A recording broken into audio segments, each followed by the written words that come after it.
I gotta learn running to stand. Hey now! What were you saying? What were you saying? Ruining my hey now, Adam. I gotta learn running to stand still. Oh, okay. YouTube. But go ahead. Look at that adorable little kitty in the background. Yeah, wormy cam. Look at that little kitty. Little wormy cam. Look at this, guys. You guys asked for a wormy cam and you receive the wormy cam. Enough wormy cam. What are we doing? Let's get into this video. Hey now! It's your boy PSA Sitch here with another Sunday stream with everyone's favorite cat enthusiast, Adam Prendon. That's right. Look at this. Oh yes, there he is. He's awake. He woke up. He woke up just in time for the stream. He's like, "Oh, I'm on show now. Yeah." Anyway, today, this video. I'm kind of surprised this video snuck under the radar. Okay, for a lot of people, this is a very strange video. So, Philosophy Tube. We've covered Philosophy Tube many times. Abigail Thorne, seems to be advocating for violent revolution. No way. Really? I've watched zero of this video. I was exhausted. I was working on finishing the edit of the video we just dropped. I have not had time to look at any of this, so this is all completely fresh. Yes. Well, there is a certain hilarious irony of a trans woman dressing up in pretend Athena gear. Advocating for an actual violent revolution. Yeah. It just doesn't, I don't know. You say, is that really the best person who can make calls about life or death? Someone who's playing dress up? I don't know. Yeah. Yes, especially in these tough times where, neighbors are invading neighbors. We're seeing. Yeah. Well, this was before, and that's actually going to come up in the beginning. This is before Russia invaded Ukraine. Okay. All right. Kind of funny. But here's the thing. Here's why this is also kind of gross. She doesn't take, like, she's very guarded and cautious. Like the whole "you should violently revolt" is a wink, wink, nudge, nudge, like in a video game. Like, she doesn't just come out and say it. She's kind of hiding it behind layers of, I'm just discussing philosophical theory. I'm not advocating for it, or am I? Question mark, question mark, question mark. Why do you think that happens? Because she's a pussy. You think she's trying to get around the algorithm? Because she's a coward? I don't know. We're not, but we can speak our minds because we're not crazy people. Like, it's so nice.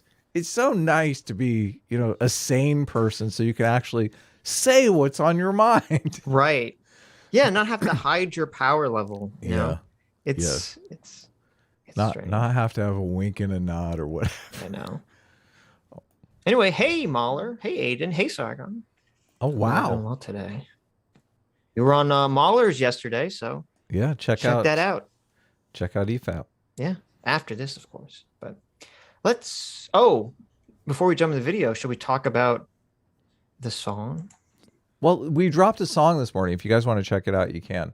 It's very short. You could pause this video, listen to it, and catch up with 1.75. Obviously, if you're listening on the replay, you could just watch it and come back.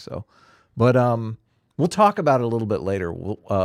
And maybe even play it. So okay. After we're done with this, what do you think? Let's get into the video.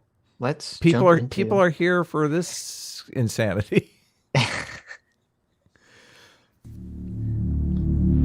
Achilles' wrath to Greece, the direful spring of woes unnumbered. Heavenly goddess, sing.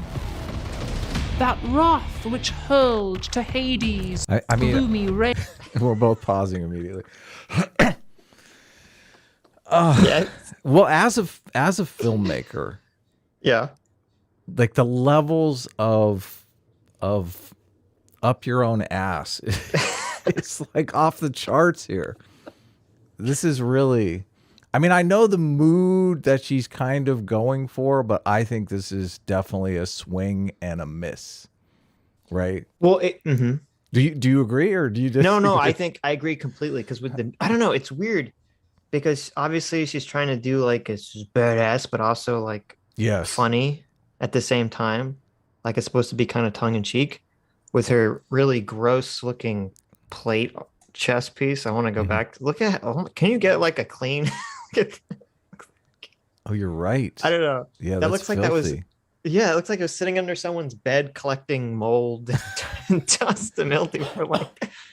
I don't know. Maybe it's supposed to be battle worn, but it just looks.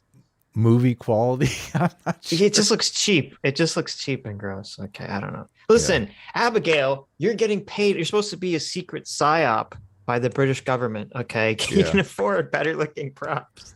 Hilarious. You know about that? We're gonna have to talk about that at some point in this. Yeah. Movie quality costumes. Oh yeah, the psyop thing. The psyop thing. Did you do some research into that? I don't did. know It's really anything about it. stupid. Oh, okay. It's bafflingly stupid. Yeah. But we'll get into that. We can talk a little bit about Muppet. What's his name? Caleb Muppet and his insanity. He was on Jimmy Dore saying very, very stupid things. And Really? Wow. again, Jimmy Dore just uncritically believed them. But When's Jimmy Dore going to come on our show and talk to us? I know. We gotta set him straight. Yeah. So you agree? What's the mood you think she's going for with this? No, but it's weird because with like the music Mhm. and like the slow pan of the armor. Doesn't this feel like a scene from a terrible Zack Snyder Justice League movie? Yeah, but that's the thing, because you said it's supposed to be Zack Snyder and funny, but Zack Snyder's completely the opposite of funny. Like Zack Snyder does serious, very good cinematically. Wow. The guy who does serious and funny very good is a subjective term. Well, I mean visually, okay, just tear up the script and throw it in the garbage can. Okay, fair enough. Set the script on fire for heaven's sakes, but visually you got to admit Zack Snyder's on his A game. It's sure. Okay. Yeah. Oh, well, whatever. So Tarantino is the guy who can do serious and funny in an interesting way. This is, I would say, the polar opposite of Quentin Tarantino. This is like anti-Quentin Tarantino here.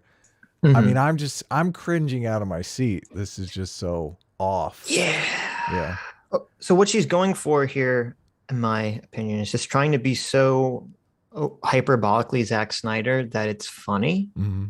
Like it's just over the top, but it's just cringing. But funny in a I'm not laughing with you, I'm laughing at you type of funny. Like, I just want to make it clear here. I'm laughing because I'm cringing. I'm not laughing because this is like good or anything. Well, and you'll see because she wears this stupid outfit for a lot for a segment of the video. Yes. And it just, oh my God, it just looks so dumb. We might have to pull out the censor for later in the video, because I mean, obviously I was scanning through it for the thumbnails. Oh my God. And I picked the picture where she has the most clothes on. But you know, for our trans kids audience, we got to make sure we don't want the trans kids seeing anything that they shouldn't, right? You can censor it with the Sitch ContraPoints artwork that you're so fond of. I think I actually have a censor that I brought up for something or other. You could censor it with the fem Adam tomboy abs. Just put that right over. Maybe we'll go for the other abs. Okay. Goddess, sing. That wrath which hurled to Hades' gloomy reign. I mean, even the music is completely lame. This music is this music sounds like elevator music. No, what kind of fucking elevators are you going in? Well, I mean, it's like that corporate music that you put What in are you talking about? In your PowerPoint. Oh yes. Okay. Like this is the highlight of my presentation. You're right. This is the boardroom. The guy's trying to talk about his quarterly reports and how awesome they are. And yeah, totally. Like, dun, dun, dun, dun. This year, the company has made more profit this quarter than ever before at 0.5%. Biff, you've done excellent. This report is amazing. It's like they're doing a PowerPoint presentation. They got like cartoon explosions going off in the background and like money, like green screen money flying in. That's exactly it. That's totally it. The souls of heroes too untimely slain. Declare, So O weird. muse. Wait a minute. In what I know. That was such a weird effect. That was so weird. What happened? She put a thing in her hand. No, it's like a spear, but like the way it just gently. Look at this. Untimely Gently. slain. That's so weird. I don't know why. Is that so weird? Such uncertainty. Well, because you're gonna waste an insert on that. You couldn't even do like a slow-mo shot or something. well, that's why it's confusing. Maybe that's why it's visually confusing. Is it in slow-mo or not? No. But it looks sort of like it's almost in slow-mo. Souls of heroes, too untimely No, slain. that's fake slow motion. That's completely fake slow motion. That is okay. We don't You're have right. we don't know It's how to fake do slow slow-mo. motion with the camera. So here, let's you just do it really slow into my hand, and I will close my hand very slowly around it. Come on, it'll look badass. Why didn't they just do slow motion? I don't know. Maybe the editor charges extra for slow motion. Oh yeah, it takes a lot to do. I Control, know. click, and drag the little. It's very segment out. difficult. Slow motion is very hard to do. It's so weird because it's just like someone like gently handing someone a spear. Like it's like, oh It's so bizarre. man, this is very important to the content of the message. Of the No, video I chat, agree. Okay. She's like, what does Zack Snyder do? Oh, he does a lot of slow motion. We should do slow motion. Well, we don't really have a slow motion camera. Well, we'll just do it slow. Well, this is to be honest, the color's too saturated to be Zack Snyder. This has got to be like yeah. turned way down. I had to do some color correction on the thumbnail. Yes. Declare, O Muse, in what ill-fated hour sprung that fierce strife? From what? Sure. There's your cardboard shield. I know. Oh, it's so bad. It's so bad. I It guess. says chipboard. Yeah. I feel like that was used as a cutting board before this was shot. I guess it's supposed to look like it's battle Mhm. damaged. Battle Like if it war. was too clean, The we'd be like, oh, texture. it looks like like crap, but it just doesn't. It just looks cheap. Yeah. The helmet, you'll see the helmet looks the worst. Offended. Pa. Doesn't that look like a Las Vegas dancer, like Yeah. like feather boa hat that the can dancers would wear? People just eat this stuff up, though. I'm sure this video has 1 million views. It has almost 1 million views, I think. Yeah. I'm sure the comments are overwhelmingly in favor of that helmet. Fierce. Oh my god. When she started, it was so fierce. I couldn't Yes. believe it. Yeah. In 2016, I'm sorry. I'm sorry. I'm dying here. Oh my god. It's so So okay, before I set the framing, I want you to watch like 10 seconds of this and tell me where your eye is immediately drawn to see if you in the chat have the same No. visual problem I have, Oh no. and then we'll go back. Okay, Oh no. ready? Uh-huh. Everybody ready for this? Yeah, let's do it. 4,000 environmentalists in Germany shut down a coal mine. Germany has a lot of coal mines. In fact, they account for 7 of the Okay. What do you keep noticing? The Do you see it? the flapping panel on the side of her head. Is that it? It's like direct. It's like almost the direct middle of the frame is this stupid thing just keeps flapping every time she talks. Yeah, It's so distracting. that's not how armor works. Can you imagine that thing's gonna get like talking moves it? That thing's gonna get knocked off your head. This is so the opposite of 300. The helmets in 300 look so badass. That thing looks like a boxing glove keychain. It's so weird. What is that thing? I told you it's from a Las Vegas Can show. Okay, they just put some little flaps on the side. I'm literally They went to Caesar's Palace in Las Vegas. They went to one of the stripper lady shows, and they took the outfit from that. I'm laughing so hard I'm literally crying. This is so bad. Not only that, the background looks like some just cheap mall movie studio or Yes. photo studio. It looks like I think this all looks like this was shot at like Caesar's Palace. She took the curtains from the hotel room and she's wearing them as a cape. And they found like a random piece of like the lobby that they could section off that had like gold wallpaper. I know. Oh man.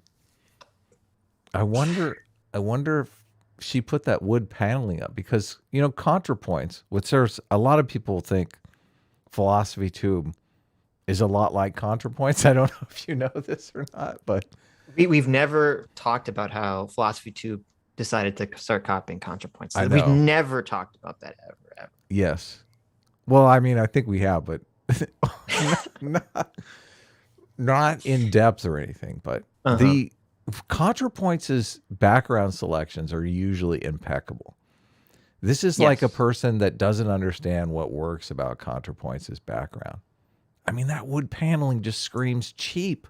The wallpapers that ContraPoints put up scream excellence, elite, wealthy, money. This looks like a lodge somewhere in some small town. ContraPoints is also very smart. Here's a trick for you guys. If you want to shoot something and make it look good and you want to be cheap, less lighting is usually better. Oh yeah. The lighting is horrible too. Yeah. Because when things are darker, your imagination fills in the gaps because you can't see as clearly. Yeah. Yes. That's also why, I don't know if you remember this when movies first switched to HD from normal film, everything looked cheap and terrible because the quality of the film was too good and the props and the effects hadn't caught up to the film quality. You could just see how cheap and garbage everything looks. Yeah. Yes. You need that film grain. You need that what do they call it? Not distortion. Yeah. Some film you need that grain lack of information that your brain can kind of fill in. So if you want to do this, just bring the lighting way down. And ContraPoints always does that. ContraPoints always has like these dark colored lights that kind of hide the shittiness of like the set or the outfits or whatever. We did a Philosophy Tube video a long time ago that we must have talked, I think, for 20 minutes about the poor lighting on the wings. There was no side light. Like so much time went into these wings and then they were lit completely incorrectly. Yep. Just hire a professional. Just hire a gaffer for a day and they'll do you up. They'll show you. You'll learn so much. It's well worth it. Well, and it'd be easy for her because you're right. She could hire a gaffer for literally a day. Yeah. To just set up the location. Right. Yeah. And then, because she only has 2 or 3 locations that she has very a static shot of. So yeah. It'd be very easy to do that. I don't know where she lives. I think she lives in London, right? I'm sure. There are a million of I've worked with so many gaffers in Los Angeles. Yeah. And they've all worked on 100 music videos. They know so much shit you would never know in a million years. Yeah. Oh, of course. Such a lesson. So she was reading from the Iliad, which she'll come back to. Schlock. I thought she wrote that schlock. At least if you're going to pick Adam just called one of the most famous poems in history, schlock. Well, if you're going to quote from history, you might as well pick a good quote. I will admit, that Aldous Huxley quote that Chud Logic was throwing around on EFAP was fucking amazing. That's a great quote. Yeah. We should write that down and say that all the time. That quote lights your brain on fire. The quote that she just said made me want to take a nap. It's completely the opposite. It's like Ambien for the mind. It's I guess Ambien is for the mind. It's like Ambien. It's like word Ambien. Ambien. I guess all poetry is like word Ambien. Wow. So first of all, Adam, there are good poems out there. Okay. There are some good poems. All right. Yes, I've written some myself. So there you go. Yeah. All the ones I've Let's written. get back to real bangers. Let's get back to Flappy. Yeah. Okay. Let's listen. We'll try I know it's going to be hard, chat. Well, you're going to try to focus on what she's saying and not the flapping helmet. It's horribly distracting. I wish I had one of those red arrows that I could just point to in the video. Well, I don't know why she should have just like, if you film this, okay, and the person behind the camera is like, your stupid thing keeps flapping, she has to be aware of it while she's talking because it's like flapping in her face. Yes. Just say, okay, this prop doesn't work. You throw it away. She puts her stupid hood back up and you just keep going. Like, come on. What are we doing here? What are we doing here? It's called a monitor. Sitch. Like when I filmed Social Justice Detective, I literally had a monitor set up on every shot so you can see what the fuck's going on, especially when you're in the shot. It's like, right. You gotta know. You gotta know what's going on. Yeah. Well, everything's digital too, so you can just play it back. It's so easy to set up an external monitor too, and they're so cheap. You just buy. Come on. This could be so much better. Come on, Abigail. Use your PSYOP money. Buy some monitors. Yes. We should do parody videos like this because we could just we could do a great job making fun of this format. Okay, chat. Here's what we'll do. We're gonna have Adam. He's gonna dress up like this, but like the male stripper version. So he's gonna have like little gold underoos on. That's not how it's gonna work. I'm gonna bring back my Social Justice Detective character. I think. Well, and Adam will have like gold body glitter on his body. That's another thing. Like, this is terrible character design. This is not a character that I want to hang out with. This is a character. No, you don't want to hang out with Gold Lady on the Golden World background? No. At Caesar's Palace? This is the person when you enter Caesar's Palace, they're standing at the door and they're like, welcome to Caesar's Palace. That shield could not block an X-Acto knife, okay? The all-you-can-eat lobster buffet is down there. That's exactly the slot right. Machines are directly behind me. All that this needs is some shrimp on that skewer there, and we're good to go. Yes. Oh man. All right, Flappy. And environmentalists in Germany shut down a coal mine. Germany has a lot of coal mines. Germany has a lot of coal mines. Sitch, I can't take it. We're not even a minute into this video, and it's hysterical. You're not taking this as a very serious. Okay, he's talking about how very serious environmentalists shut down a coal mine. This is very serious. Look at the seriousness of her face. Okay, I can't, Flappy. I just can't. This is not serious. This is injecting the wrong kind of comedy into a very serious topic. Okay. There is something. You're right, and there's something about this tone of voice. This is like the Gretchen Thunberg "How dare you" tone of voice. It is. It is. How dare you? And you're just like, oh my god. Yeah. Okay. This kind of makes me want to burn like just a drum of gasoline in my yard. Is what it does. I'm sorry, but it does. It just makes me want to laugh. Listen, you can't take people seriously when they talk in that tone of voice. Oh, totally. I'm sorry. I'm sorry, Abigail. Yes. Okay, I know you're going through voice coaching and all this stuff, but you know this is not the tone. Oh, really? There's voice coaching going on? Of course there is. Of course. For acting reasons or for other reasons? No, for a transitioning reason. Okay, interesting. Vocal coaching. I thought the hormones just changed your voice. No, they do a little bit, but no. Well, no, because your larynx or your voice box or whatever. I mean, like once you go through puberty, I'm pretty sure I don't think taking hormones is going to change the size of that or the shape of it. That's interesting. Yeah, it's voice coaching. I'm pretty sure. I don't know. Maybe someone in the chat knows. I don't know if taking female hormones actually changes it at all. But. You don't. Oh, let's move on.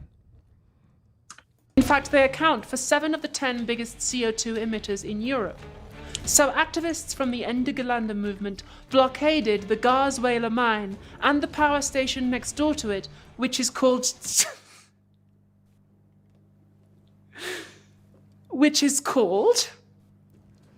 Swage Pump. I think I saw Swage Pump performing at Harpies last week. They broke. Ha ha ha ha! Was that you? Sounds I thought you like paused it and poop. laughed, but now I'm thinking that was her in the video. It sounds like poop, Adam. It's a funny joke. Swallows your poop. Yeah. So We intellectuals, we usually like to stay away from the bathroom humor. Obviously. oh yes. Yeah. Me and Adam have never stooped to making poop jokes ever before here on this channel. Yeah. No, we're too smart for that. Yes. Yeah. So this is interesting. This is very relevant to the current situation with Russia and Ukraine. So this was in 2014, environmentalists went, Germany? all these people, in Germany, they went into a coal plant and they tried to shut it down. And they did shut it down for a few days. And it's funny because, like, if this is part of the problem with Russia and the Germany's dependence on Russian oil. So you have people like this who are trying to prevent Germany from using its own sources of fuel, which I understand the environmental reasons, but there's consequences, and part of those consequences is going to make it a little harder for Germany to not have to just do whatever Russia wants because they need the oil. Yeah, unintended consequences. That thing conservatives are always talking about. Yeah, it's a little bit unintended consequences. Yeah. Ouch. Just slightly. Bryant Town said, thank you so much for the $20. Says, please be gentle. I'm still sore from yesterday. That was an intense and rough ride that gave no mercy and just didn't care about my feelings. But I'm glad to see all these hyper individuals today. S-Class is the best class.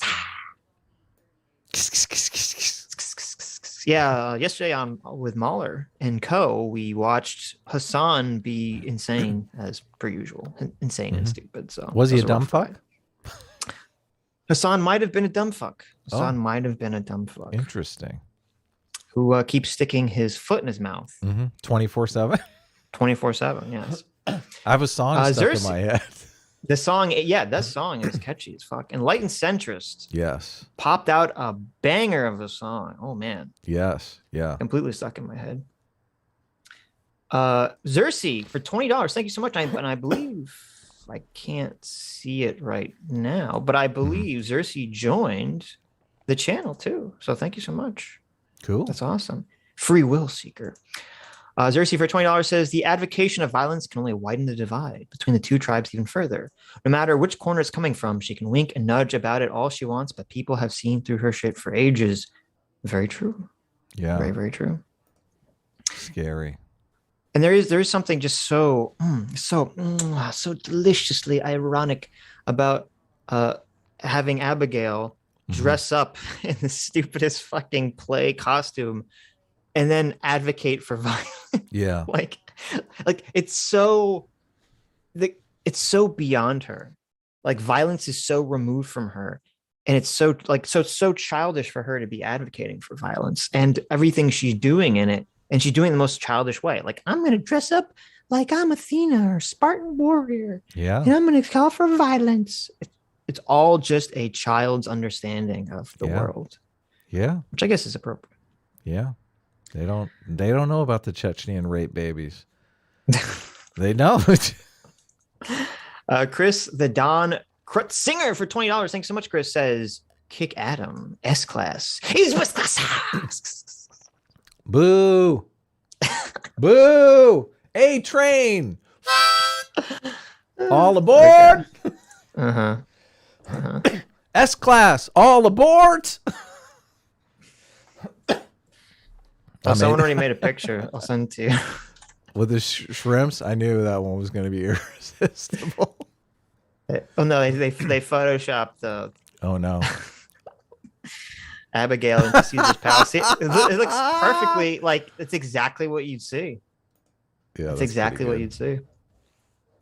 If you bring that up, have you been to Caesar's palace? Of course. Come on. Now. It's Caesar's palace has something that's super cool. If you've never been there, they have this indoor mall. Is it underground or am I crazy? I feel like it's underground too.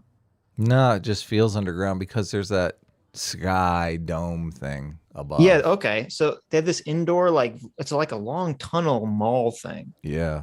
And there's all these shops in it. And there's this, if you bring up the picture, you guys can see it. No. I'm lagging here. I've had a little stuff going on. Yeah, so this sky ceiling is pretty amazing. Yeah. Yeah, it's got this. It's like a dome. You can't really see it so much from the picture, but it's rounded. It's a dome, and there's this like very beautiful sky painted on it. It's Needs very cherubs, but anyway. Well, it's a very cool. The aesthetic in that Caesar's Palace Tunnel Mall is very, very cool. Yeah. Very cool. And there's Abigail just right in front of it. Like that's what you'd see when you walk in. It needs cherubs. I like my baby angels with machine guns. How do you like yours? I see. Also with machine guns and fully clothed because I don't endorse. They have the togas. What are you talking about? Underage angel babies. Of course, yeah. No, they're clothed in good in little togas. Yeah. No. It's got to be pants. Okay. Togas are too much like dresses. With automatic, that offends my sensibilities. With automatic weapons. With automatic and weapons. shoulder-fired rocket-powered grenades. There you go. They got like the Predator shoulder cannon. Of course. That's how I like my baby angels. I like my baby angels as flying cubes with disjointed wings and 1,000 eyes. Oh, yeah. As God intended. That's great. Revelations is my favorite book. Let's get go back to the madness. Let's go back to the video. Broke down a few fans, sprayed some graffiti, but mainly they just stood in the way of the machinery and shut the. Wait, let me go back for a second. They just got in the way. Yeah. Just like I think I saw Swarge Pump performing at Harpies last week. What when she laughed in the video, I thought you paused it and laughed. I did. Laughing at your own terrible jokes. I would never do that. They broke down a few I would never do that. fences and sprayed some graffiti, but mainly they just stood in the way of the machinery and shut the plant down for 2 days. They attracted a lot of criticism. The CEO of Vattenfall, the company who owned the mine at the time, described it as massiven kriminellen Gewalttaten. I think I saw massiven kriminellen Gewalttaten performing at Electroworks last week. And it's interesting that he used the word violence, because the activists didn't hurt anybody. They were unarmed, they didn't even damage the machinery, despite being attacked and then arrested by police, and despite being attacked by members of the far-right party Alternative für Deutschland, whose only problem with German coal is that it's brown. So, this is the context in which... Okay. Coal is black, but anyway. Yeah, I don't know about that. But anyway, so is it fair to call... If a bunch of activists break into a facility, okay, and they prevent work from happening, is it fair to call that violence, or is that just too much? I mean, civil disobedience seems more accurate. Okay. Don't you think? I guess. Well, when I think of violence, I think of someone using physical force to either hurt a person or to damage property. Yeah, I agree. And they didn't do any of that. They broke the fence down. Oh, okay. That's violent, sure. Right. So, okay. So, maybe CEO of the place, obviously, he's pissed off. But you could say, okay, maybe a little hypebug. Not right. They're assholes. They shouldn't have done that. They're helping the Russians when they did this, unknowingly, unwittingly. But was it one of those temporary fences? Because they fall over on their own all the time. I took a nap on one of those one time. It was pretty comfortable. I heard that the fence was made of tooth floss and popsicle sticks. So not very sturdy. One of those flappy fences. Which I would like us to consider today's topic. This music the music cues in this video are awful. Awful. This quarter, we're going to make 3% earnings on our new company pens. Exactly. It sounds like she listens to heavy metal music, maybe. I mean, I like some heavy metal music. The music she's using is like the copyright-free license to YouTube music. There is some decent music in there, but you really have to search for it. Yeah. Yeah. This is not the decent music that's in there. No. This is the terrible stuff.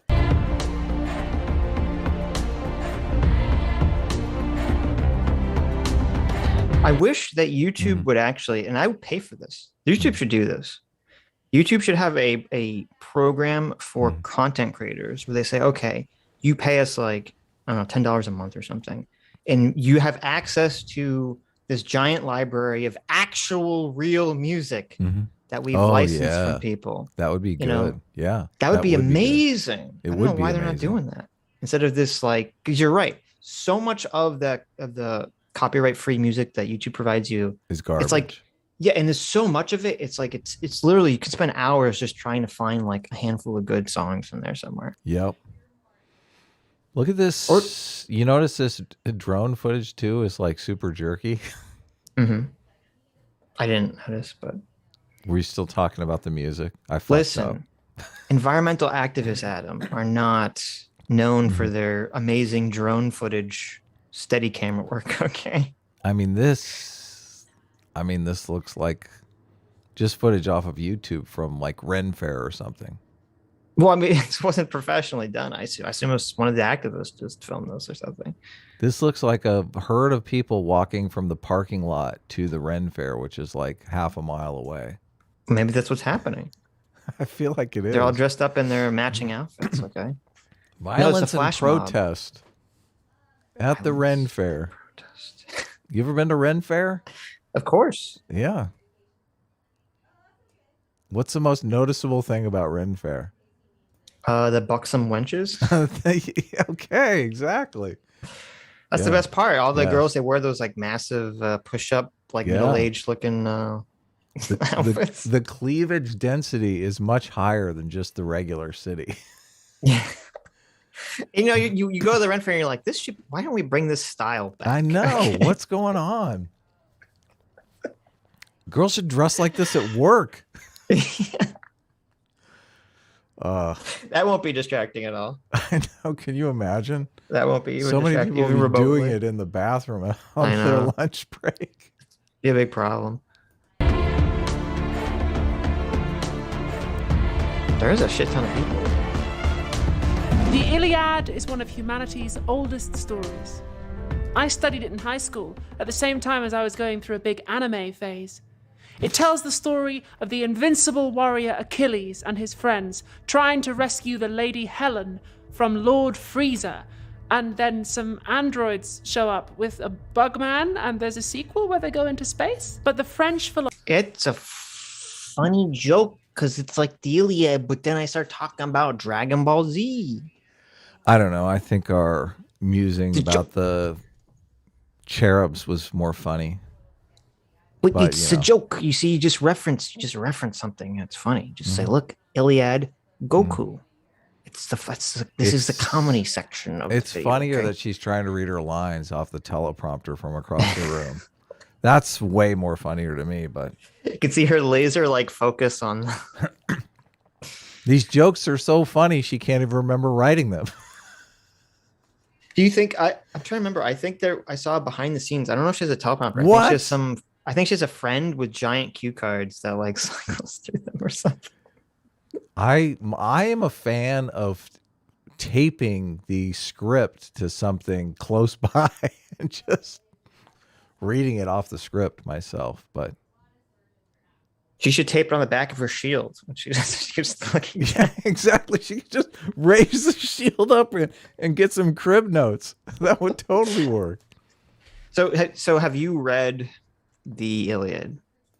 No, but I did recently watch Troy when I had my COVID month. Troy is a badass movie. Have you seen that movie with Brad Pitt? And I mean, it's got a bunch of stars in it. Oh, it's amazing. Okay. I have very mixed feelings about Troy. Really? Yes. Growing up, I loved Troy. It was one of my favorite movies growing up. Really? Yeah. Yes. Because I love Greek mythology. I'm a big Greek mythology guy. I love that they made it's Achilles, right? They made Achilles an atheist in that movie. Yes. Yeah. Well, they remove all the mythology magic shit from it. So it's just like it's supposed to be like more realistic. It's just people fighting each other. It's great. Right. No, it is good. It is good. It's got Brad Pitt in it. It's got Sean Bean in it. It's got Eric Bana, Orlando Oh, Eric Bloom. Bana. That's the guy I was trying to think of. And Eric Bana's Orlando Hector, Bloom. Yeah. Yep. No, Hector. I loved it. Hector, But like a few times, tells him to do something, which is the right thing to do, and then they don't fucking do it. Yeah, in the movie, It's so infuriating. in the movie, Hector is like the one voice of reason who's always correct about everything. Right. And Nobody listens to him. Nobody listens to him, including Orlando Bloom, who's fucking too busy, got to bang the broad, fucks everything. Well, that up for was everyone. smart though. I don't disagree with what happened. Starting a there. war for that was not smart. But oh, and Brian Cox as Agamemnon. Brian Cox is so good. I wish he was in more movies as like an evil asshole. He's such a good bad guy. Yeah, I love Brian Cox in that movie. That was a great movie. No, but I have mixed feelings about Troy because I love this movie growing up, and I watched it not like a few years ago, and I'm like, this movie is a lot shittier than I really remember at the time. I literally watched this like a month ago, 2 months ago, and I was just I forgot how great this movie was. Okay, so we had opposite interpretations. Not like there's, I don't know, it feels very dated. Maybe that's a problem. Like it's very over the top a lot of the times. Yeah. It seems very silly a lot of the times, which I didn't remember it being so silly when I was a kid. But interesting. But I still like it. Still, my nostalgic feelings still has a warm place in my heart. I always like Troy, regardless of whether it's actually good or bad. But no, I tried to read the Iliad once. I couldn't do it. Yeah, because of the language, right? The language. It's very, because it's even. I mean, in English, it's very it's written so like odd to our modern sensibilities and our modern way of writing. It's very hard to get through. Yeah, and it's weird because people usually complain about Shakespeare. I've never had a problem reading Shakespeare because really, well, since I have no visual memory at all, really, I have my ability to visualize information is really dog shit. So I developed this natural habit when reading books when I was younger, where if there was ever visual description, I would automatically just like skip it and not pay attention to it in my brain. So I remember I'd be reading Lord of the Rings, and if there's like pages of visual description, I just be like skip. It's like give me to the story.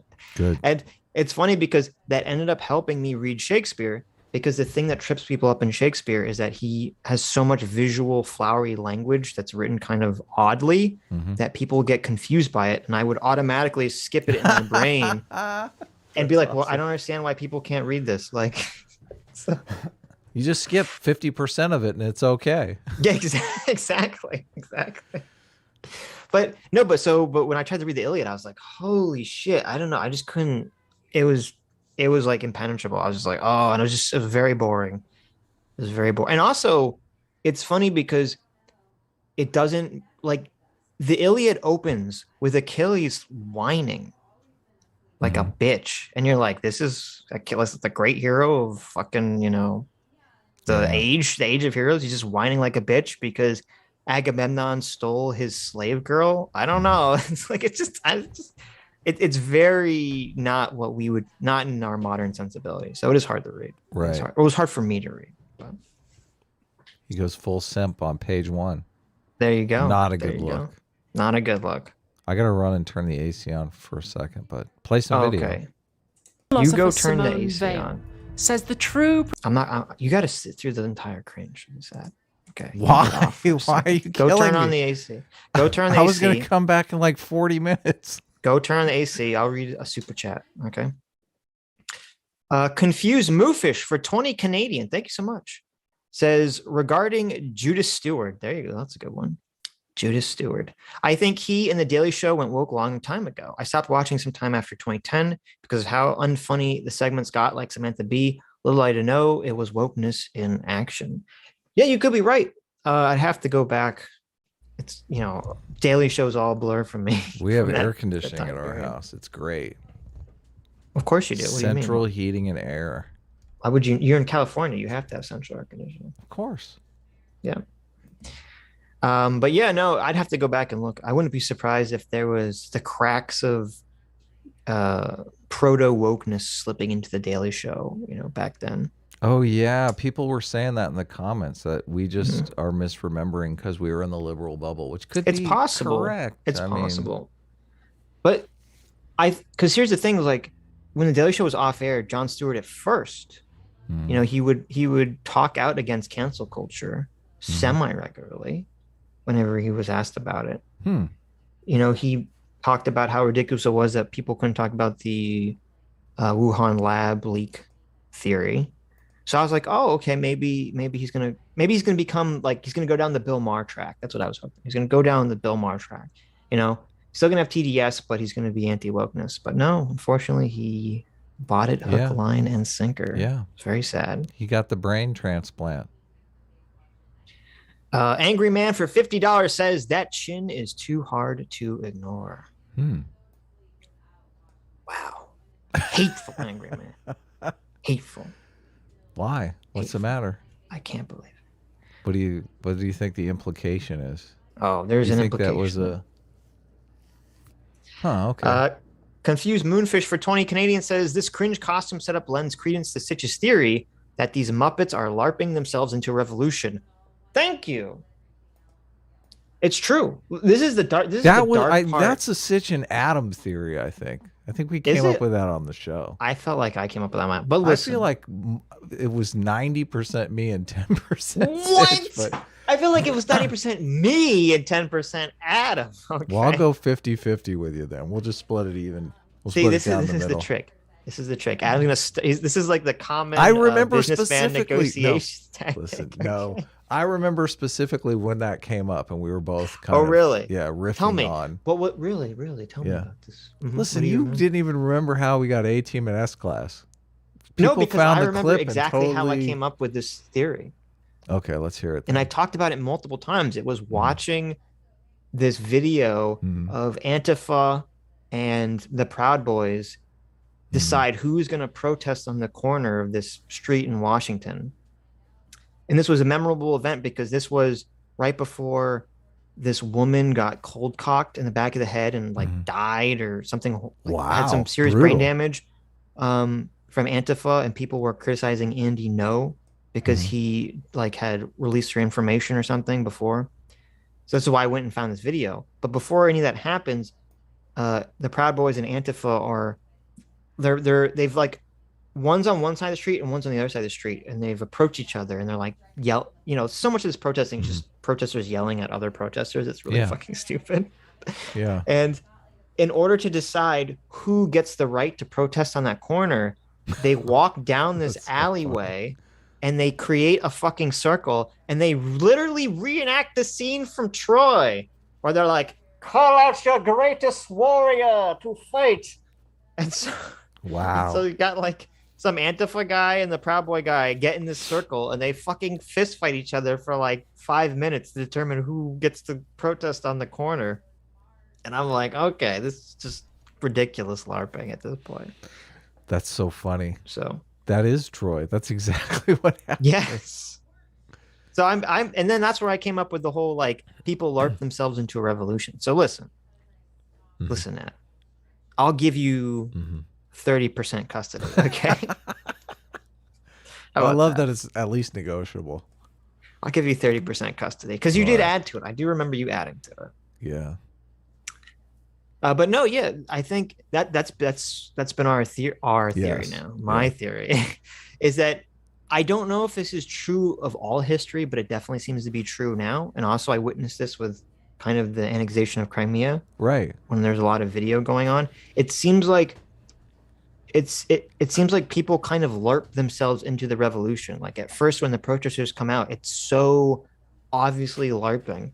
And it's kind of scary because you see these people are LARPing at revolution until one day it's not a LARP. And right. It just becomes violent. It becomes real. Yeah, they realize, oh my God, there are real literal psychopaths with us that want to fight and kill each other. Yes. And they realize, oh, I immediately regret this. Brain for $2 says LARPing to the revolution was Tim Pool's theory. Listen. What? Tim Pool stole my LARPing to revolution theory. That's very upsetting to me. It's incredibly upsetting to me. I can't believe that. Who won? So if I recall correctly, the Antifa guy actually beat the Proud Boy guy. Mm-hmm. And then it's really weird because they shake hands afterwards. That's part. I left that part out. That was an important part. After they fight for who controls the protest area, the Antifa guy wins. They shake hands, but then the Proud Boys renege on the fight, and they stick around. So They were like, we said that we would honor the fight if we won, but not if we lost. So the me talking about LARPing to the revolution, I said this like for years. I've been saying that for years. Okay. So I'm gonna say that Tim Pool stole that from me back when he used to follow us. Yeah. Before I started talking smack about him, and I'm gonna say he stole that from me. I've been saying this for years. We started that in 1996, so we've had it for quite some time now. That's true. Oh, and before we go back, I just want to say Riggs for $2. Hey, Riggs says I got fired, so I'll be radio silent for a bit. I'm sorry to hear that, Riggs. Yeah. So F's in the chat for Riggs' job. Sorry, Riggs. Find another one. That's true. That's true. Protagonist of the Iliad isn't Achilles or Goku. It's actually violence itself. It's almost omnipresent throughout the poem, both glorified and described quite bitterly, almost as if Homer couldn't make up his mind about it. A lot of people seem to be in two minds about violence. Mm-hmm. So I actually read part of this paper that she's referencing. Oh, no. It's actually pretty interesting. Even though the lady, I think, who wrote it is like some crazy leftist or something. Because she talks about, she has a, now I haven't read the Iliad, so I can't comment. Maybe someone in the chat knows who's read it. She kind of says that she has this new interpretation of the Iliad, how it's all about how violence is this, like, if you think about it, when you say someone forced you to do something, right? It's something that takes away your will, and how violence is just a force that takes away your will and your ability to do anything. And how in the Iliad, it's kind of like it ends with all the great heroes basically end up dying, essentially, except for Odysseus, I guess. And how the Iliad is really about sort of how this force, create, like, it props up, men to be great, and then that same force tears them down. And I was like, okay, I don't know if that's true. I haven't read I tried to read the Iliad, I haven't, but it's, interesting interpretation. Fascinating. I always love when Adam doesn't care. He's like, fascinating. Fascinating is my well. Fuck. He doesn't give a fuck. What do you mean? Especially political violence. The ecologist Andreas Malm was one of the people involved in the action against Swarj Pump. He's been an environmentalist since the early 90s, literally longer than I've been alive. In that time, millions of people have gone on marches, millions of children have taken part in school strikes for climate, there's been letter-writing campaigns and Extinction Rebellion, and with the exception of the Unabomber and a few others, all of that's been completely non-violent. Malm and others say that's pretty remarkable. It is strange and striking that climate change activists have not committed any acts of terrorism. After all...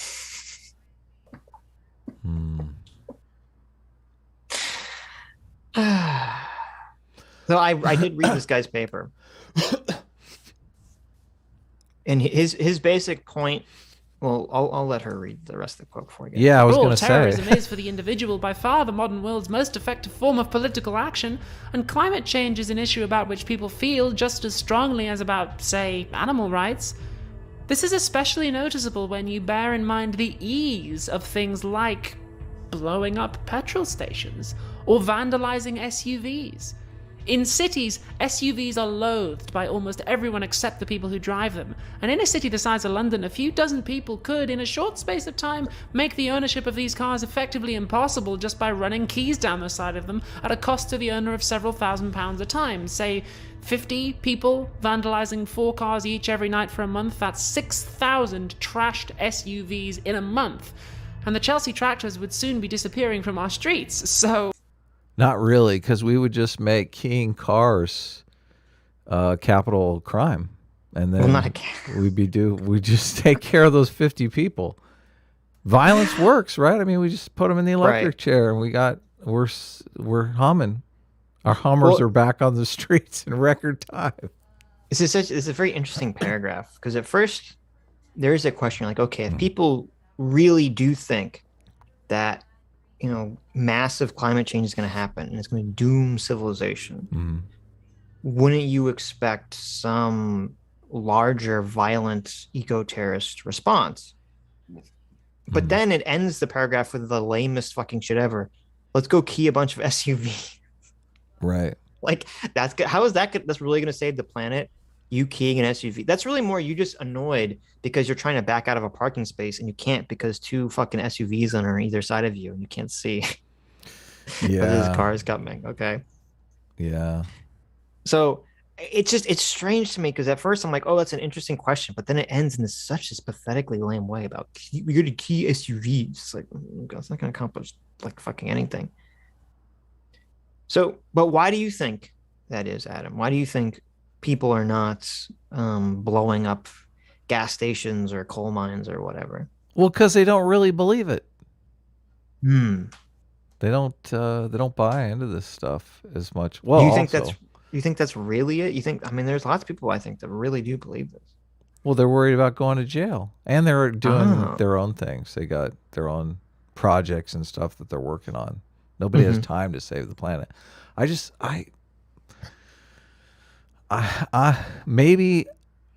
Maybe it's just the optimist in me, but I'm a fan of Boren Lomberg's work because he's really dived into solutions that would work and be cost effective. So really on the climate change issue, I think it's much to do about nothing. Because there are, and people are constantly making progress on this, but there are fixes in the works. So I don't see how this is just fear mongering by people on the left to get people to vote for them because the catastrophe is around the corner. What if the fear mongering about climate change is what creates the solution? Well, I mean, to a certain extent, that's true. That has happened. I mean, the solutions that people are working on they're working on because people started talking about this. Back in the 80s, people started talking about this. There was that NASA scientist that came out and said this is a problem that we have to deal with. So, but I don't think people are aware of how many people are working on the problem and progress is continually being made. Right. Yeah. Well, which nobody talks about, but whatever. Kurt Sagat. I always forget how to say YouTube channel. Kurt Sagat in a nutshell. It's a really good YouTube channel. They have little cartoon, animated informational videos with the little birds. Yeah. Okay. They just put out a video that's all about how to be optimistic because we actually are making good, positive changes in regards to climate change. And they talk about how like a lot of emissions, all these CO2 emissions are going down, how renewable energies have all, expanded exponentially, and how the cost of all the renewable energies has dropped dramatically. And then they talked about what I think will be the most important game changer around is that we have the technology now. It just has to be iterated to become cheaper, but we have the technology now to suck carbon out of the atmosphere. Yep, that's what I was looking up. They have these badass artificial trees that are carbon scrubbers. Yeah. There's a bunch of different forms of it. There are artificial trees. I think they're like these giant fans that they suck carbon out of the air and they transform it somehow in a chemical process to like, I don't know, like acetone or something, some other chemical that they can use for industrial manufacturing or something. So no, like there is a lot of grounds being made that I think will, regardless of how bad climate change will be, will help. And the guy who wrote this paper, his point was sort of, I guess he sort of agreed with you. He was saying that he thinks the reason there isn't all this eco-terrorism is because people either don't believe it because they've all been lied to, by, big oil lobbying and all that stuff, or because, yeah, that's what he says, or because it's such a far away problem that it's hard for people to conceptualize. It's like, oh, 20 to 50 years from now, there's going to be a 1 degree increase, and you're not going to really, it's like it's hard to see that until it happens, sort of. Yeah. And I think that's true. I think that's a lot of why there isn't eco-terrorism. But I think the main reason is what you said, which is people are afraid of going to jail, and that in these, Western democratic societies, people generally have more of a respect for law and civil society and the systems. They don't want to just go around fucking blowing shit up and acting crazy generally. Yeah, that's a good thing. Yeah, that's a great thing. And I think that idea keeps a lot of society in check. And there is a problem. There's an issue here too with the climate change stuff, which is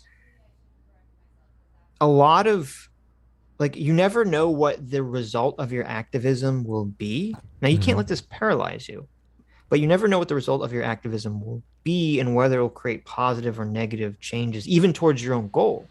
And the perfect example of this is nuclear energy. Yeah. Because who was it that was against nuclear energy? The climate, the environmentalists, the activists. Yeah. The environmental activists. Which was, vehemently they were against dead nuclear wrong energy. On. Yeah, totally fucked us. Nuclear would solve all of this. Right, fear-mongering about nuclear energy for years. Yeah. And the public, because of Chernobyl, because of other incidents, were sort of sold this scary story of nuclear energy. And also because, oil and gas and coal were, still relatively cheap, and people weren't really thinking about climate change at the time. And so we kind of shifted away from nuclear energy, which, if we hadn't done that, if the environmentalists hadn't kind of fucked us on that, we could probably, like, if nuclear energy had continued to the extent that, people want to continue it from the 50s going forward, I think there's a good chance that in most modern countries, nuclear energy would be the primary source of electricity and power in Western democracies. And our CO2 emissions would be like significantly lower. Yeah, we wouldn't be buying oil and gas from autocrats either. Right, because right. I mean, you still need it for cars until electric. Well, I mean, if nuclear energy was so big, electric cars probably would have also been pushed out further. Yep. The technology would have been pushed out further.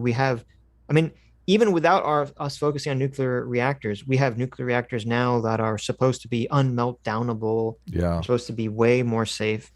And ironically, it's like all the nuclear waste created so far is already dwarfed by all the battery waste from electric and solar and all this other shit. And like, I've seen this whole thing about how nuclear waste is, like, because it's so difficult to get rid of, it's sort of overblown in people's minds about the danger and how much, when apparently there is not actually that much nuclear waste created per the energy that you get compared to all other sources of power. And so this is part of the problem with people engaging in this violent activism. It's like, okay, the environmentalists were so sure this was how they're going to fix the problem. It's how they're going to save the planet. They're going to shut down nuclear energy. And I think that almost, like, that completely fucked us. It almost did the exact opposite. Yeah. So why don't these things happen? Mom also said inspire. Now, she just trying to make that text hard to read. I feel like maybe so. We're not supposed to read that text, right? Well, okay. When this is part of why I say this is like a wink, wink, nudge, nudge. Okay. She's not saying she wants you to go be an eco-terrorist. She's just reading someone else who's telling you. Oh, okay. Well, this guy isn't really telling you to be an eco-terrorist, but the segment that she takes from his article makes it sound like he's telling you to go be an eco-terrorist, right? Well, he's telling you to go key cars. Right. Why like don't the these fucking things jackass? happen? He's what a fucking dick. And there's a right-wing version of this too, which is abortion. And this was, and that's why I'm not sure I 100% buy the, they don't think it's a real thing. And I think it is really a kind of respect for our civil society. because this was that weird guy who was on talking to Thaddeus Russell about like lowering the age of consent and all that weird shit. Mm-hmm. He had his whole fucking crazy position on abortion where he's like, oh, the right wing doesn't actually care about abortion and it's all fake, because if they really cared about it, they'd be like bombing abortion clinics 24/7 and all this other stuff. Mm-hmm. And that just, I don't know, it doesn't seem like a persuasive argument to me. Because I think people that are anti-abortion, they really do think that it's killing a child or some innocent human being. I don't think it's just made up. Yeah. Mom also says that this inspiring tradition of nonviolence has failed. In my lifetime, There you go. It's failed. Oh, It's nonviolence failed. has failed, huh? Okay. Yeah. That guy that she's talking about, Mom, he's like a fucking crazy person too. He wrote a book called How to Blow Up a Pipeline, and he's just like, he is this, we should just go out there and we should be blowing up pipelines and destroying all this stuff, and it's just, it's so fucking dumb. It's so stupid, because again, it's like, it's with the nuclear power thing, it's the way that the climate is going to be solved is going to be through, if depending on how bad the situation really ends up being, is going to be through technological innovation. It is going to be through capitalism. Yeah. It's going to be through creating, green energy, nuclear energy, and carbon capture technologies. It's not going to be by just saying, oh, we're going to blow up a bunch of shit in the West. We're going to blow up a bunch of energy facilities, and people are just going to have to deal with having less energy. That's not a feasible solution. So that anyone's black going to agree pill. to. Nobody wants to do with less energy. Come on But now, that's- people. Come on. But that's why people like Mom are so fucking dumb.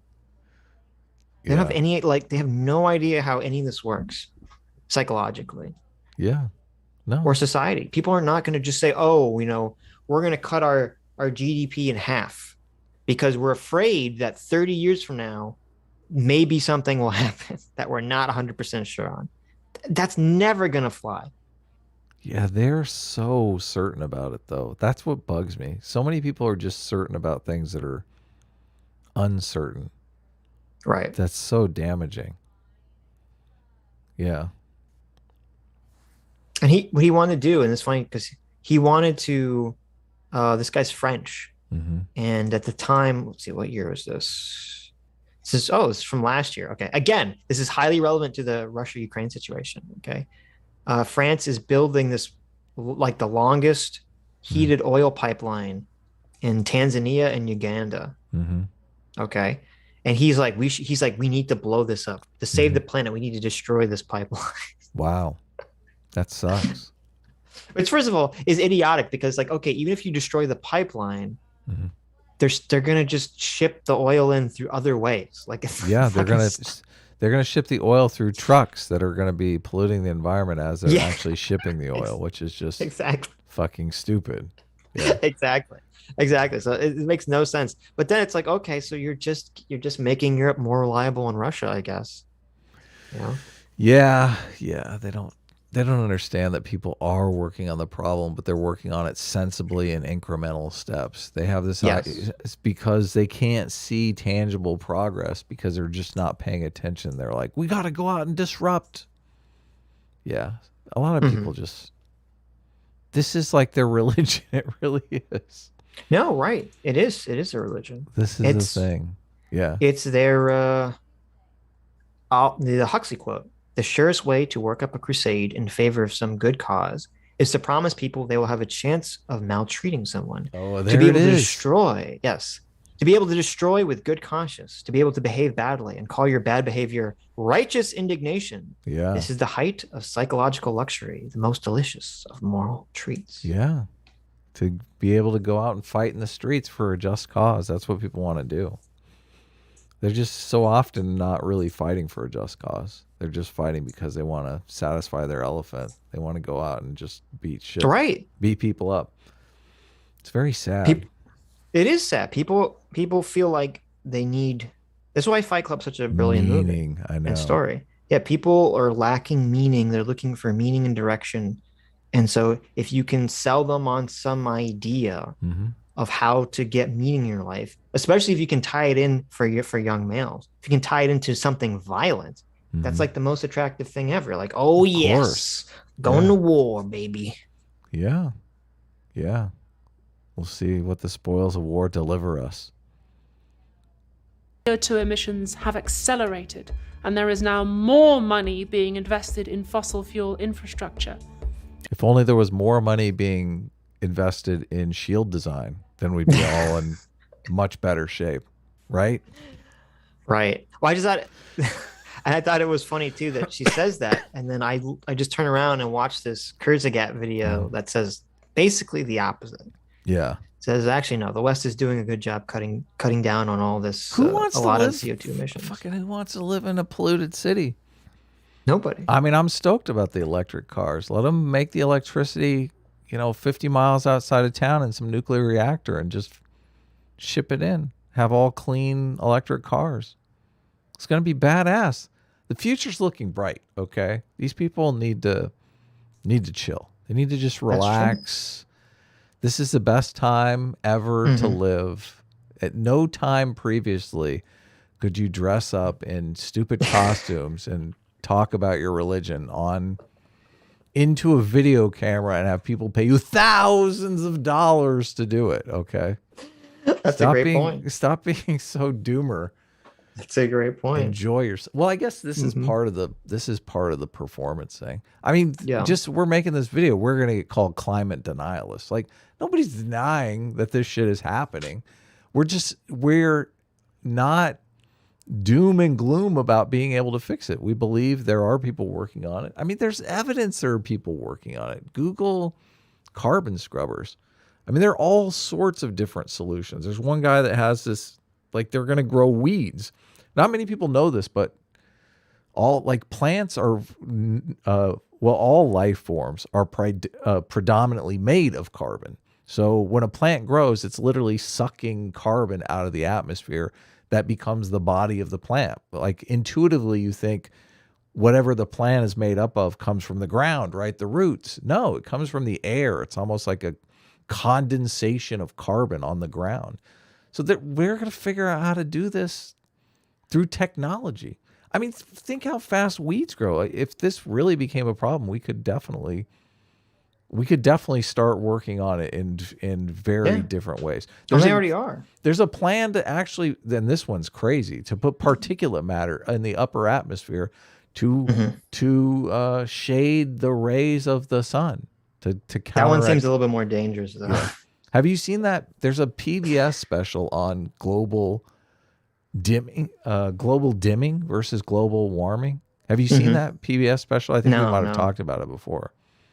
So there's a thing that's happening, and I mean, I'm assuming this is still happening, but evidently when September 11th happened and all of the air traffic was ground for like a week or something, there was this really crazy changes in climate, like super hot days and super cold days. It got hotter, yeah. Yeah. Hotter. So they discovered through this event that there's this particulate matter idea is actually happening already.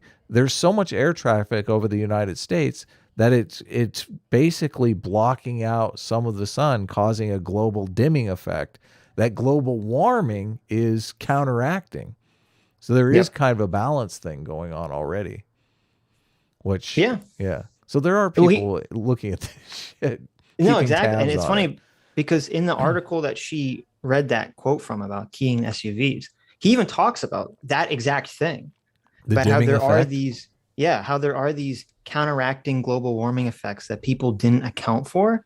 Yes. And one of the most important ones, which is kind of hilarious, which again goes back to the dangers of activists who are so certain about something, is that that a lot of the environmental activists push to get a lot of, I forget what it was, they're like sulfite aerosols removed from the market. We don't use sulfite aerosols anymore or something.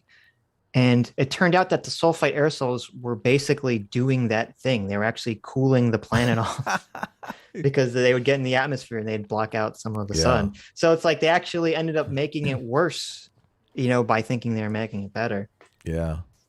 Unintended consequences you don't know. That's why you got to take little steps. You really do. Yes. I mean, incrementalism is where it's at, but incrementalism is not sexy.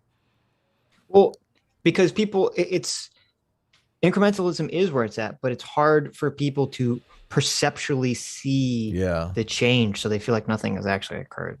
The products of incrementalism are sexy. Like we're gonna have a Martian colony sooner or later. That's fucking badass. That is totally badass. Yeah. I think I brought this up before. There's like some documentary about people going to live on the moon. I can't find that documentary anywhere, but it was so interesting because the kind of people that are going to go live on Mars are just, they're losers. They got nothing going here. And I got to admit.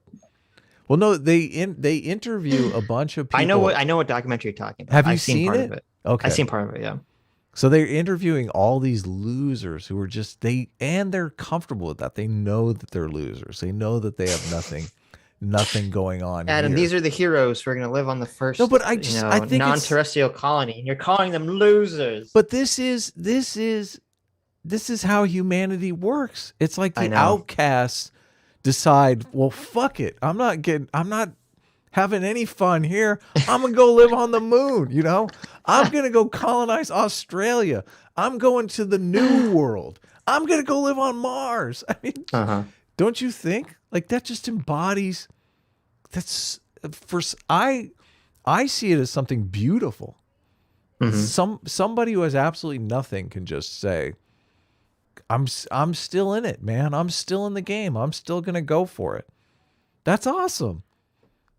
That's awesome. That's winning. That's winning through losing. I love it. Do you disagree?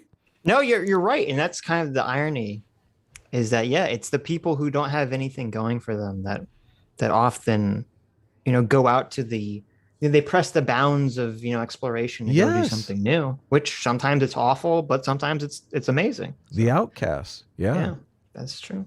Fucking God bless the outcasts, for heaven's sakes. Some in the chat said that climate change models didn't start accounting for the sun until last year. Is that true? No, that can't be true. I hope that's not true. Come on. If that's true, I'm going to be very black. Come on, the sun? The sun? How does that make any sense? I don't know. If you have a thing that talks about that, send it to me. I'd be curious to see. The sunspots. We got to clean that garbage patch up. But I saw they have some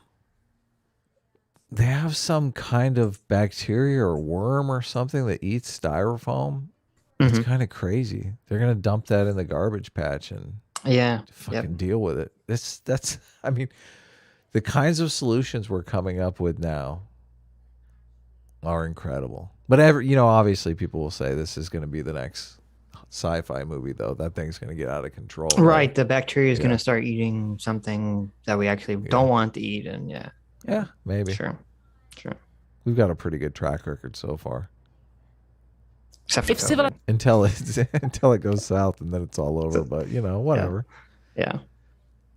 Civilization as we know it is to survive. Those investments need to be written off. Do you think that she has a 50-gallon oil drum in the back there? That's kind of a. That's what do you mean? Well, that's just like a weird prop. I mean, I didn't even notice that. You're right. Yeah, that's what they sell oil in right there. Yeah, because it's for the environment. Do you think she got that oil drum? I don't know. I think it's a fake oil drum. I don't think. Yeah, but it's so weird. Like, why would you? We're gonna put an oil drum in the back. Because she's talking about the environment. What do you mean? I guess you're right. Yeah. Means there needs to be no more fossil fuel infrastructure commissioned, and some of what we've already got needs to be dismantled. I believe this person. This seems like a reputable person to me.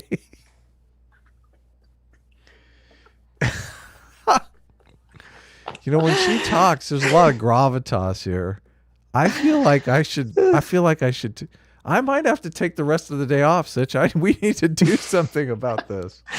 You know, when I go to Caesar's Palace and the door person greets me in their full regalia and start telling me about the dangers of climate change, I think this is a serious individual who really knows about energy policy moving forward in the world.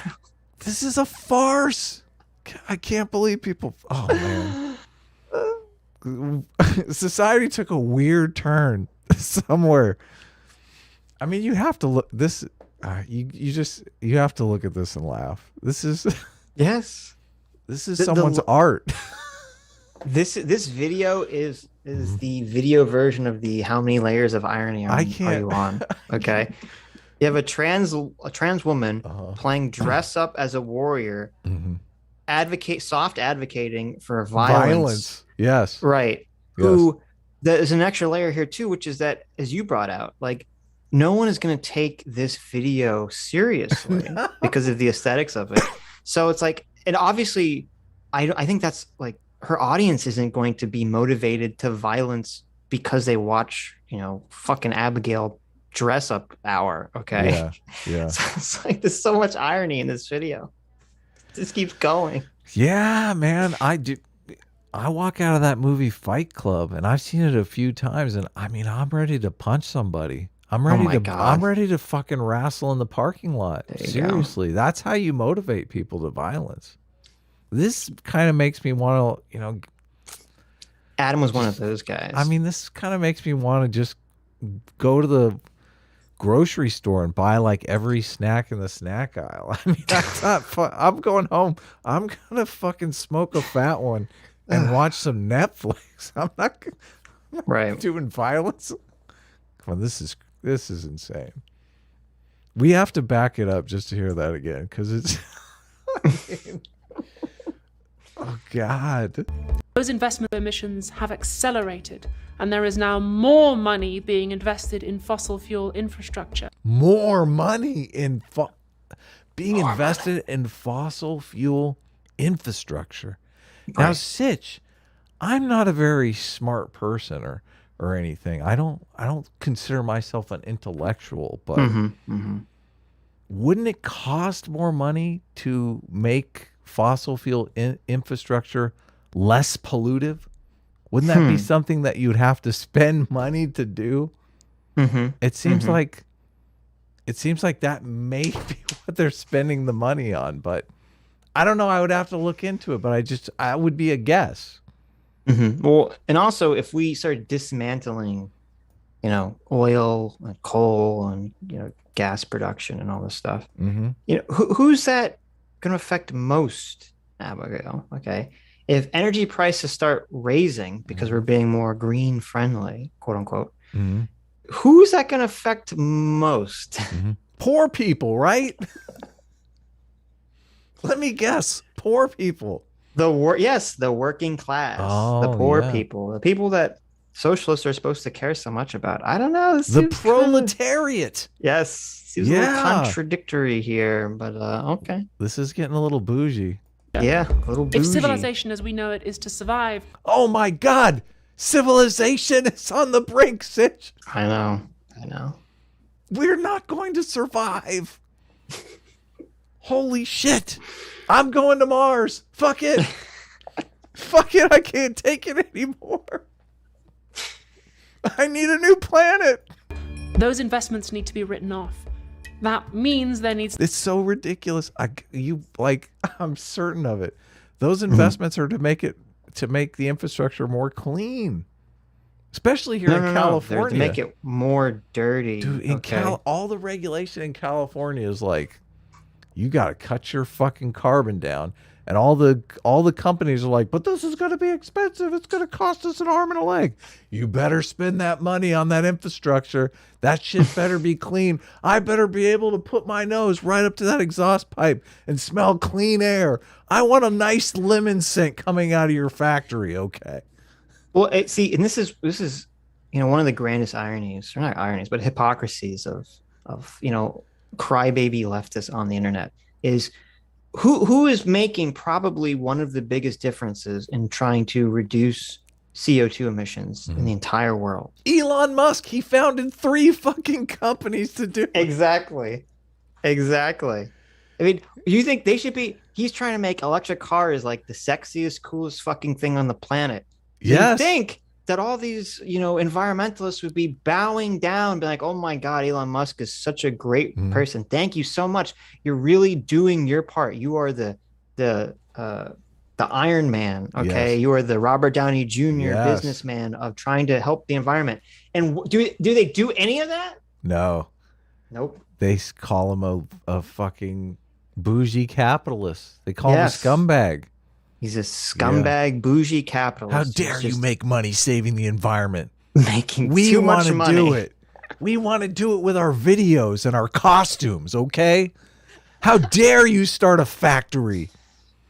Look, I'm going to do it by keying cars in my neighborhood. Okay? I have a plan. It's so disgusting too. It's like, yeah, let's go key a bunch of SUVs. That's going to solve the problem. Not let me start, the most popular electric car company. Let's electrify the entire transportation fleet. That's what Elon Musk says. What Philosophy Tube says is, let's go key SUVs in the neighborhood. What do you think they're? Well, all those SUV owners, what do you think they're buying now? Teslas?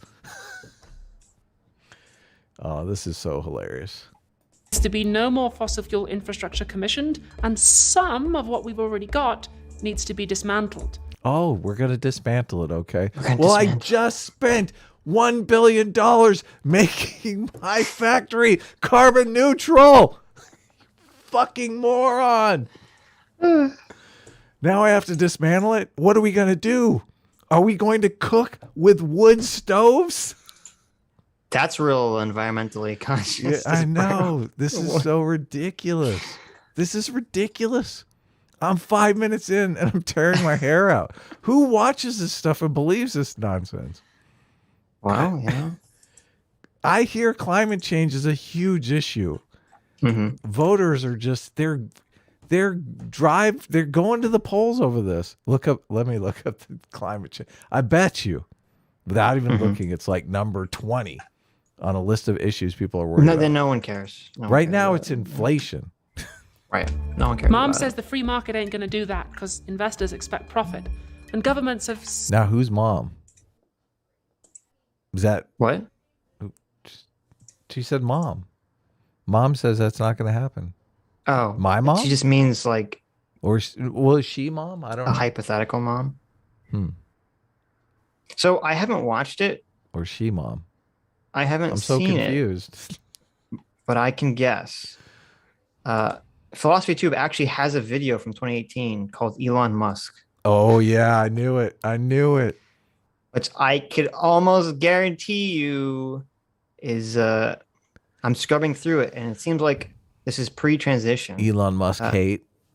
It seems like it's criticizing Elon Musk for being like a fictional character and tricking people into thinking he's awesome when he actually sucks.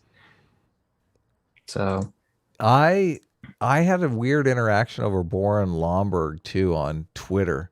I posted something about Boren Lomborg and I got a few people that were obviously leftists who were trying to tell me Boren Lomborg was like a giant scam, that I had been taken advantage of, that he's just a grifter, I think is what they said.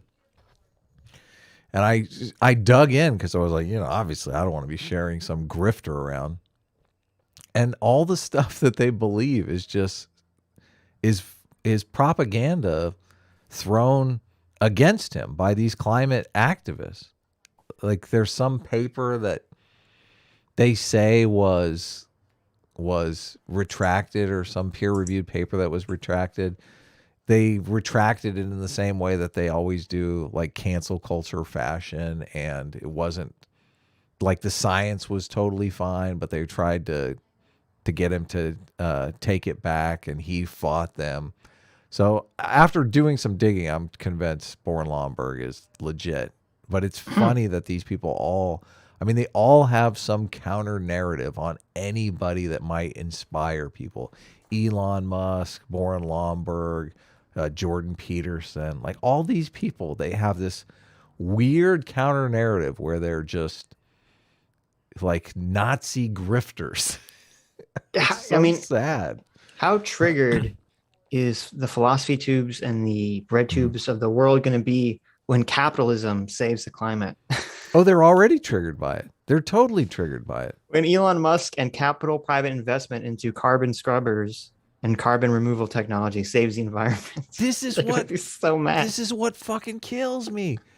Because sooner or later, we're literally going to have UBI, which is basically what all the communists want anyway, delivered via capitalism, and they're still going to be crying their eyes out because, oh my God, capitalism didn't fail. It's not going to be China that fucking saves the planet. Yeah. Okay. It's going to be some goddamn American ingenuity and some European capitalism. Bring on the nanotechnology. Why don't we grow freeways, Sitch? I mean, it's so much work to build them the way we do it. I just plant some freeway seeds out there and let them grow, right?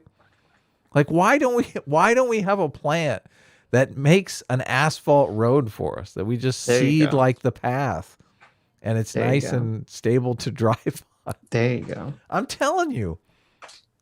You know, I can dream up some technologies that we could definitely use. The future looks great, guys. The chat is saying she didn't say mom. She said mom, that person, the environmental crazy person. Oh, mom. Oh, good. Yeah. I'm glad we solved it. Commissioned, and some of what we've already got needs to be dismantled. Mom says the free market ain't gonna do that. Mom says the free market. It sounds like she's saying mom, though. You're right. Yeah. If your last name's Mom, change it. Mom. Enunciate, my dear. Because investors expect profit, and government. Oh, investors expect profit. But that's the real thing here. Because when I was looking through her Elon Musk video, it literally the end of the video is something like, fuck it, profit over morality. Okay, so she's complaining about Elon Musk. It says, fuck the morals. Does it make any money? Okay, this is about the guy who's doing the best for electric energy right now, or electric cars. So, yeah, I mean, people need to be. I know you listen. I know the communists hate it. Okay, but you have to operate under reality, and under reality, people need to be motivated by selfish reasons. Okay? Yeah. And so having capitalism solve the problems of climate change is very doable, and it's currently working and in the process of doing that. And just trying to remove profit incentives from everything and making your magical, hypothetical, never existed in all reality utopian government solve the problem isn't going to work. It's not going to work. Well, it's a terrible lie about Elon Musk too, because Elon Musk is not driven by profits for his own self-interest. He's driven by profits to do more things, to make more constructive change in the world. Right. I've read Elon Musk. Well, I don't think Elon Musk wrote it, but it's a book on Elon Musk. And after he got all his money from PayPal, like, he immediately went to work on other projects, and he wanted to basically like reignite our exploration of space, because NASA had kind of fallen by the wayside. And I mean, he just jumped in with both feet. I think he even flew to Russia to try to buy some rocket or something like that from the Russians. Well, there's this, I think it's a very simplistic idea that many people have, especially leftists have, which is that I'm sure there are rich people in the world who do nothing, who just engage in rent-seeking behavior, who sit on boards of companies and they suck up all this money and they fucking produce nothing of value. Selfish pieces of shit. Right. And they just like to see the numbers in their bank account, increase. But for the Elon Musks of the world, and for people that are actually creating businesses and innovation, all this stuff, I think they have this fucked up idea that all these people are just motivated by money. And it's just, I don't believe that. You reach a certain level of wealth Bill Gates, Jeff Bezos, Elon Musk, these people are never, ever, ever going to be able to spend that money in their lifetime. Yeah. Okay. On luxury goods or any of this fucking bullshit. Mm-hmm. And I think that there's a reason that all these people get into philanthropy and all this other shit. They do want to create better things for the world. Yeah. Now, maybe they very often, depending on how they feel about the world and their political persuasions, can end up doing the opposite of that. But they're not motivated by just getting more money. I think that's a very simplistic view of individual behavior. Well, Elon Musk wants to see that colony on Mars. And he knows that's going to cost a shitload of money to do. Right. Right. So that's the motivation, really. That's the motivation. It is. Mm-hmm. And to I mean, I wish that they would attack, and I guess they do to some extent. They're like, oh, just Jeff Bezos just wants to fly around in his rocket ship, and that's like a luxury that we shouldn't indulge in.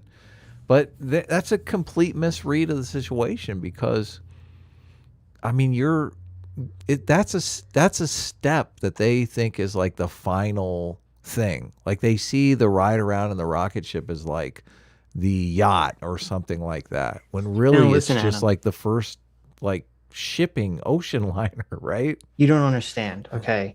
The goal here, the globalist goal, Adam, the rich elites, is that they're all going to move to Mars because they're going to doom the planet with pollution. No, they're not. And we're going to live in our little cubes, and we're going to eat the bugs, and we're going to like it. Okay. That's the future, Adam. First of all, dark cube future with bugs. We're going to eat the bugs. Anyone with money ain't going to live on Mars, bub. Ain't going to do it. I've seen Total Recall. Okay. Listen. They don't want to live with all the mutants. They're not getting enough oxygen. Yes. They don't care how many three-breasted prostitutes are out there. They don't want to live on Mars. Perfect. Total Recall. Exactly. Yes. Nobody rich wants to go. Nobody wants to live on Mars. Okay. You got three-breasted hookers and fucking mutants on Mars. Okay. Nobody wants to live there. The people who are going, though, just want, they're extreme people. They want to know it's possible. Yeah. I want to see that it's possible too. So let's make it happen. Yeah, I guess I get pleasure knowing that that's a goal of Elon Musk, because it could be so much worse. I mean, the Koch brothers never wanted to go to Mars, right? No, they didn't. Yeah, this is why, and I think, I can't remember who we were talking to, but you have to make the distinction between rent-seeking behavior and true artists and innovators, people who really want to push the bounds of culture and technology. Those people just, you have to look at society as a human resources problem. Those are the people that you want to be, who have a lot of power and a lot of influence and can get things done. Those are the people you want to see in those positions. And you don't want to see the people who just, find a better way to buy up the housing stock and rent it out to people. Right. And change society in a tangibly worse way. For the worse. Yeah. You don't want middlemen. Yes, exactly. That's the problem. You don't want middlemen getting in the way. Yes. Yeah, exactly. They perceive Elon Musk as a middleman, and I think it's just they're a fucking stupid. Yeah. Which this video proves. Can we ask? Listen, violent revolution. Okay, we're gonna dress up like Spartan warriors, and we're gonna go stand in front of coal plants, and that's gonna save the world or something. Is it wrong? We have to. There's an animation, because I was looking at animations when I was working on the video. Do you remember the animation of talking? Well, we were doing a philosophy tube video, and we're talking about all the different jobs people could get. Do you remember? And Abigail has a degree in philosophy. We're talking about. Do you remember that animation? I kind of remember it. Yeah. Amazing. I don't know if I could find the link to it, but yeah, this is very much. I mean, I'm curious about Abigail's SAT scores. I don't. If that's not probably a good Wow, thing. look at this but- elitist. Okay. Well, I'm just curious. I mean, it's the opposite, obviously. I think Abigail comes from money. I mean, just the story she told about getting, doing her college and stuff.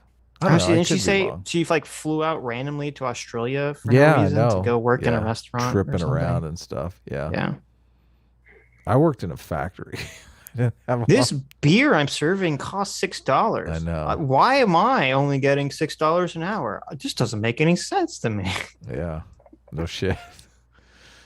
Have so far been reluctant to make the first move. So, Mom, and here I must stress that the views of Dr. Mom are not necessarily the views of Philosophy Tube. Okay. Mhm. Did you catch the key word there?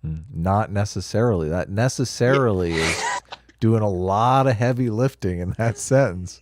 See, does it say not the views of Philosophy Tube? She says not necessarily Yeah. the views. Okay. Yeah, I caught that. I did catch that. Yeah. That's a Yeah. pretty sus. That's a pretty sketch. Not only So that, far you been picked him and put him in your video. What the fuck? Yeah, yes, exactly. Exactly. Yeah. She's acting like, oh, she just was wandering through the fields and tripped on a rock, and oh, eco terrorists just happened to be here. How did this happen?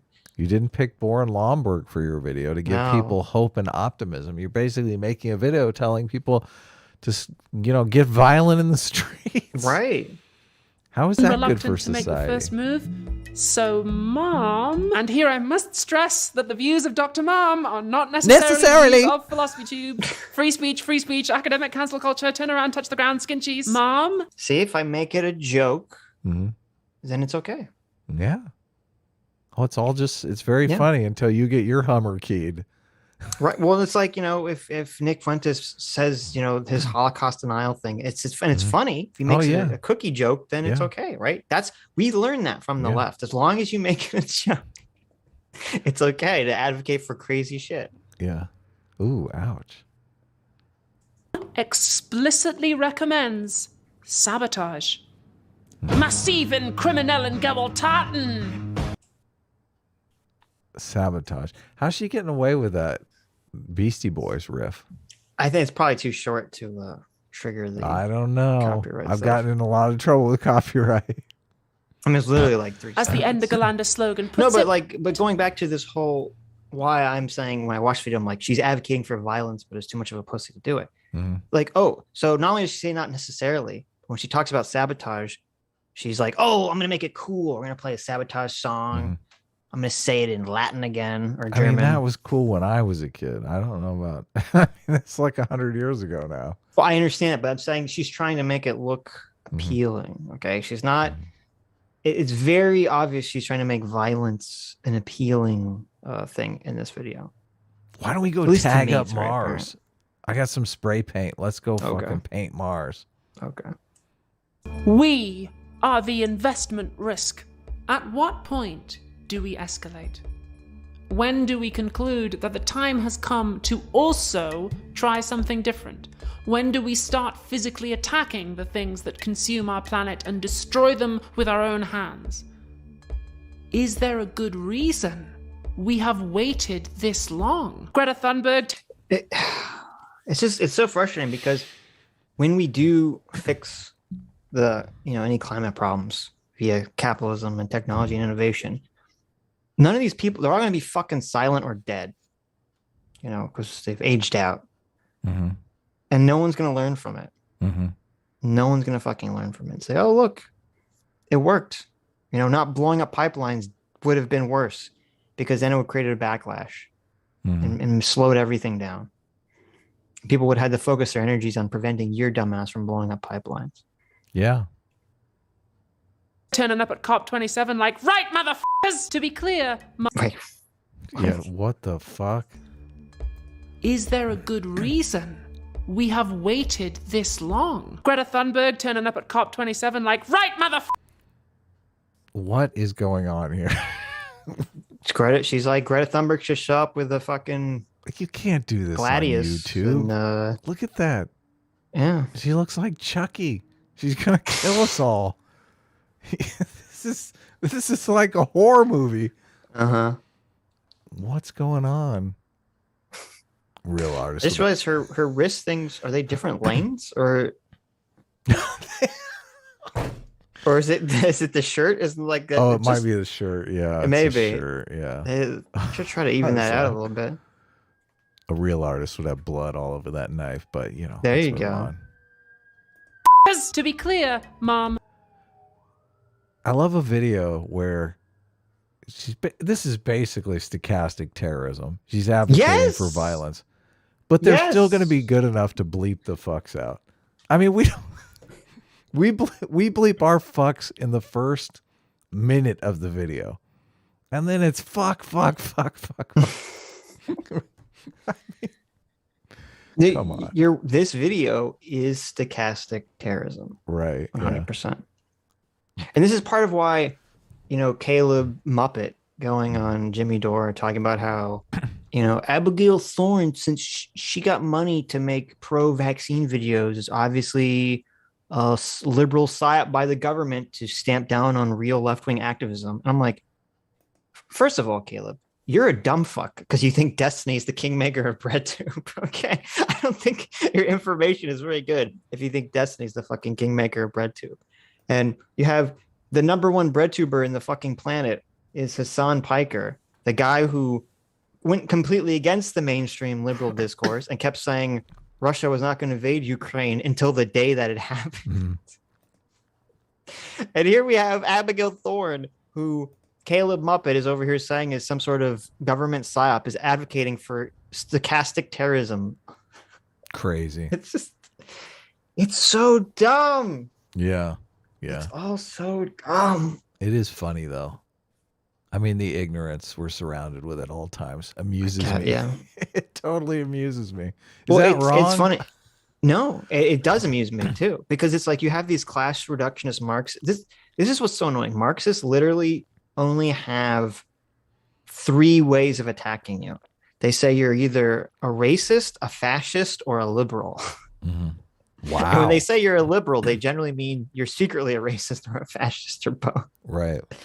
And so you have all these class reductionist Marxists who don't like identity politics Marxists, which we don't like them either, who go around saying, "Oh, they're really liberals. That's it. They're not Marxists. They're not neo-Marxists. They're not cultural Marxists. They're really secretly liberals."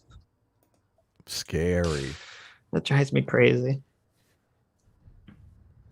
Doesn't want violence against people. He advocates targeted sabotage of fossil fuel emitting devices like SUVs and power plants as part of a mass movement that remains overwhelmingly non-violent. So he doesn't want guillotines, but he does want people to consider moving from protest to direct action. So this is so bullshit. He's like, oh, he just wants you to blow up buildings and destroy cars. That's not violence, right? That is definitely violence. I'm glad you brought the definition in ahead of time because, that's violence. Yeah. Yeah. Sabotaging gas stations and factories is violence. I don't know what the fuck you think is happening.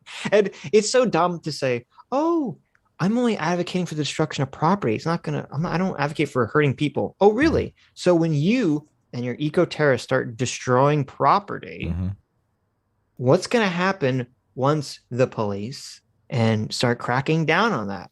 Are you just going to let yourselves get arrested? Or are you going to fight back? Yeah. Are you going to if you can already justify blowing up factories and pipelines to save the world, then obviously you're going to justify killing people to save the world.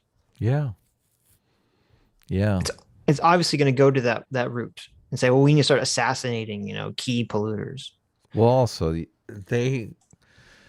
they don't understand the types of characters that you have to get in bed with if you're going to blow up these various kinds of locations. And also, I mean, people work at these locations you want to blow up. So, I mean, they're probably going to be pretty upset when you blew up their workplace. Yeah. They're not going to like You're that. right. Xerxes for $20 says, I have to head out now. Take more of my money, please. Take care, both of you. Well, thank you, Xerxes. Thank you so much. Thank you. Yeah. Alphabet for 20 Aussie bucks says no more oil. Looks like it's time to return to using ivory to make snooker balls. I mean, we want to There you break go. our addiction to oil. There you go. That part is correct. I mean, we want Mhm. other sources of power. Right. Yeah. But the way is not to start blowing up shit and keying SUVs like a child. No, that's not. I'm gonna help curious if the thing that you're going to use to blow up the oil plant is in fact an oil product. I feel like it might be. No, this is listen. They're gonna make environmentally friendly, Okay. corn derivative plastic explosives. Plant-based Plant-based explosives. Okay, We're well gonna that's make good. plant-based C4. Okay. Carbon neutral dust cloud, right? Right. When it blows up everything and creates all that, all the toxic chemicals that were, stored there explode into the atmosphere. Yeah. No, it's all toxic. It's all carbon neutral. Okay. That's all that matters. This is like Ren Fair for environmentalists. Yes. I mean, I can't take these environmentalists serious if this is their avatar of goodness. This is a bad look. An actual American flag for $20. I'm saluting and crying. Thank you so much. Says, had a bad round of disc golf. Oh, sorry to hear that. So I'm looking for a good stream to cheer me up. Hope you all have a great day and hope you all in chat have an even greater one. Well, that disc golf is a lot of fun. Have you ever played that? No, I've never played disc golf. Yeah. It's pretty fun. What is that? What's You like disc golf? You throw a frisbee and try to hit a pole. Oh. It's like frisbee golf. Yeah. Oh, okay. It's fun. It's really fun. Yeah. Look, oh my God, look who it is. We have Abigail's prop maker and teleprompter. No way. Really? Both? Yes. The teleprompter makes the actual props. Both. And they have a little Roman centurion avatar. So there you go. Abigail's prop maker and teleprompter for $20. Says, look, when you pay me $20, you're getting cheap ass Joanne Fabrics garage props. Oh, I still had to make sure the cue cards were written too. I don't know. There you go. That oil drum, though. Mm-hmm. Mr. Room 6 for 500 Kazarks. Thank you so much, Mr. Room. Says leftists hate Lomberg and Musk because they're actually looking for solutions, or leftists don't want solutions to climate change. It's just another vehicle for a socialist revolution. Yeah, I think there's truth to that. I do think there's truth to that. There's something they want. It's one of their favorite things to complain about. They don't want to actually solve it because then they wouldn't be able to complain about it anymore. Right. Yeah. That's very true. Texas SB12 for $20 says Elon Musk, Chuck Norris embody Samuel Maverick, where we got the word Maverick. They're not from Texas, but embody everything about Texas. There you go. They are the Mavericks. Well, I don't know about Chuck Norris, but Elon Musk at least. Yeah, Elon Musk bugged out of Los Angeles. That sucks. That totally sucks. The Ductator for $20. Thank you so much, Duck. Says send bread tubers to Mars to test their theories in a vacuum. There you go. How long? Let's see if your theory works. Yeah. You have 8 seconds. Given that the majority of environmental action is non-violent, a lot of people obviously find that idea a little bit too spicy. It's one thing to express yourself by going on a march. It's another to actually try and do something about it. Some environmental movements, including Extinction Rebellion... So, and I forgot to bring this up. She said, so first of all, this is so gross. She calls violence direct action. Okay. It's not violence. It's direct action. Yeah, this is like bad. Yeah. This is very common, neo-Marxist wordplay, gobbledygook. We'll just redefine the horrible thing to make it sound better. Oh, it's not violence. It's not sabotage. We're not blowing up a factory. It's direct action. Yeah. Okay. I'm confused because words are violence. Now violence is direct action. So does that mean words are direct action? I mean, I feel like words maybe are direct action, but. And then she says this to top it off. By going on a march.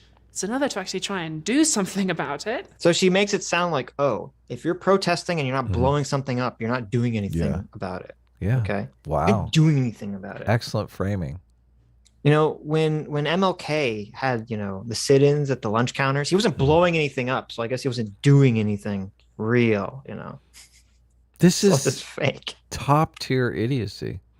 The whole purpose of marches is to bring attention to a problem. Right. And they do work for that, obviously. Well, and the whole, like, the whole principle, not the whole, but a big part of the principle about peaceful civil disobedience is the awareness and acknowledgement that if you are violent, all you're going to do is justify the government or whomever you're protesting against becoming violent against you. And people that are watching are going to say, well, you know, even if I supported your cause, you shouldn't have been blowing shit up. You shouldn't have been, you know, keying cars. They're not going to support you when you're doing crazy shit like that. But if they see you and you're just being peaceful and you're like, listen, I have a right to exist or whatever, and then the police come and they, you know, beat you up, then that's how you get people on your side. They say, oh. Yeah. But no. That's We need how violence now. That's how the Maidan protest happened. Also also known as the 2014 coup. You're trying to trigger me. By dum-dums on the internet. Okay, thank you. Some environmental movements, including Extinction Rebellion and Ende Gelände in 2016, explicitly rule out the kind of thing that Mom thinks is necessary. He and others say this ruling out of direct action often ignores the history of it working. People remember MLK, they ignore the Black Panthers. They remember Gandhi, they ignore the Indian Mutiny. They remember the suffragettes, but they ignore the suffragettes who planted bombs and threw rocks at Winston Churchill. Can you imagine the reaction you would get throwing stones even at the statue of Winston Churchill now? We wouldn't need nuclear energy. We could power the whole country on the fury of telegraph columnists. And I include myself here.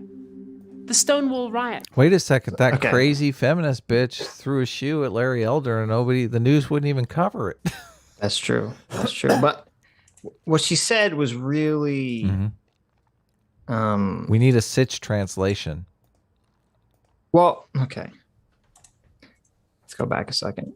Of Winston Churchill, who planted bombs and threw rocks. They remember Gandhi ruling out of direct action often ignores the history of it working. People remember MLK. So, first of all, the article she cites that, you know, that violence worked in the civil rights movement. Okay. There's no social change without coercion. This is just some article that some random asshole wrote. Yeah, this is like a blog post.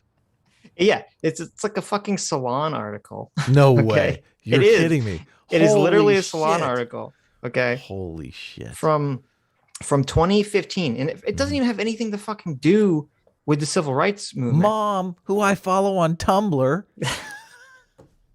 It's an article about how there was do you remember the Freddie Gray situation? No.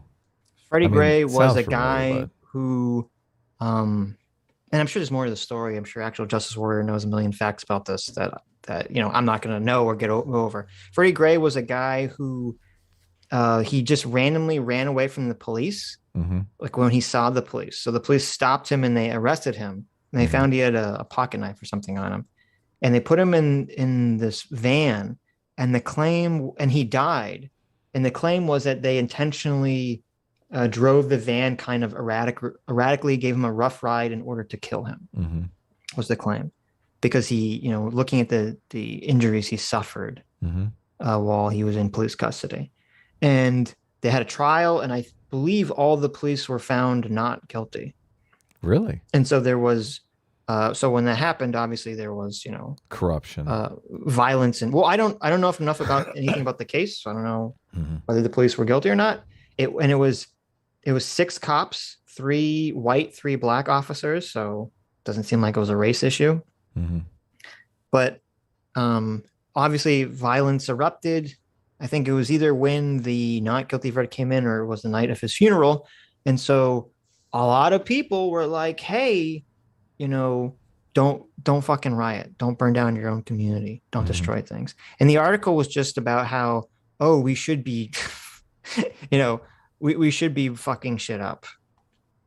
We should be destroying shit, basically, essentially.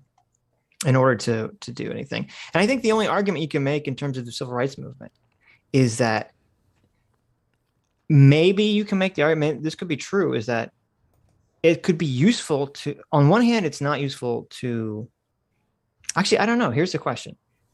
So with the civil rights movement, would it have been better and more useful to people advocating for equality for Black Americans under the law if everyone involved was nonviolent? Okay. Mm-hmm. Would that have created a better, faster change? Or is it better to have crazy people like, you know, the Black Panthers and Black nationalists and Black separatists running around causing, you know, trouble and appearing as the more extreme elements of it? Is it useful to have that contrast so that the public says, oh, well, they're too crazy, so I'll support MLK because he's moderate? I don't want to admit this, but I kind of think the contrast is helpful. Yeah, I tend to agree with you. Yeah. I tend to agree with you. Yeah. Now, obviously, I don't think any of these movements like that, there's no mastermind planning that out. No, of course not. This is just the way the world works. This is just the way the world works. Yeah. So that, like, to me, that would be the only argument you can make about how these sort of violent movements are useful. It's only like, well, it's useful if you have a nonviolent advocate who people will say, well, that guy's fucking crazy, so I'm going to go with this, you know, the nonviolent guy. Yeah, yeah. You seem reasonable by comparison, but then right. But the good cop, bad cop. Right, yeah. If there's not the unreasonable, unthinkable option out there, you're kind of looking at the reasonable option going, this sounds totally unreasonable. Why are we changing anything, right? Right. Let's just keep things the way they are. Everything's working fine. Yeah. Yeah. I guess it's true. You need some agitators. You do. In the article she links is a paragraph or a sentence I'll read. It says, cops need to know that if they abuse their position, they will go to jail themselves. Mm-hmm. Okay, I agree with that. I agree, yeah. And if the system won't deal with them, the community will. Mm-hmm. True. What does that mean? Well, that is true. I guess. That sounds like, what are you advocating for them to be lynched? What's going on here? Well, the community, it doesn't have to deal with them violently. The community can deal with them democratically. Okay. I mean, that happens. Maybe. Yeah, leaders get voted out of office, and then they make some changes, mix it up. Mm-hmm.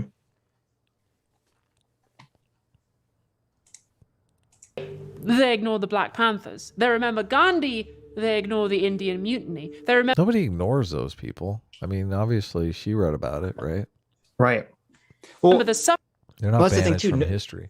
People don't ignore this stuff. It's just that there's a reason the nonviolent side tends to win out in the end. Yes. At least in modern history. Yeah. When we think about these movements. Okay. Yeah, of course. Yeah, because it's an optics game, and optics matter. Suffragettes, but they ignore Oh my God, the suffragettes were violent too, Sitch. Holy cow, violence does work. I feel so smart now. My brain is expanding. It's ginormous now. Suffragettes who planted bombs and threw rocks. Did you check this out? Is this true?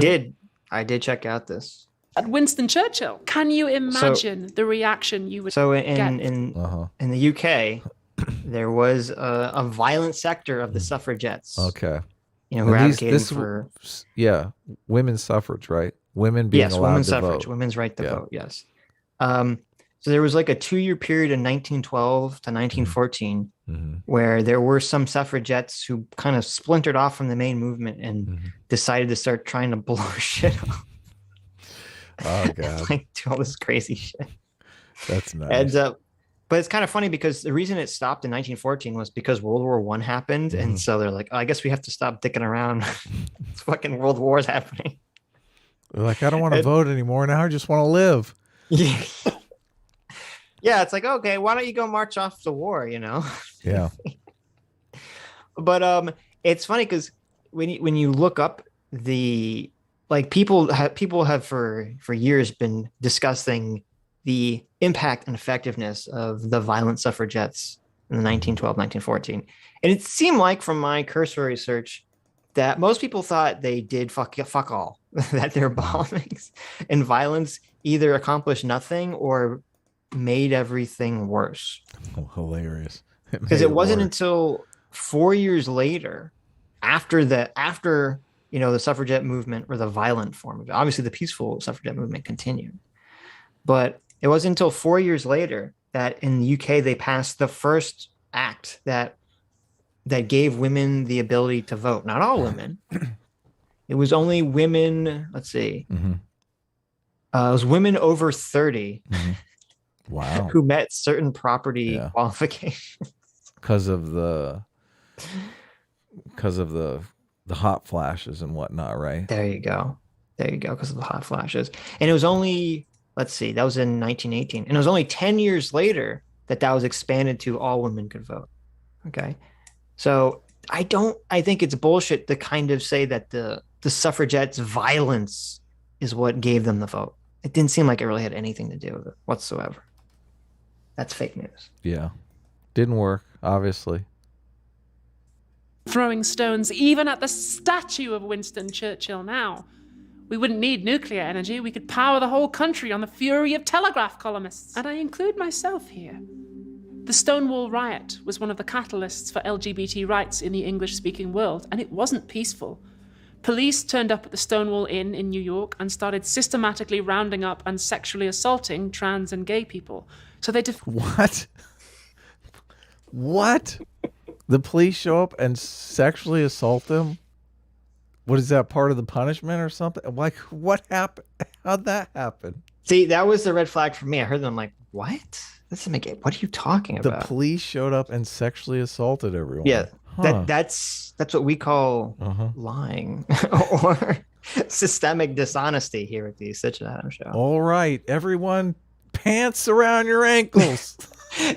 The police are here. Everyone, drop We're your here. We're here to arrest you. But I'll go into the background to that when she finishes her good. Stonewall riot. Defended themselves. They threw loose change and then bricks at the police. I'm glad they did that. My life is almost certainly better as a result.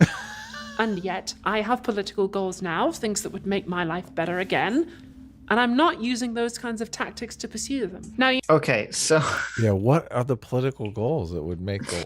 I don't. Does she go into that? Well, yeah, sort of. Not really. You'll see. Oh my goodness. Okay, so I didn't know anything about the Stonewall riots. I'd heard them, LGBT people, like activists, mention them all the time.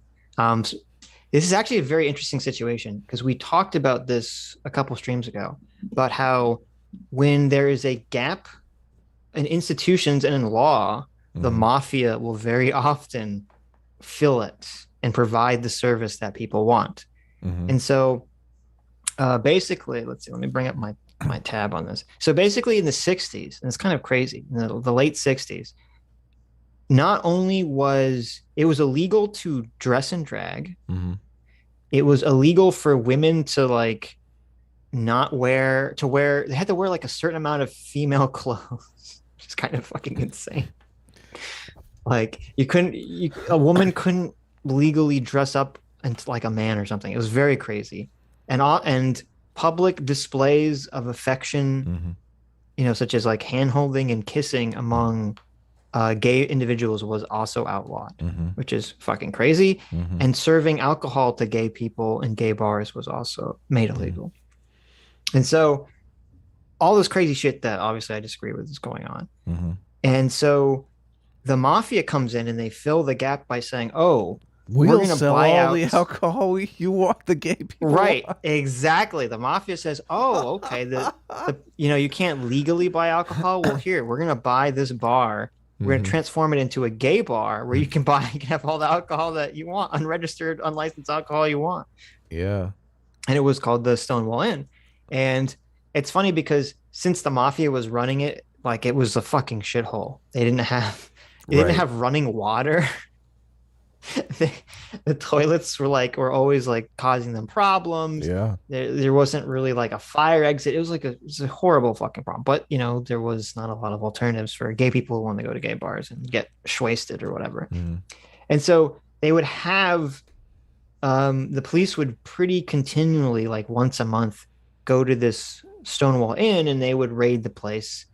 And they would, and since it was the mafia, very often the mafia was paying the police under the table to tell them when they were going to raid the place. So they had this system set up. So when the police were going to come, they would like try to hide all the booze, and people in drag would try to hide in like back rooms or change their clothes or something so they wouldn't be arrested. And there's like this whole operation going on. So basically one day there's an unannounced police raid that the mafia doesn't know about. And they start, arresting people, which they've done in the past. And part of the procedure for this is that since it was illegal to wear drag at this time period, they would have cops who had to like check if, the person was in drag or not, was like a woman or a man or whatever. Okay. So they would bring female cops and male cops to like, penis check. inspection day. Do penis was inspection real. day, yes. Holy to do penis shit. inspection day to make the see, which is this is all ludicrous, but it's obviously fucking insane. But so this line that Abigail gives about like the police came and they were sexually assaulting people. So even though this had happened in the past, apparently there was a lesbian there who was being, inspected by a female cop to see if she was a man or a woman, and she claimed the pat down was sexual assault or something, because the female officer is patting her down to see if she's got a vagina or a dick, essentially. Okay. And so they start arresting, and this is like a bumbled operation by the police, because they normally, when this would happen, they would arrest people who, for whatever reason, and they'd have the police cars or vans already there. So they just take them into the vans and they drive away, and then the bar would basically resume business. But there was some logistical problem. So they started arresting people and the vans weren't there. And so they had all these people like in handcuffs, and they had hundreds of people that were at this bar kind of just milling around outside. And it's like, obviously we start to see where this goes. The situation starts to get more tense. More and more people from the neighborhood and the area start standing around. They start yelling at the cops. Someone who's being arrested starts to say, "Why are you letting them arrest us? You should fight them." So people start throwing shit at the cops who are arresting these people. Wow. And then this was actually kind of described kind of hilariously. Apparently there was a bunch of gay men, some in drag, who started doing a can line. No way. Are to they in protest handcuffs? Well, no, not in handcuffs. To like protest the cops, and then the cops show up. More and more cops keep showing up, and apparently they started attacking the gay people in the can line with like nightsticks. Like, and some witness described like this is the most surreal situation, because you have the cops like trying to like move through this line of like beating up, gay protesters doing the can, and then like right next to them you have all these guys doing the fucking can. It's like a totally surreal. This is like a scene from a David Lynch movie or something. And so, but anyway, the point is, all these laws obviously were unjust and terrible, and the police were completely overreacting, I would argue, in the law. But it's like, I don't know. This seemed to be like this event that happened did bring awareness to like how fucked up a lot of these anti-LGBT laws were. But I feel like a lot of people, LGBT activists, act like there was some fucking massacre at like Stonewall. Right. like hundreds of gay people Did anyone were just die? murdered in the streets. Huh. I don't think so. Okay. No one died in the can line? No one died in the can line. No, I don't think anyone died. I just started looking up pictures of can dances. It's fucking hilarious. Yeah, people were injured, obviously, because the police were like beating people up, but I'm pretty sure nobody died. So. All right. So that's your Stonewall riot story. That was how the police were just. Oh, and so, and I don't know. And I just have a big problem with her framing. Not only is she saying the police, because the way she frames it, and this is why it's stupid, because like obviously the police are in the wrong. Well, the police maybe are not in the wrong, but like the laws are in the wrong, right? And the police are in the wrong for giving a fuck to enforce this shit anyway, in the first place. But I think you could tell the story of it truthfully. You don't have to embellish it. You don't have to say the police were sexually assaulting LGBT people and they started defending themselves. That's not really an accurate depiction of the story. And the story is bad enough that you can just explain it without adding shit to it. Yeah. Yeah. This is dishonesty, though. You might say, Abigail, that's because you're a hypocrite and a coward, and you'd rather lie around in a hammock eating French cheese than get off your ass and actually try and do something. And I'd say, well, True. I don't think that's entirely fair. It's not a hammock, it's a divan. But this is Philosophy Tube. And on this show, we know that the interesting intellectual and emotional stuff comes out when people try to defend the tensions in what they think. So, why do so many people have this discomfort, almost hypocrisy around violence?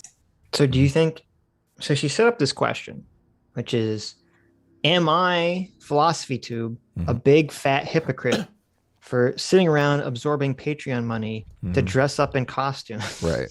Not get out there and punch people in the face. Right. Yeah. Do you think she's going to adequately address? Of course not. I mean, there are jobs where security, working in security, working as a police officer, working in the military, where, you know, you're going to get beat up for a living. So you're going to have to pry people off of each other. You're going to put yourself at bodily risk. Yeah. It's just glorious coming from her talking about this kind of stuff. Yeah. It also, it seems very egotistical to me that even in this video that's, I would say, is stochastic terrorism and is a call for violence, it still has to be like framed in this like, well, why don't I do the violence? It comes across as like, listen, I'm the thought leader. I'm going to sit up here on my devoir and I'm going to tell you guys what to do. You guys are the labor. I'm the boss. Wait, no, I don't want to say that. I'm a communist. Okay. You guys are the direct actors. I am the thought leader. That sounds better, right? I'm the thought leader. I'm bringing awareness to the issue. Yeah. Yeah. It is hypocritical, but anyway, self-awareness is off in this video for her. Maybe what we need is a clear-cut case to sharpen our critical skills. So, let's take it to the extreme. Let's talk about guillotines. All right. I'm ready. France...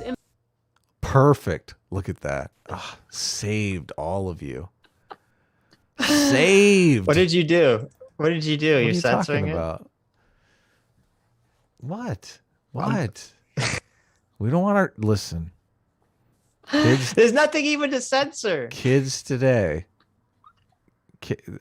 We need to think about the trans kids. Okay. Oh my God. There's nothing to even censor. The trans kid. The trans kids. You got to admit the way the censor is set up, though. It makes it look worse. It makes it look like she's the censor makes it completely worse. naked. Yes. Come on, this adds value to the show. That really makes it look does. so much worse. It does. That makes it look yeah, so no, I much set it up worse. perfectly. Look at that. Oh yeah. Like Chad is saying thought leader, THOT. There you go. Abigail's the thought leader. I like it. Let's see if I can set this. Oh, I guess you can see some skirt down there.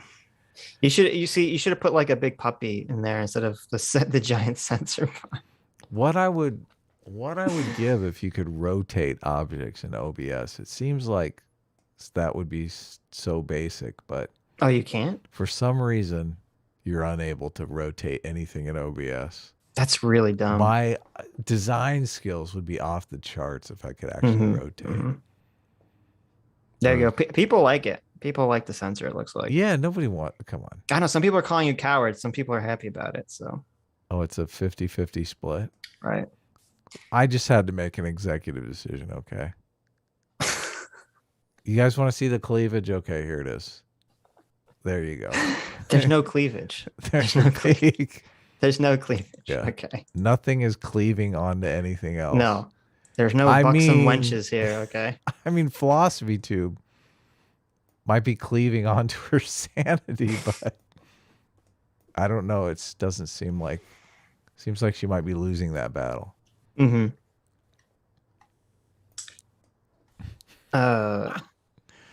Oh, so I was gonna say, this is so stupid. If you're talking about like when should violence be acceptable in our modern society, okay, under our Western democratic system, why the fuck would you try to use the French Revolution as a comparison point where they were revolting against a monarchy?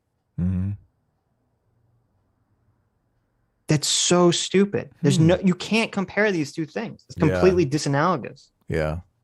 So we're going into French Revolution, huh? Going in the French Revolution territory. Right. Yeah. Revolting against an autocrat, basically. Right. Yeah. It's completely different. Yeah. Texas SP12 for $20. Thank you so much. Says A team is for Chuck Norris. S class is for Steven Seagal.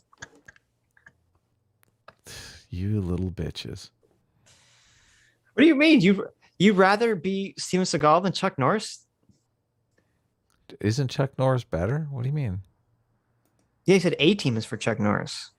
Oh yeah. And S class is for Steven. Steven Seagal is the guy. Joe Rogan always tells that story, right? That's Steven Seagal about how he got choked out and like pissed and pooped his pants or something. I wanted Chuck Norris. Maybe I misheard. Did I get Chuck Norris? You got Chuck Norris. Okay, perfect. Yeah, isn't Chuck Norris the real fighter and Steven Seagal is like just an actor? I don't know if Chuck Norris is. I mean, they both have, I think, done martial arts. I don't know if Chuck Norris is like a real fighter or anything. But Steven Seagal's the long hair guy. Yes. Yeah. Okay. Gotcha. Chuck Norris is the guy whose wife said that Obama was going to bring 1,000 years of darkness to America. I mean, they're both kind of cool, but kind of crazy. But... I mean, they're no Ted Nugent, but that's true. They're no Ted Nugent. Commander Caleb for $20. Thank you so much. Says, is this enough to buy Wormy? I don't think Wormy's for sale. No, Wormy's not for sale, but okay. And that's not even really enough to cover his vet bill, but Chuck Norris was a karate champ in real life, and Steven Seagal ran a dojo. Oh, there you go.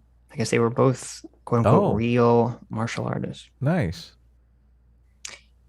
Let me read this real quick. America's Big Fat Debt for $5. Thank you so much. Says Sitch, what you're describing with MLK and the Black Panthers is known as the radical flank. It's a well-studied social phenomenon. So there you go. Radical flank. Yeah, that seems about true. I'd buy it. Christian Baller, thank you so much for $20. Says, I started a new job so I can start spending money on free will. Just wanted to say thank you for the greatest community in the internet. A team sleeps with socks on his hands to prevent wet dreams. That's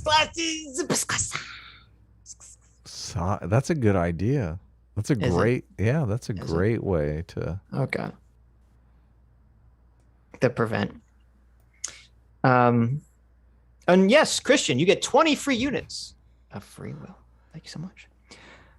Coyote Doge for $20 says Eco Terrorists tried the SUV thing in the 70s. Look up the Weather Underground and how they ended up in the Obama administration. There you go. I think they did try the SUV thing. That's interesting. Yeah, the Weather Underground did a bunch of crazy stuff, but weren't they mostly about bringing attention to things? They were going after the IMF for a long time, which now that I actually understand the monetary system, I think they were probably just doing dumb lefties. Shit. Yeah. I had heard about the Weather Underground, like Obama administration connection. I'm trying to remember. There was someone related, and it's escaped me, but I'll look it up again. Darren Leslie for 50 Aussie bucks. Thanks so much. Says, hi, CEO Sitch and janitor Adam. I saw that. What the hell? First time chatter, long time EFAPper. Just found out I got my dream team, the Australian Fed Police, so I may not be able to catch the live shows anymore because of time constraints, but thanks for all the laughs and insights. Well, thank you, Darren. We appreciate it. Oh, he just got his dream job. Oh, okay. Darren just got a job as the Australian Fed Police. There you go. Cool. I mean, if you can't listen to our show at work, is it really a dream job? I don't know. That doesn't seem... It's like maybe not. Okay, I have a new. And if you're in law enforcement, I know we have some law enforcement that listens to us. I'm not sure, and I know we have law enforcement from Australia before Darren listens to us. But Oh yeah. I don't know if listening to the stream while you're working is a great idea. I mean, I would guess- listen to us as you're Uh-huh. raiding a crack house. That would be There a you lot of go. fun. There you go.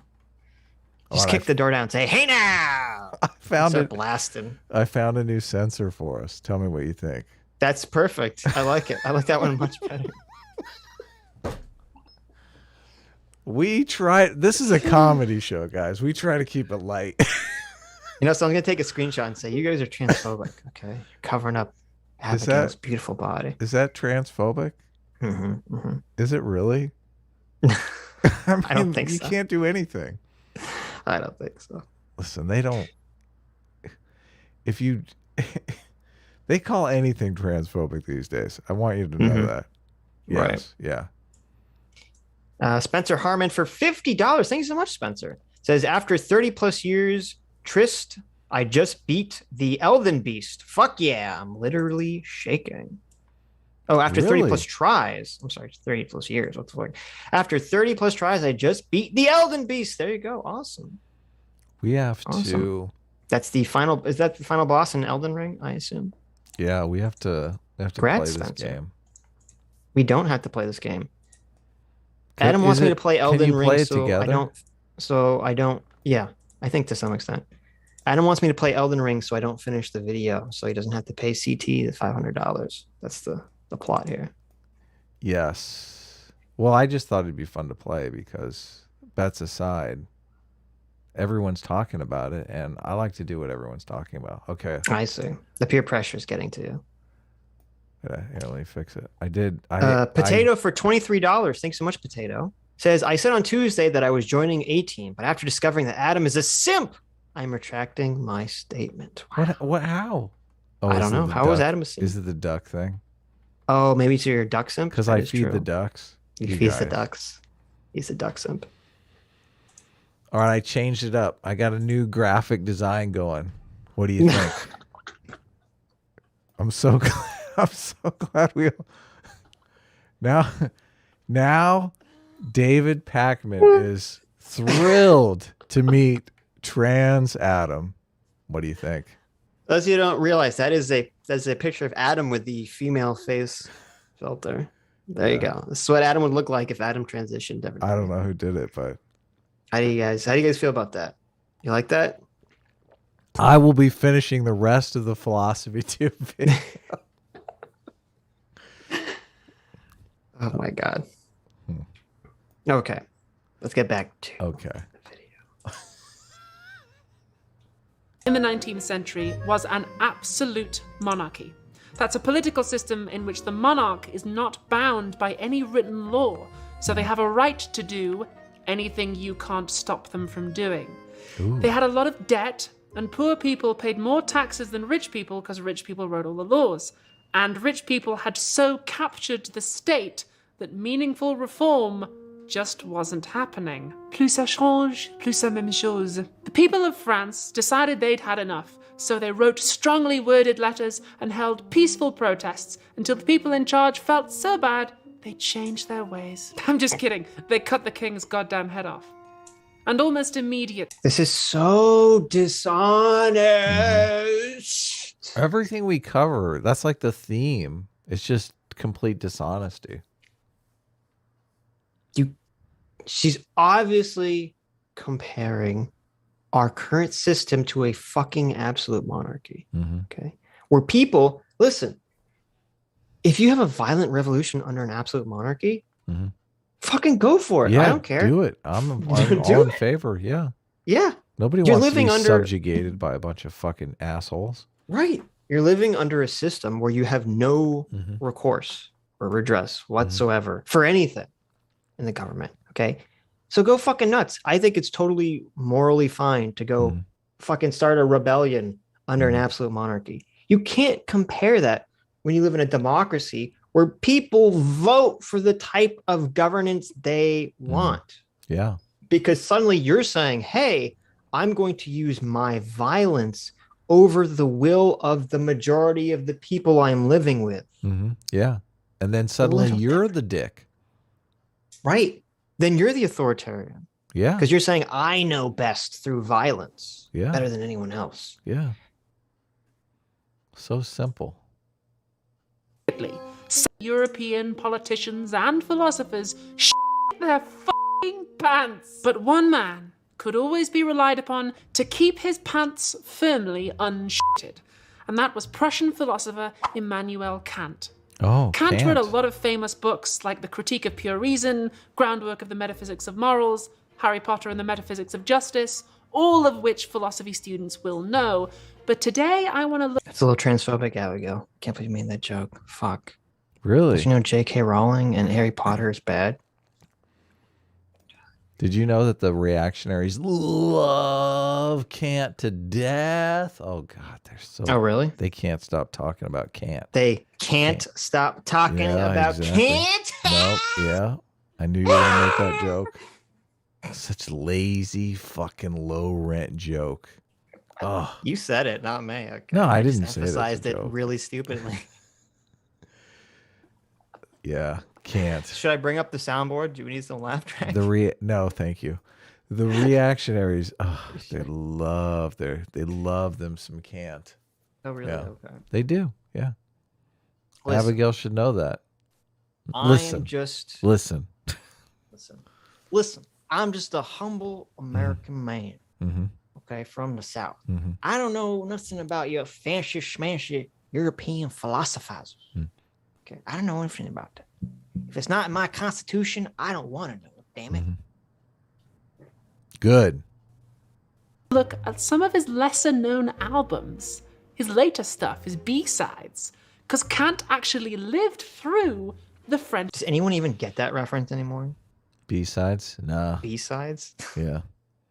Is that like a different folder? Seriously, does anyone under the age of 40 know what the fuck a B-side is? I mean, Yeah. I guess I fit that category, but I barely fit that category of my knowledge. I'd be like, Mom, Dad, what's a B-side? They're like, well, you see, 1,000,000 years ago when we had records. Yes. There was the primary side that had the good song, and then the other shit song that they pressed into the other side that nobody ever listened to. Yeah. That's why it's the A team and not the B team. French Revolution. I say lived through. He never actually went to France, but he read about it on 19th century Twitter. And he had some thoughts that have puzzled philosophers since, because even Kant had some seemingly contradictory ideas about political violence. On the one hand, Kant was an enthusiastic supporter of the revolution. I like this. The argument that she's making is really smart people sometimes have contradictory ideas. So just look away. Look away because I have these contradictory ideas. It's funny the first time I listened to this video, I missed that.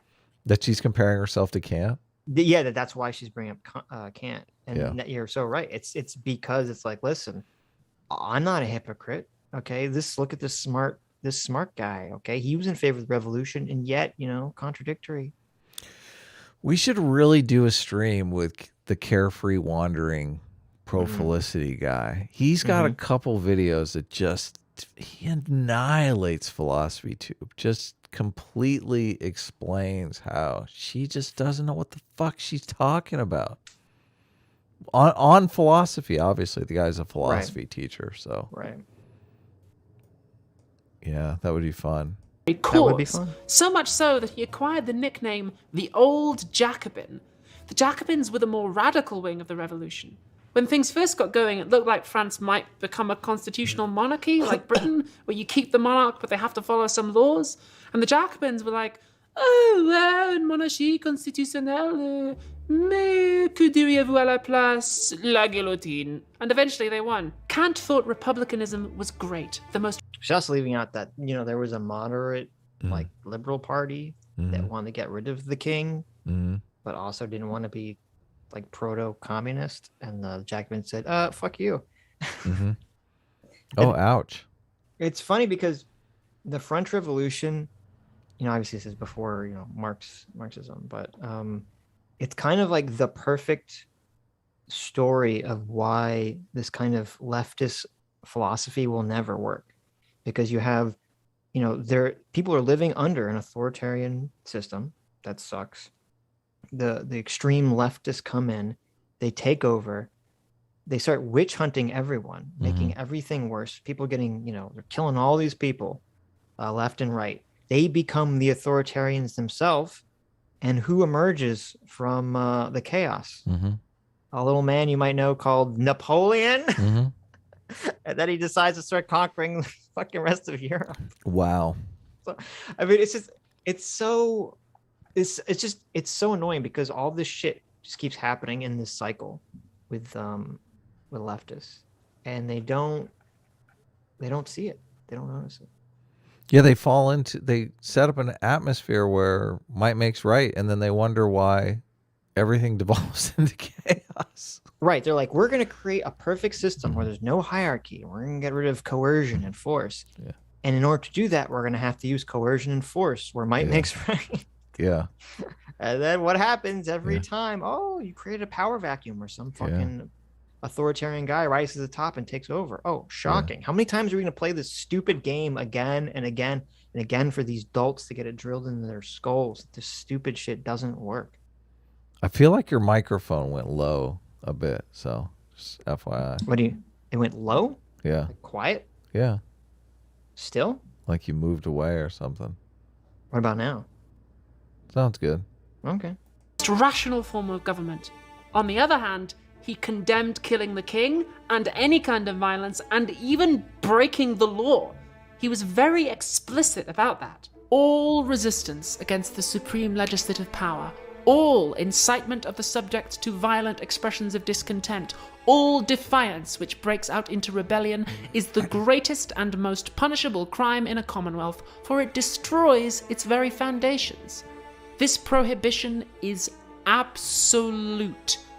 And even if the power of the state or its agent, the head of state, has violated the original contract by authorizing the government to act tyrannically, and has thereby, in the eyes of the subject, forfeited the right to legislate, the subject is still not entitled to offer counter-resistance. And So wait, let's go back a second. Look at that quote. This video's a mess too. This is like people are offer watching. counter-resistance.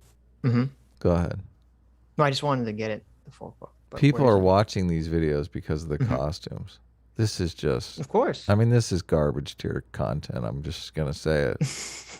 I mean, it's just demoralizing. It's. I mean, it's completely. It's a garbled mess. Like, where are we going here? So we start the video on climate change, and now we're in the French Revolution. We should be Right. eco-terrorists. Right. So now And then we're she going to poses- make a justification for violence. Right, and then But I poses mean, the how is this a question- justification for violence? Just because a bunch of people in France a long time ago thought, like, this is their musings on violence? I mean, who cares? Well, but this quote is the opposite, because this is Kant saying you should never. Right. Revolt. Yes. Yeah.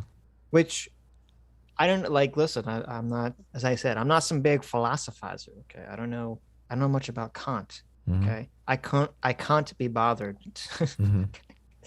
But this seems like a really stupid position to have. Like, if you had this position in terms of a democracy where people are voting to establish the order, I would understand the position.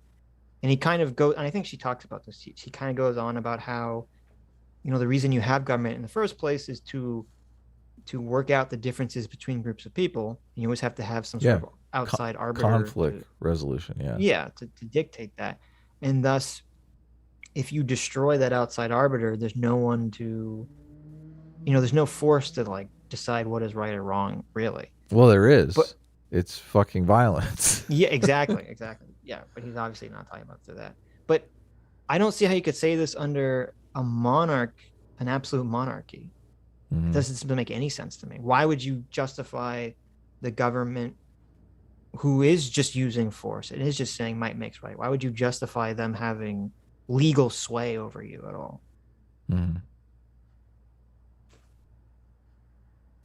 And philosophers since Kant have tried to figure out how he squared these two apparently contradictory ideas, liking the French Revolution, but opposing the French Revolution. Kant was quite into what philosophers call social contract theory. It was really big in the Enlightenment. There's lots of different versions, but the basic idea is, imagine a time before society called the state of nature, where there are no laws.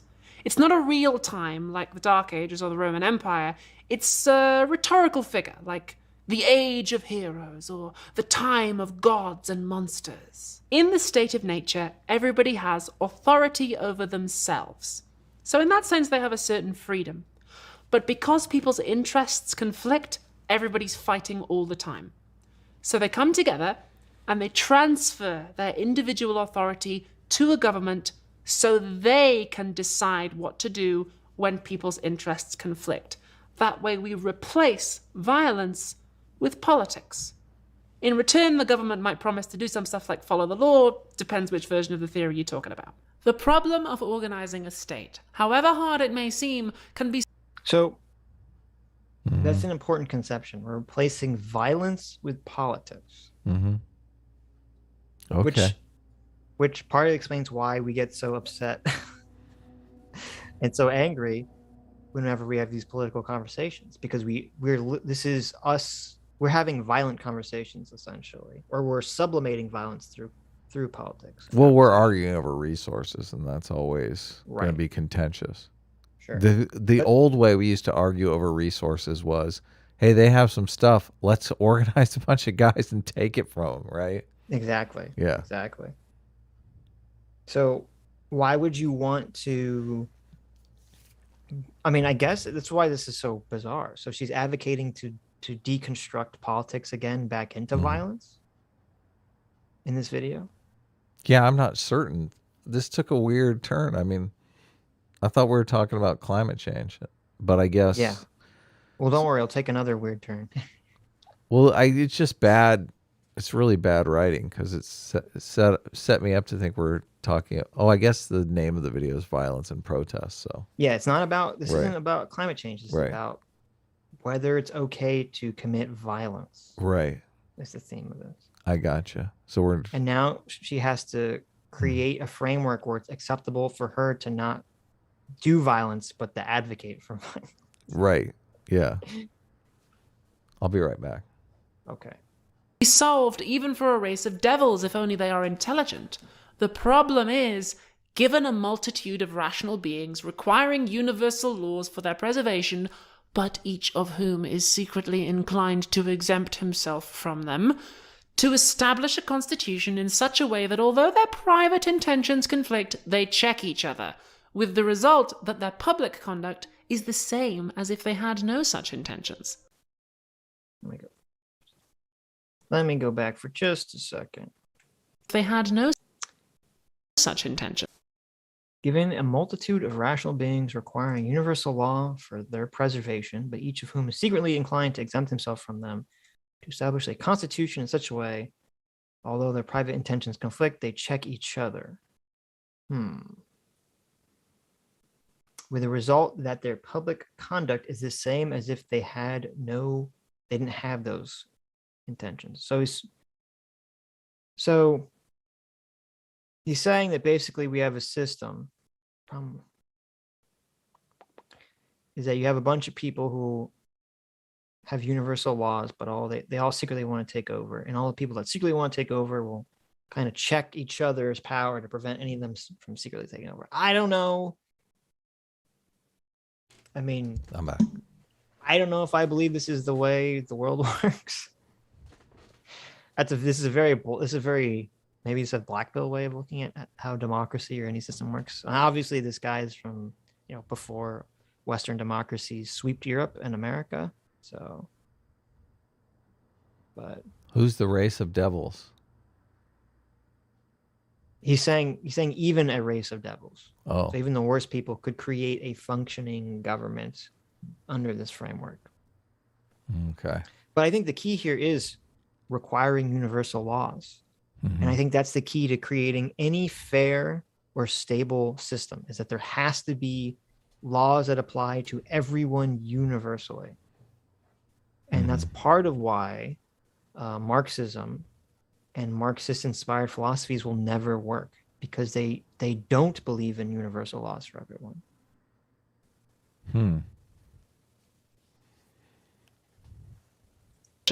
And this is why Kant thought that citizens have no right to rise up against their governments or even to question them. Suppose the people of a country felt their government was too harsh, so they started rebelling.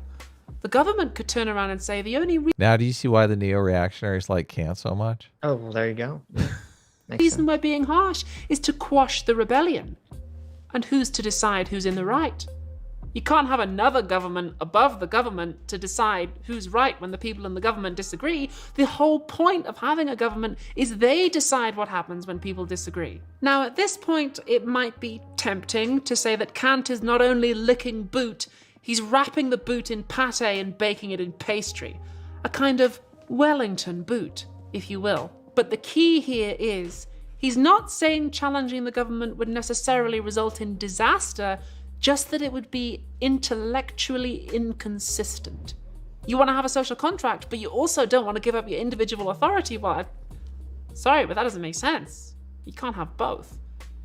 This is a classic Kantian move, to insist that the thing you want must not be contradictory. If you can grasp what he's doing here, then a lot of the rest of his stuff will start making sense. And generations of philosophy students have felt that same frustration you might be feeling, where it's like, come on, Kant, what are you, a Vulcan? People aren't 100% rational all the time. We're not consistent. So this entire section, which we're thankfully almost through, because I don't have much to say about it, it is completely out of place for the rest of the video. Yeah, I was like, what the fuck? And I think that this entire section does feel like the unnecessary ego insertion of why it's okay for me to advocate for violence and not participate. Right. Because this tired old philosopher that I dug up agrees with me. Sort of. I just hate sort this of agrees argument. with me. It's like, this is the problem. This is the problem I have with a lot of the way people make arguments. They're like, I believe this thing. And let me search throughout history to find some philosopher a long time ago that wrote about it and also believes it.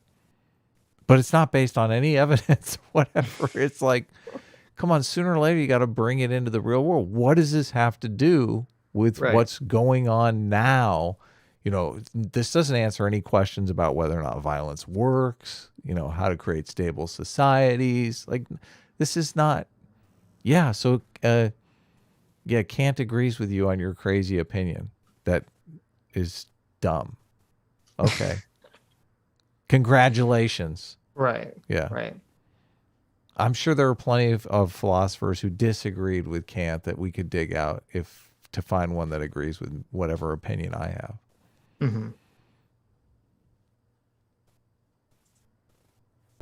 And he'd say, yeah, I know, but you should try. If you're going to use brain, you got to use all brain. And it might not be... You see, she doesn't say anything interesting about, you know, thinking fast and slow. The mind is divided, you know, emotion, social intuition. There's so many interesting things that you could say about reason versus emotion. Of course, none of that is said, but... Or... I would say more importantly than what Kant thought about the French Revolution, who wasn't even participating in it, is, you know, did the French Revolution prove successful? Yeah. How are you defining success? And could it have not led to, you know, the Napoleon dictatorship if the fucking crazy leftist had been tampered down by the more moderate centrist of their day? Yeah, but of course, you know, Abigail can't get into any of that because Abigail likes the Jacobins and the guillotine, crazy leftists of the French Revolution. They all look at the French Revolution with like starry eyes, even though it ended so bloody and awfully.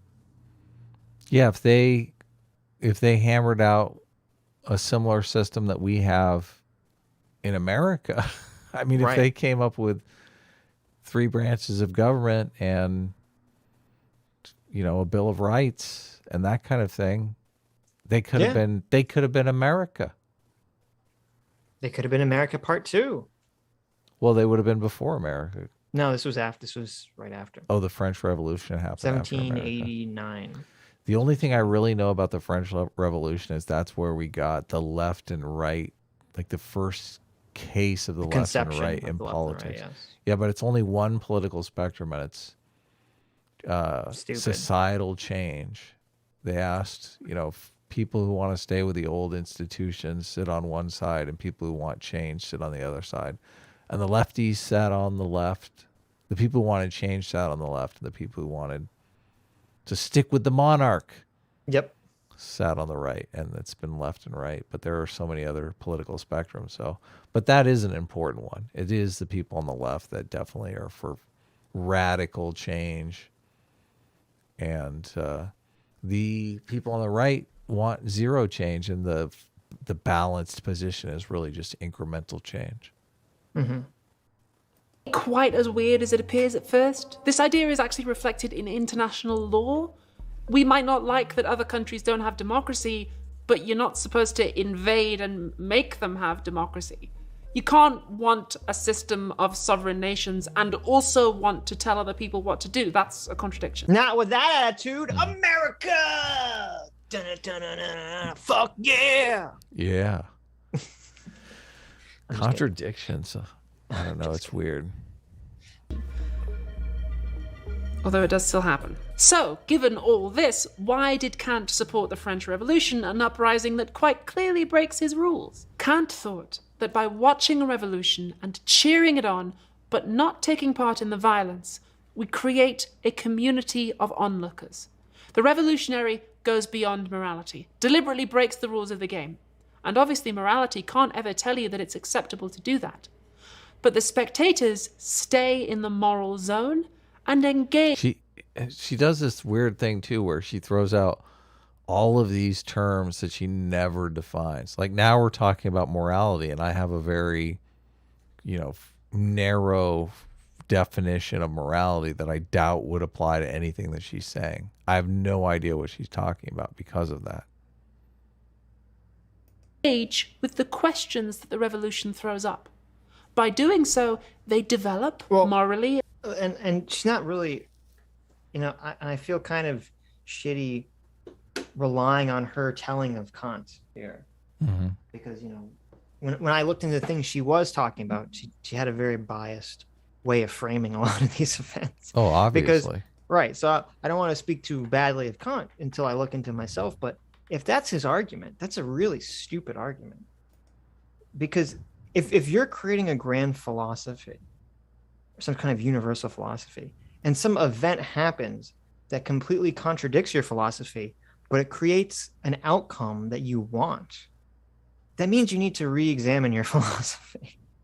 It means there's some fundamental flaw there that you're not addressing. You can't just kind of hand wave it away in this sort of fashion. Have you watched any of Carefree Wandering's videos? He's made looks like 4 videos on he's made 2 videos on Kant and 3 videos on Philosophy Tube. I haven't seen any of his Kant videos. And I swear he's basically said she gets Kant completely wrong. So oh really? Okay, so I think so. This could all be bullshit. This could all be bullshit. Yeah. But anyway, I studied philosophy, motherfucker. And so humanity progresses.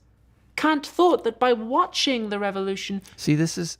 every time it happens, it's just fucking... Why? Kant thought. Why? Who cares? Kant thought. Who cares? Who fucking cares? Well, let's be a little careful here. Mm-hmm.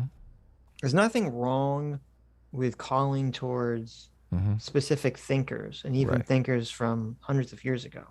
Yeah. The problem is, if you're going to call upon a philosopher or a thinker, like, you have to justify their position, explain what, not just what the position is, and how it's relevant. Yeah, but why is it a good position to have, and how it functions in our world today? Yeah. And too many times people use, I think, and this is what kind of triggers you, Adam. Too many times people use philosophers and thinkers from previous eras in this kind of a fallacious appeal to authority, where It they just say, is. well, there's Yeah. just this authority from hundreds of years ago. I'm not going to explain why they're right. They're just smart guys, so they're right. Yeah, that's what fucking drives me insane. Yeah. You know who was in favor of violence? Will Smith. Let's hear about Will Smith, how Will Smith justifies his violent outbursts, okay? Right. Or Who cares this- how he justifies it? right. There's a little guy known as Karl Marx Yes. from some 100 years back. So a few hundred years back. Once you understand that so much of this is just people trying to justify their own behavior, this kind of shit just, it's like, why? Well, I mean, that is part of the issue, is that there's enough famous philosophers and thinkers in our history that kind of cover every spectrum of Totally. There's nothing new under the sun. There's enough people that's covered every thought that's ever been thought, basically every way of thinking, and they're probably smarter than me or you or anyone else. So they've written about it in very eloquent ways. Yes. So you can pick and choose whatever you want. But it's all The buffet table. I think, and maybe this is basically what you're saying, just worded differently. I feel like it's an attempt to turn their opinion into evidence for whoever person's opinion is using them. Yes, it is kind of an appeal to authority, but it's not evidence. It's not evidence of anything. It's evidence that somebody thought the same thing as you that lived a long time ago. Right. It's not evidence of anything. Stop doing it. Stop making Adam mad. Stop frustrating Adam. You could have cut a good section out of this video because this is nonsense. It doesn't belong in here. Yeah, but People would be inspired to recognize. Abigail wanted to dress up like a weird French prostitute with a top hat. Why do I feel like this is this? And so she had to fucking fix that in somewhere. She's like, I gotta fit some French shit in here somewhere because I want to wear this outfit. I know. Why do I feel like this is the production schedule for a philosophy tube video? It's wardrobe first. What outfits do I want in this video? Right. It all begins with wardrobe. Then next set design. Right. Yes. Then third script. Yeah. To fucking then fourth idea. It's like this is all ass backwards. Yeah, like a lot of times action movies, they don't, before they even have the script, they're like, okay, we're gonna have some big car chase where a car flies out of a helicopter. Like we're gonna have to write the script around the action set piece we want to have in this movie. Yes. And yeah. Like, no, this is like, first we have the outfit. That's what comes first. I condone it in an action movie. I don't condone it in the YouTube video. I don't. This video is informational first. An action movie is just supposed to, it's an adrenaline rush. Right. And oftentimes the story, well, it can add to the adrenaline rush. It isn't the adrenaline rush. Well, I mean, if an action movie has a shit story, then usually the action loses most of its emotional weight. It does. Yeah. Yeah, I don't want to make excuses for bad script writing, okay? Right. But I don't want to make excuses for bad action either. Bad action fucking sucks. Yeah. It's difficult to do. When are you going to go see the Batman so we can talk about that on our Tuesday stream? It's coming out in a little bit. In a little bit? Oh. Yeah. Okay. Recognize the virtues of republicanism. Let's just fast forward. I think it's appropriate. I think we're almost out of this section. Just the fact that we want to fast forward. This is the part of the movie where you walk out of the theater and go home and watch some Netflix. You're like, that movie fucking sucked. Yes. Yeah. Adam is like a caveman. He's like, old man from book bad. Philosophy bad. No, it's just it's deceptive. Anger Adam mine. It's completely deceptive. It is so deceptive. Look, listen. The Bible is way older than Kant. Why aren't you pulling out of the Bible philosophy too? There you go. Why don't you just quote us some scripture here? I'm sure there's plenty of contradictions in the Bible. They're talking about them all the time. But God had this little contradiction, and God is like me. It's You're right. That's a good point. Why did you bring in the fucking Bible? schlock. It's schlock. Yes. And so out of evil cometh good. Again, Oh, so profound. Out of evil cometh good. Oh, nice. I feel like I'm learning so much here. it might be tempting to just It's just like the Batman. You get it? He's violent, but he does good things. Oh, she brings up Batman. Don't worry. That comes Does up. she really? Yes. Let's fast forward to that part of the video now. say that Kant is being a coward. What, you'd sit on your ass and watch while other people try and build a better world? But he was hundreds of miles away and he was an old man. He wasn't going to be storming the Bastille. And the same is sometimes true today. Not everyone has the opportunity or the ability to blockade a power plant. Some people can't leave their house without a parasol. Yeah, of course. You know, Engaging- that's a good point. Like, we have someone who's supposed to be representing, you know, the proletariat, the working class. This is the average man and bourgeoisie. average woman. Okay, and you have Abigail wearing the most bougie of bougie outfits to ever exist in history, with the most bougie of bougie accessories, a parasol of all things. I know. Okay? A fucking parasol with a top hat that is too small to actually, and it's so funny because the parasol's see-through, thus defeating the entire purpose I know. of the parasol. That's the worst parasol ever. And the hat she's wearing is too small to actually do its job either. Everything this is so fucking funny. Okay. I'm so glad that we didn't skip this. This image is everything wrong with the modern leftists. Okay. They're all supposed to be about the average working individual. Okay. Fighting the elite. And yet, she decides that in order to appeal to her leftist audience, she's going to subscribe to this queer aesthetic. And the queer aesthetic is literally the exact opposite. Everything about it screams elitist because every part of the outfit is not practical at all in the real world.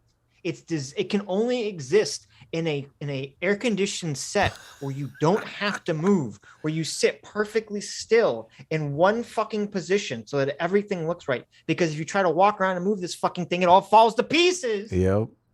Just like fucking Marxism. Yeah, no, that's great. What a great analogy. Yes. Yes. It feels good in your gut, but as soon as you try to execute it, you're like, what the fuck? I just broke my heel. It all looks so pretty and perfect sitting on your shelf.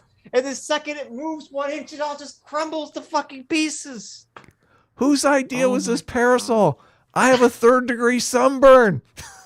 I know. She's like, listen, I am for the working class fighting the excesses of the elite. Now let me dress myself in the most fucking excessive elite outfit possible, full of impractical, overpriced bullshit that has no purpose except to look fashionable.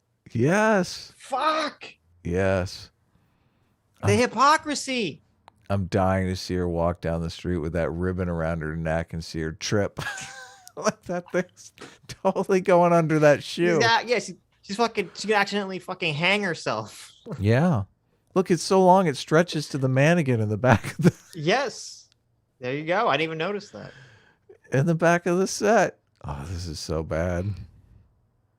Oh, and man, it's so smug and condescending too at the same time.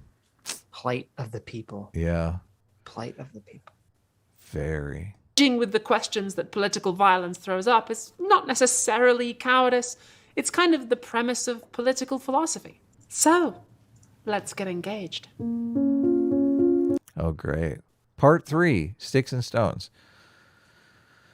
Something that you learn when you're a content creator on YouTube is that a lot of people listen to your videos. So when you put up chyrons or title cards, if they're not, if they're just listening, nobody knows there's a fucking part 3 that's called Sticks and Stones. Adam, listen. If you just listen to a Philosophy Tube video, okay, you know, she spends so much time on all her fancy, elitist, and practical outfits. Right. Okay? Yeah. How dare you just listen? You have to watch. You have to see all of the set design, and costume design that goes into all of this. Okay. Just listening to this visual masterpiece would be like watching Zack Snyder's Justice League on your phone. Okay. Yeah. It just doesn't do it justice. You have to watch it on a big screen TV or in a movie theater. I am not sure Philosophy Tube's work has ever graced a movie theater. I'd hazard a guess 99% of it is watched on mobile phones. Okay. Yeah. I think you might be right. Yeah. Part 3, Sticks and Stones. Okay. Sticks and Stones may break my bones, but words will never hurt me? Wait, I thought words were violence now. I was not personally involved in the Endergelander occupation of Swoj Pump, and statistically you probably weren't either. And even if you were, you weren't. We were spectators. Ooh, look at that. What? I wasn't paying attention. What happened? She winked into the camera about the people who were involved in the taking down of the coal mine. Wait, let me go back. Personally involved in the philosophy. So, let's get engaged. Do you like the slow zoom in on the... Don't focus on that helmet too much, okay? You're going to see the hot glue. Back up a bit. Involved in the Endergelander occupation of Swoj Pump. The intergalactic? Intergalactic. This isn't real, right? She didn't say intergalactic. It just sounded like she's... What'd she say? I don't know. And staged. Here we get the slow thing again. One more time. Here it is. I was not personally involved in the Endergelander occupation of... Intergalandico. But it did sound like intergalactic, didn't it? Intergalactic, eco-terrorism. Whatever. Eco-terrorism, intergalactic. Swoj Pump. And statistically, you probably weren't either. And even if you were, you weren't. Ha! There you Even go. if you were, you weren't, huh? Stochastic terrorism. Wink, wink. Yeah, totally. Yeah. I wonder how she feels about one of the sexual assaulter cops doing that exact same thing to his buddy. If this was like the right wing version, it'd be like, oh, and even if you were involved with January 6th, wink, wink, you weren't. Yeah, totally. And she'd be like, oh my God, how dare. Yeah. End of the world. What? What are you condoning this? We were spectators. This time. We have allegedly... This time? This time. Uh-oh. Looking, Abigail's holding out hope, man. She's going to show up some protest in that fucking outfit. Oh my God. There's going to be some protest for climate change or I don't know, whatever dumb shit. So, there's going to be some rent strike and there's a bunch of people wearing normal clothes and they're going to be going on rent strike. And you're going to see like 2 giant male models are going to be carrying this little couch with Abigail on it because she can't walk out there because her outfit will fall apart. And they're going to just plop the couch down and they're going to hand her a megaphone. And with her legs still crossed, she'll just, give her speech to the masses on her megaphone. And when she's done, the hunky men can pick up the couch and carry her back into like a moving van and she can drive away. This is terrible. But entertaining. I do like it as entertainment. Witnessed some massiven criminellen Gewalttaten, and we more sabotage. can engage with the questions that it throws up. One of which might be, when the police attacked the activists, that wasn't generally called violent. Why not? So yeah, it was. What are you talking about? First of all, I'm going to call bullshit on that. Police brutality. Yeah, people call. Yeah, exactly. What the fuck are you talking There's a about? word People, for it. yeah, this is a specific word for it. Okay. Hmm. They talk about police violence and police brutality all the time. I hear it nonstop from leftists all the time. Yeah. We had a couple, I don't know if you remember this. We had kind of a summer of riots that was all about police brutality, if you recall. Yeah. Brutality, But the trait of extreme cruelty, the barbarous, right, cruel, and savage acts. right. Yeah. Philosopher Walter Benjamin had a lot of thoughts on the police. He was living in Weimar, Germany in 1921 when he wrote his famous essay, Critique of Violence. She picks like the most fucking leftist lefty of whoever left Well, kind. this is the thing. I'm noticing a pattern here. Yes. It's just plucking from history to bring up some dude that she likes that wrote something. Yeah, What the listen. fuck? That's how you construct an argument, okay? You take other people's arguments from the past and you wear outfits. Mm-hmm. What is That's the argument that she's attempting to make is that violence is cool? Is that the argument? That's where we seem to be heading. Right. That's where we seem to be heading. Correct. This is also would be helpful if she just laid out the argument in the beginning and then said, this is how I'm going to prove. She can't lay out the argument in the beginning, Adam. She can't? She can't because why can't she? Because if she comes out and advocates straight up for violence, that's a TOS violation. Oh, okay. It's all got to be wink, wink. She's got to do it at the end of the video. It's all got to. Well, she doesn't even really do it. It's all vaguity. She's trans. She can do whatever she wants. Come on. She's got the immunity idol. Maybe. Here means investigation rather than criticism, and he certainly had a lot to investigate. Germany had just lost World War I, so the rest of Europe was sending them Venmo requests for reparations. They had a lot of debt. They had food shortages. They had political deadlock. Plus ça change, plus la même chose. The year before, 1920, German police murdered 42 left-wing protesters outside the Reichstag, the German parliament. There was a right-wing coup called the Kapp Putsch, which was overthrown after a few days by a general strike. The striking workers decided, hey, we quite like being in charge of our own lives, so they took over an area of Germany called the Ruhr before being absolutely brutally put down by the government they had just saved, working with some of the right-wing forces that launched the coup. So if the social contract... Okay. We had to talk about that. Mm-hmm. Because it's a bunch of lies? Well, it's what she always does. Okay, it's not a lie. It's let me frame this in the most leftist possible way and remove all of the context that explains what happened. Mm-hmm. Okay, so what happened?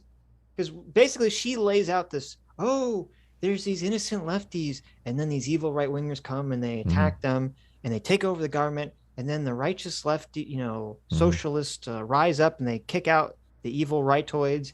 And then the government thanks the leftoids by killing them. Okay, this is what she lays out. Mm-hmm. That's not at all what happened.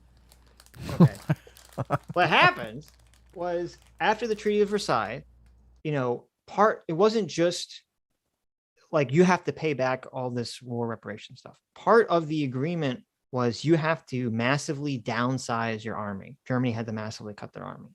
Why would they want them to do that after World War One? Oh, they started World War One. Oh, okay, exactly. I got you. Right.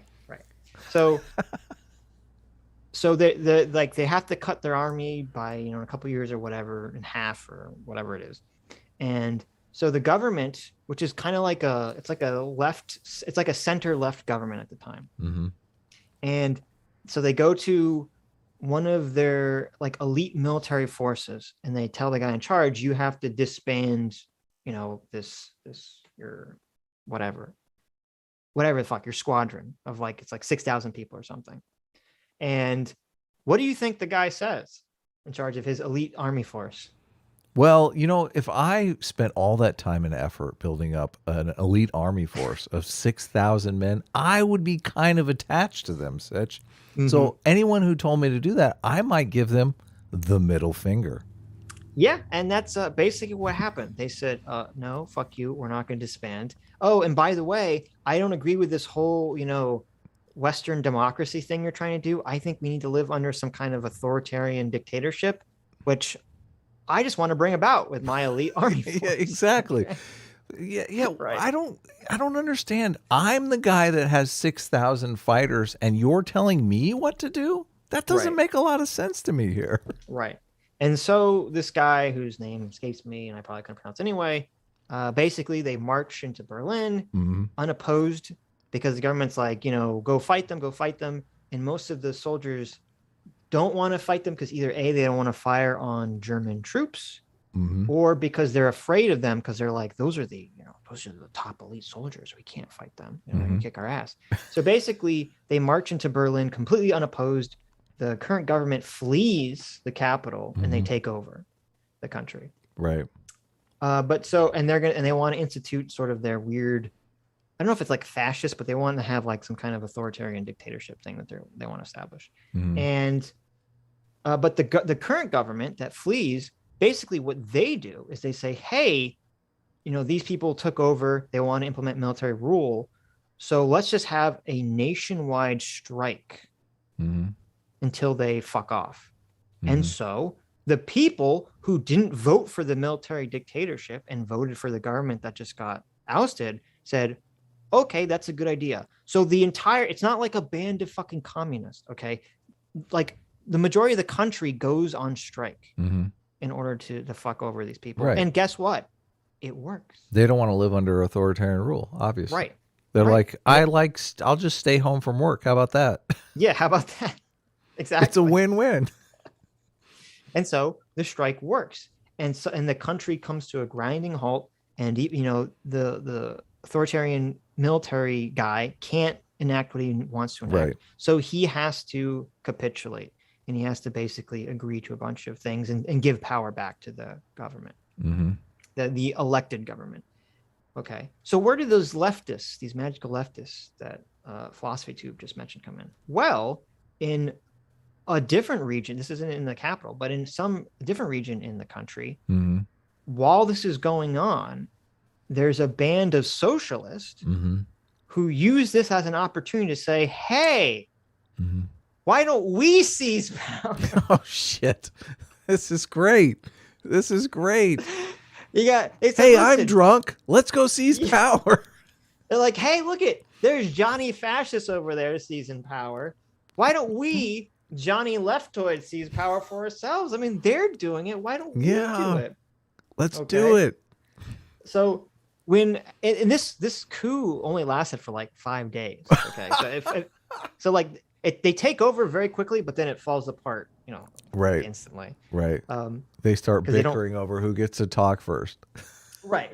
No. I mean the fascist authoritarian coup lasts for 5 days. Oh, okay. Because they don't have any support, basically, except for their own, military unit. And so part of the agreement for the military leaders was that they were going to hold new elections like very soon. It's like a month or a couple of months or something, in order to kind of reassess the direction the country wants to go in. And so the socialist group, who have now gathered their own kind of, militia military thing, they say, hey, fuck your elections. We want to be in charge. And they say, no, you can't do that. We're going to have new elections. And so the socialists say, fuck you. We're going to invade and we're going to take over now. And so then the government and some of the military unit that had took over, which has now capitulated and given up, did end up fighting the socialists, to prevent them from taking the fuck over Germany. Right. So that they could have elections where everyone voted. So the government came back. They teamed up with the military and they kicked out the socialists.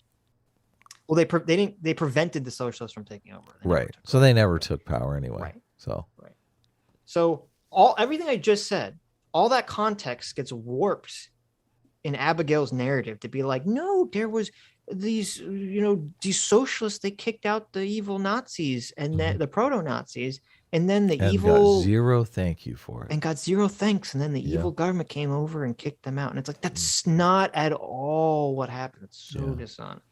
This is your brain on a narrative right here. Can't see past it. And she's going to use that, her framing of this story to justify this asshole who she's going to mention's like insane Proposal? anarchical, Okay. take on. Oh, I on gotcha. everything. Right. So 'Cause he the guy was she's- wronged. She set it up so we're supposed to feel like he was morally wrong, so therefore justified in this weird take. Exactly. That's exactly it. It's supposed to be like, oh, this is why those dirty liberals, you can't trust them. You have to revolt. You cut a liberal and a fascist, please. Mm. Oh And all wow. that nonsense. Yeah.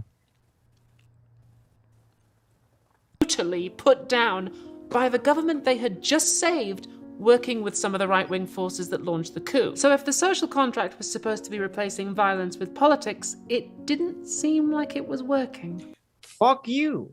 Because that's not what happened. What happened was you had a extreme right-wing force which violated the social construct. The social contract of politics with their violence. They violently take over through force.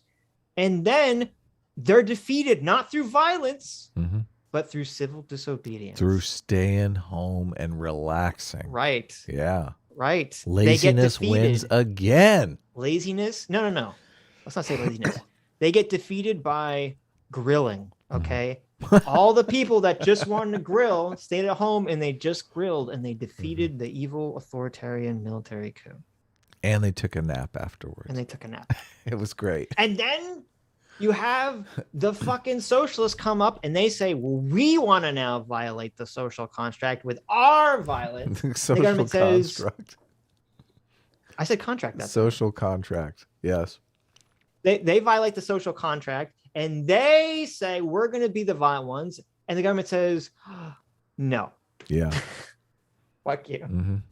We're holding new elections and you can participate in them like everyone else. You don't get fucking special treatment. Fuck you. And they use the military against them. So no, fuck you, Abigail. With your A lot of people were starting to suspect that actually the government was fine with violence as long as it's against communists. And as the Oh my.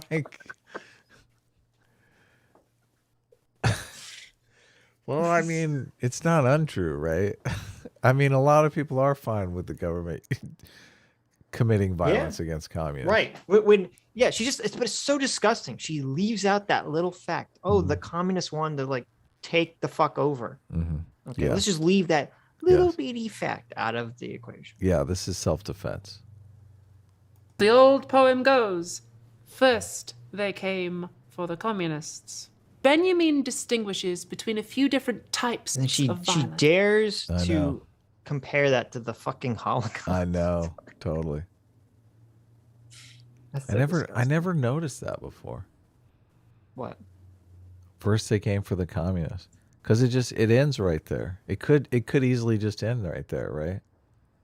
Well, Because you don't have to do, once you got the communists out of the way, you're cool. Well, that's the point. The point of the poem is that it was I think it was a preacher or a minister who was anti-communist. Right. He was German. He was anti-communist, and at first, that was his exact thing. He's like, I don't care if they take the fucking dirty communists who want to destroy religion and all this other shit.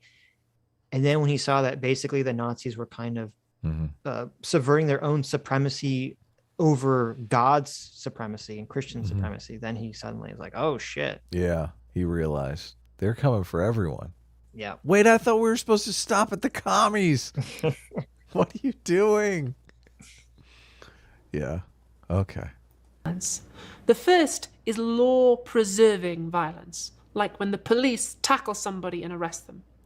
In an ideal world, we could talk to people and persuade them not to hurt each other, but philosophers and normal people have pointed out that sometimes words aren't enough. So the government and their agents, the police, maintain a monopoly on violence. I like that she doesn't classify philosophers as normal people. I think that's appropriate. It is appropriate. A bunch of elite philosophers sitting around with their parasols. Well, no, I was arguing. thinking more like a bunch of shitheads, but Oh, okay. yeah. Listen, there's So nothing people- inherently wrong with philosophy, Adam. Okay. Yeah. I like You Gary hear that Edwards. pause? It's like a. I like Gary Edwards a lot.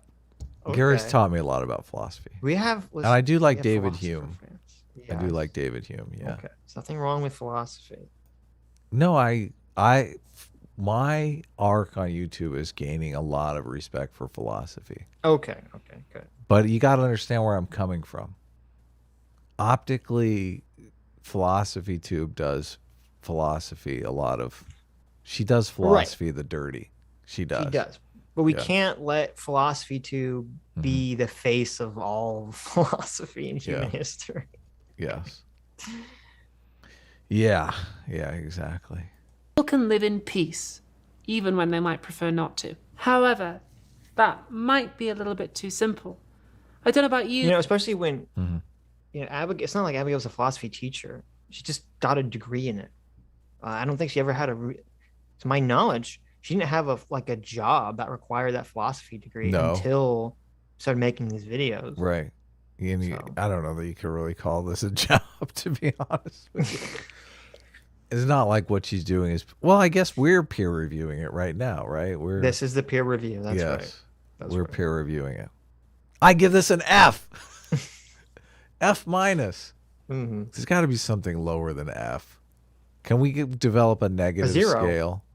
No, I want to go below that. I want to be like minus 100. It's worse than if you did nothing. Yes, of course. Listen, at least the people that stayed home and did nothing got what they accomplished done. There you go. That's they right. Accomplished something. The people that did nothing stopped the authoritarian German party takeover taking over in 1920.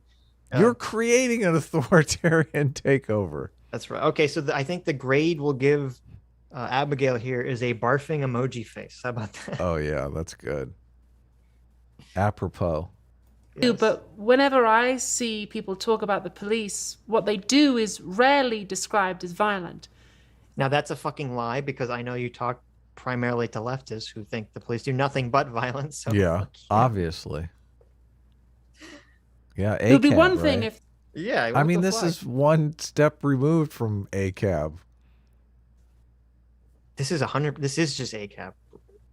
She gets into it. This is very ACAB. They said, "Oh, the police used violence on the Intergalactic activists, but it was justified." Intergalactic activists. But through things like using the passive voice in headlines and only describing what the activists did as Gabeltaten, it seems like what the police do doesn't even count as violence. Benjamin? So, they probably just... Okay. Like, this is so dumb. If you have people who are trespassing in a legal business, okay, and they're preventing that legal business from operating, and the police say you have to leave, and the people say, fuck you, we're not leaving, then guess what? They're going to force you to fucking leave. Yeah. They're called law enforcement. Right. What are they supposed to do? They're supposed to just say, oh, please, pretty please, with sugar on top, please leave this area? No. They start fucking dragging your asses out. And when people fight back, guess what's going to happen? Because they start fucking hitting you with shit. Yeah. Like, I don't know what to tell you. Yeah. Oh, look, I brought my baton. As an explanation for this. He says the police don't do law-preserving violence, at least not exclusively. Their real job is to use what he calls law-making or mythic violence, which is itself illegal but is the foundation of a new legal order. For example, the French. This is gobbledygook, man. I'm just... It is. It is God. And the guy that she's citing is literally... I don't know if he was, but when he wrote this, he was literally an anarchist. Let me just redefine all of my terms here to make some silly point. He was a German anarchist who was mad that that socialist uprising I told you about. I can't believe he read all this garbage. These people. I know. It's you have a very high tolerance for pain. It's just so stupid. Because you're exactly right. This is all just appeals to authority fallacy. There's no explanation about why this guy's idiotic statements about myth creating violence would apply. It doesn't even make sense. Myth creating violence? Who fucking cares? What are we even talking about? Well, so what he's talking about is that he's saying that like when a country invades another country and they annex part of it, okay, and then afterwards they have the the peace ceremony where they shake hands and they sign the document. It's like that is the violence is creating the law, because basically you're using violence to create that this new border exists. Okay.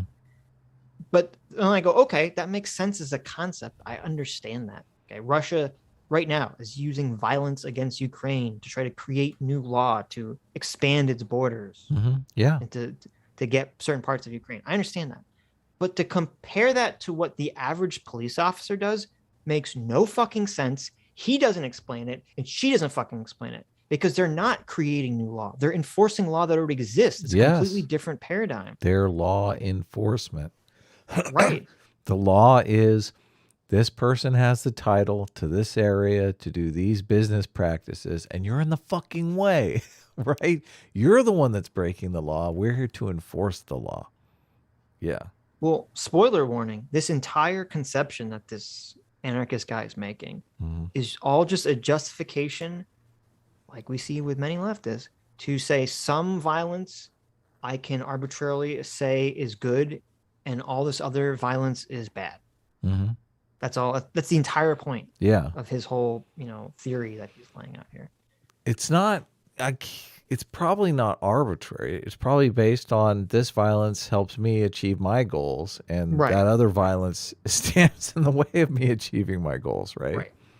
Well, it kind of comes across like, since he's an anarchist, any violence that comes from the state is automatically bad, and any violence that comes from a loosely organized group of people or a mob is good, which is kind of hilarious. What a dipshit.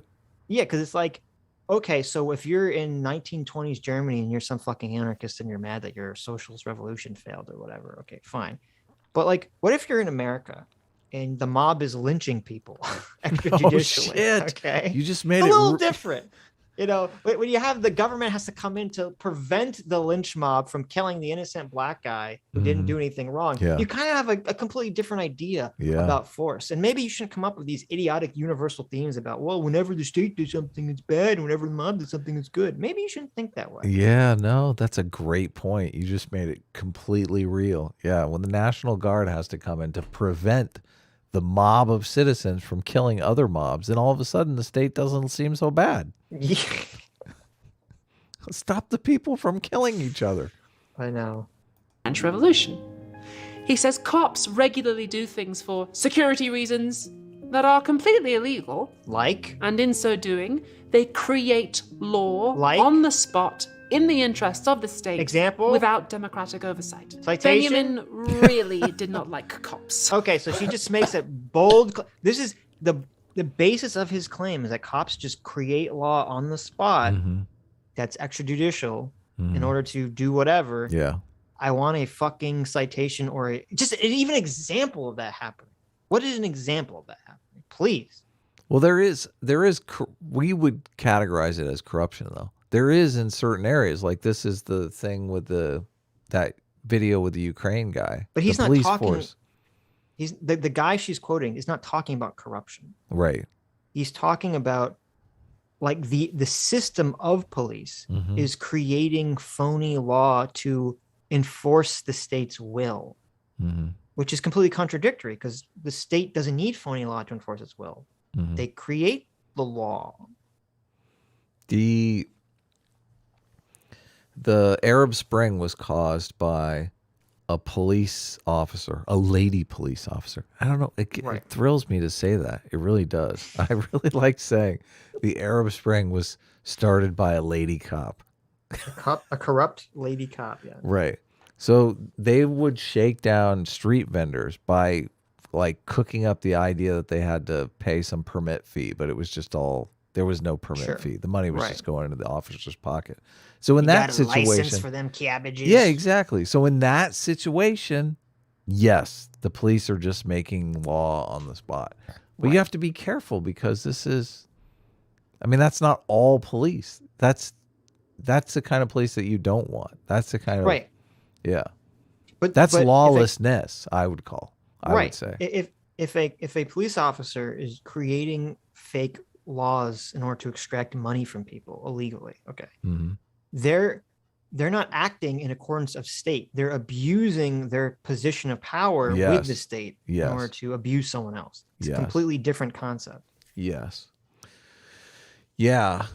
Yeah. A lot of times corrupt states will have corrupt police forces because they actually want the police doing illegal things because then they have something over on them if they want them to do something, turn on their citizens, perhaps they could say, listen, we're going to throw your ass in jail if you don't gas those people over there because, we have you for making fake permits for the last 10 years. Right. Yeah, right. it's terrible. That's true. Kind of understandable, given what he'd seen them do. Mythic violence is a bit of a departure from the old social contract idea where people... And then we're talking about mythic violence, which is just ridiculous. Never define the term. Do you know what the term mythic violence is? I mean, I'm trying to follow. Do people actually follow along with this schlock? I do, because I read what the guy was talking Yeah, the about. supplemental. It's not in the video. Right. This is like going to a fucking... This is like going to a Star Trek movie that you've had to read like 7 supplemental books to even understand what the fuck is going on. Well, it's funny because the article... I just want to watch the movie. The article I read about this says that a lot of interpretations of this guy's critique are confused. Oh, because the German word for violence doesn't exactly translate directly into English. It's like civil disobedience. Well, so because he's like, because in this article they're saying that there's different words for violence, injustice, and force, and like the word that he uses is very specific and has all this specific context that's not really lost in translation. So it's kind of lost in translation. So she's not really addressing any of this, obviously. Wow. Okay, this is what passes for million view content these days. Hey, you guys should watch our music video. It's like 1,000,000 times better than this. That's a lot shorter, and you can actually understand the points we're fucking making. Do people watch this stuff so they can feel snooty? I watched a philosophy tube video. I didn't understand any of it because it didn't make any sense, but it was very good. So my understanding of this, which is kind of what's crazy about her bringing this up and why this guy, I would argue, is very dangerous, is that he uses this term mythic violence to describe not like the mythic age of heroes, but like this is like mythical almost, that you have these forces that are enacting violence under mythical bullshit pretexts, and that's all bad, and that's state violence. But then there's a good violence that the people do against the state. And you know what he calls that? Oh, no. I can't wait to hear. Divine violence. Oh, my. Holy shit. Holy shit. No bias there whatsoever. None detected. He says that this violence like transcends, justice and God. And thus it's divine violence. So violence by the state enacted to enforce law and order is mythic. Bad. Yeah. Right. Mythic and bad. Yeah. And then anarchical violence, which is just violence however you want. That's the divine violence. Yes. Oh, okay. Interesting juxtaposition of order and chaos there, but okay. Basically, any violence that upholds or makes law is bad. And any violence that destroys law is good. Interesting. I mean, I wonder. I mean, I think it's kind of good that we've outlawed rape. I feel like that's something most people can endorse, except for like the rapist. What the fuck? So he's basically a rape apologist. It sounds like. It doesn't sound good. It doesn't sound good. What a crazy person. People get together and form a government that represents the general will to limit violence. Rather, Benjamin says that creating a legal order is itself a violent act. When a government is formed, it gathers all the violence into itself and says, right, this violence is acceptable and this violence isn't. There's no... How else are you going to have a society or a system of government? Yeah. It's impossible. Yeah. Security is the first for any society to organize. Safety. Public safety is the first building block. Yeah, well, yes. The primary fucking purpose of a government is that you need to have a system of laws that is arbitrated by something that's supposed to be a neutral party. Yes. Now, obviously, this didn't happen because of corruption, but a neutral party that can resolve dictate, disputes. Yeah, resolve disputes between parties that live in that society, so that the parties don't have to murder each other to resolve their dispute. Yeah, okay? That's the point. So they can do it with their words. They're talkies. Yeah. And so that's what we do. We take our violence, if we're going to fucking anthropomorphize violence, we take the violence out of our bodies and we put it in a little package and we send it to the government and we say, you can keep all the violence for yourself. Okay, we're going to resolve with our words in our legal process. I think some philosopher called it the monopoly of force, right? I don't know. Listen, I don't know because I hate monopoly. So well, I don't know I don't know the philosopher. It's like Rousseau or one of those philosophers. We're not good on our philosophy, but obviously we don't have a degree. But we're smart enough to actually buy a parasol that the sun can't penetrate. So I mean, there you go.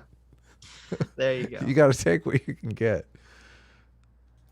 And the way it decides isn't a rational decision-making process so much as vibes. For example, blockading a coal mine, bad vibes. Police beating the unarmed people doing the occupying, well, that passes the vibe check. You're so fucking stupid. Yeah, that's hugely inaccurate. Oh my god. Vibes? It's not.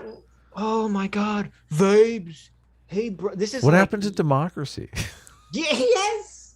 It's like, well, could you imagine how Abigail can't be this fucking stupid. Mm-hmm. This has to be intentional. She can't be this bloody stupid. Okay. She knows the answer to this question. Why is it okay for the coal plant to operate, but it's not okay for the 1,000 people to go in and shut it down? Let me think about this really fucking hard. How does our system of governance work? Could it be that, there are laws that are passed by elected officials that say they can have a coal plant and then also say you can't go in there and fuck their shit up? And if you want to stop them, you have to not do it through violent force, but you have to do it through the system of laws that we fucking set up? Yeah. Is that a vibe? Is that the vibe check? No, it's not a vibe. It's very concrete and objective. I like it. It's like, I'm just doing my vibe check. I don't understand how fucking governments work on a basic level. On the most basic level, I don't understand how governments work. Vibe check. You could boil the whole climate change activism thing down to vibes, though. I don't mind doing that. No, that's true. It seems like all the activists showed up there because they had a vibe that this was a bad thing. This is so brain dead. Yeah. This is so stupid. Oh my god. And this is exactly exemplifies what you were saying. It's like, oh, let me find some dumb fuck from the past who said some dumb fuck shit that I can't justify because it's a stupid argument. And oh, here we go. Some old guy said it. Some dead guy said it in the 1920s. Yeah.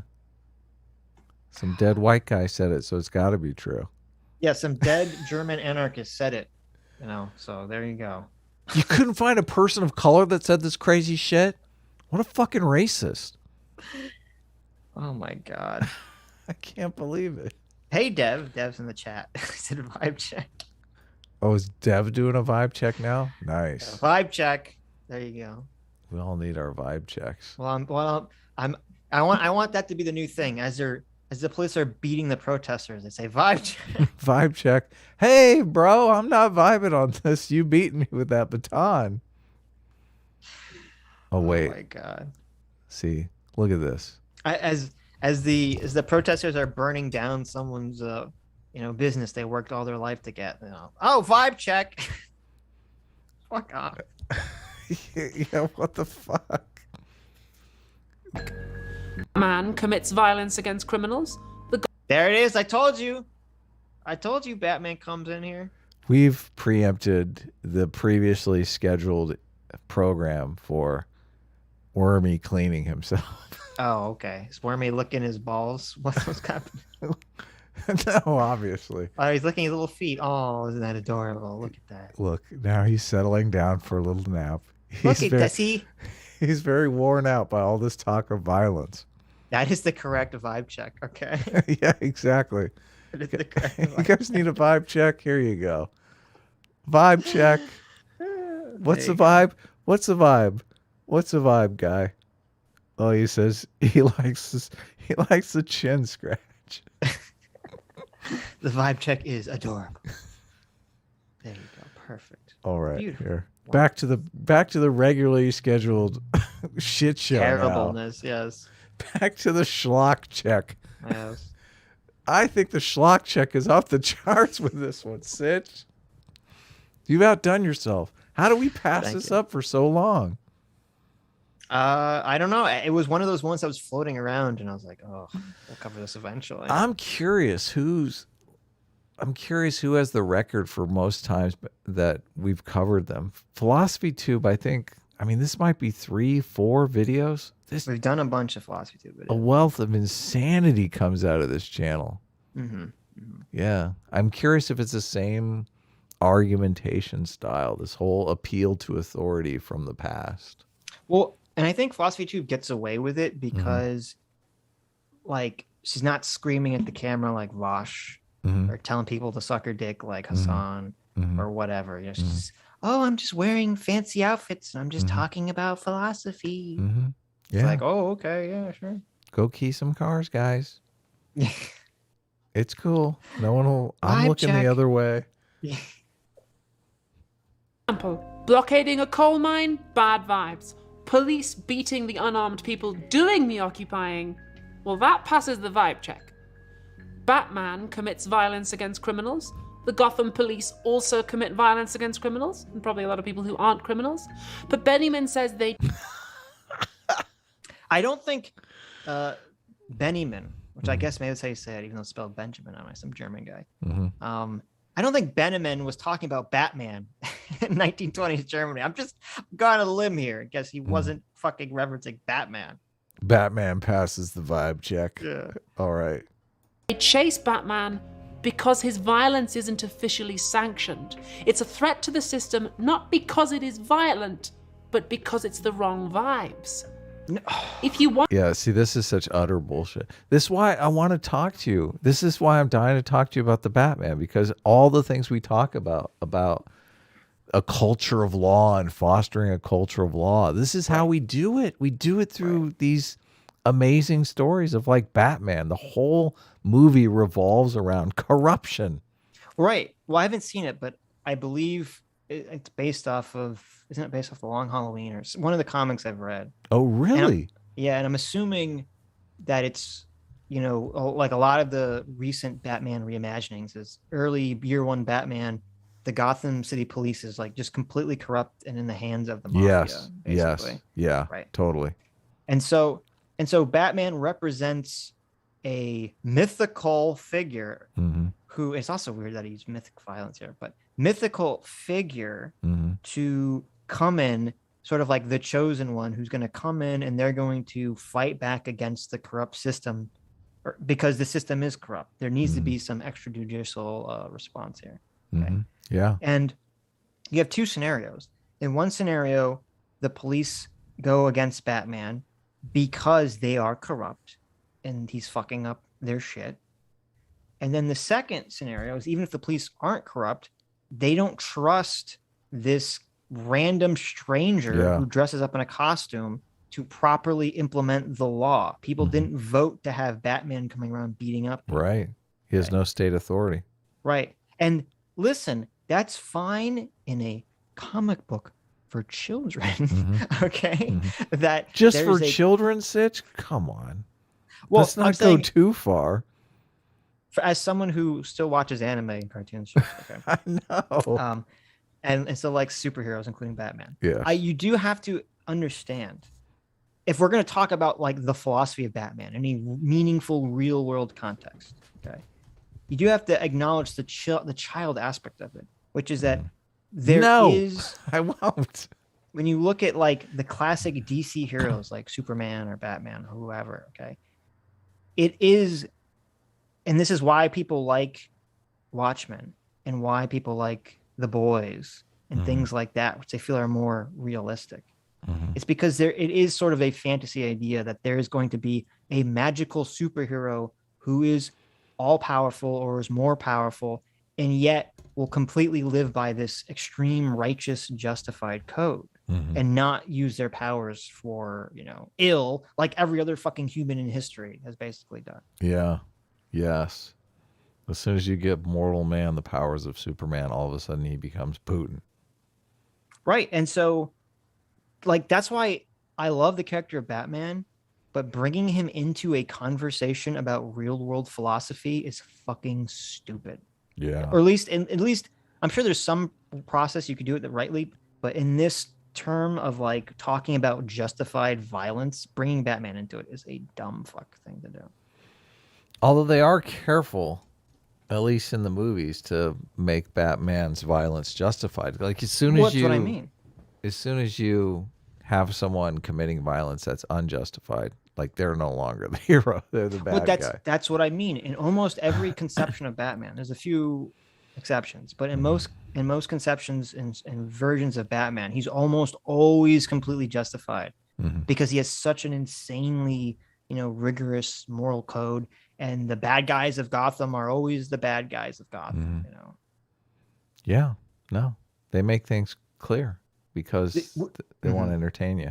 Right, because it's a story. It's a fictional story. Okay, no one's confused about is the Joker really a good guy or a bad guy when he's killing hundreds of people and gassing them? Well, when he killed that late night comedy when the Joker kills Robert De Niro. Yeah, I kind of feel like maybe he wasn't a bad guy then. There you go. But it's morally ambiguous. Weren't we watching a philosophy? Oh God, it's so bad, Sitch. I feel this is making me nihilistic that people like this. It's really funny. I want a modern version of Batman that takes place in 2022, because you know what would happen? If there was like Batman in the real world, they would say that he's racist because like, why does Batman beat up a disproportionate amount of minority individuals who are committing crime? Oh shit! Batman's a racist. You got this white guy. They would Derek Chauvin his ass so fucking fast. You got this white guy running around beating up, black criminals. Okay, who does he get to decide who's a criminal or not? Did that guy really deserve a broken leg for stealing $200 of clothing and Tide Pods from Target? Yeah, the law Batman says you can steal $800. Yeah, exactly. Batman's just a dirty bootlicker. Okay. Yeah. You know that it'd be so funny. All the leftists hate Batman's guts, and they all call him racist. So sad. Wanted to commit illegal violence against people who haven't been proven to do anything wrong, you should have joined the police. Oh God, it's finally happened. I've been reduced to making philosophical analyses of pop culture. You either die a philosophy tube, or you live long enough to see yourself become Jordan Peterson. Mythic violence. Oh man. That trigger you? That trigger you a little bit? No, I don't. None of these jokes or asides make any sense, and they're not funny. Well, that doesn't even make sense. Like Jordan Peterson's, I would say his two big claims to fame are self-help, self-improvement, and deconstructing the Bible. Yeah. I don't know what fucking pop culture what is Jordan Peterson like? I mean, I guess he talks about like Disney movies occasionally. Maybe that's what she's referencing. Oh, I guess she's referencing the fact that she's bringing up Batman. No, but what I mean is, if someone said to me, if they primarily characterize Jordan Peterson as that guy that talks about pop culture in a philosophical or psychological way, I'd be like, oh, you don't watch Jordan Peterson. Like, he doesn't do it that often. Well, a lot of his videos a lot of his popular videos are like breaking down Pinocchio. Well, that's what I mean. It's just someone who has just watched a bunch of like random clips of his material, totally. right? But he doesn't spend that much time on it. No. Violence is often mythologized, even romanticized, by associating it with symbols like uniforms and flags. If you adopt those symbols, you can give people the impression your violence is sanctioned, even though officially it might not be, and you may even get away with it. January 6th reference, guys, for those of you who weren't looking. That doesn't even make sense, though. Mhm. She's like retarded. Mm-hmm. How January 6th is the exact opposite situation. Yeah, that's the mythical violence that you're The talking police, about. yeah, during January 6th, the police are the mythical violence with their uniforms, okay, operating under their mythical law, and the mob of people That's would be the divine. That's the divine violence. Yeah. Hate to blackpill you, but Yes. you just made an argument in favor of January 6th. Yes. This is why this is Yeah. so. This is literally like right wing bad, left wing good. It's like so dumb. Yeah. Exactly what violence is and isn't sanctioned is deliberately not written down in the law. It's meant to be vague. Because then they have a right to do. What What what is is she vague? talking about? Yeah, what the fuck is vague?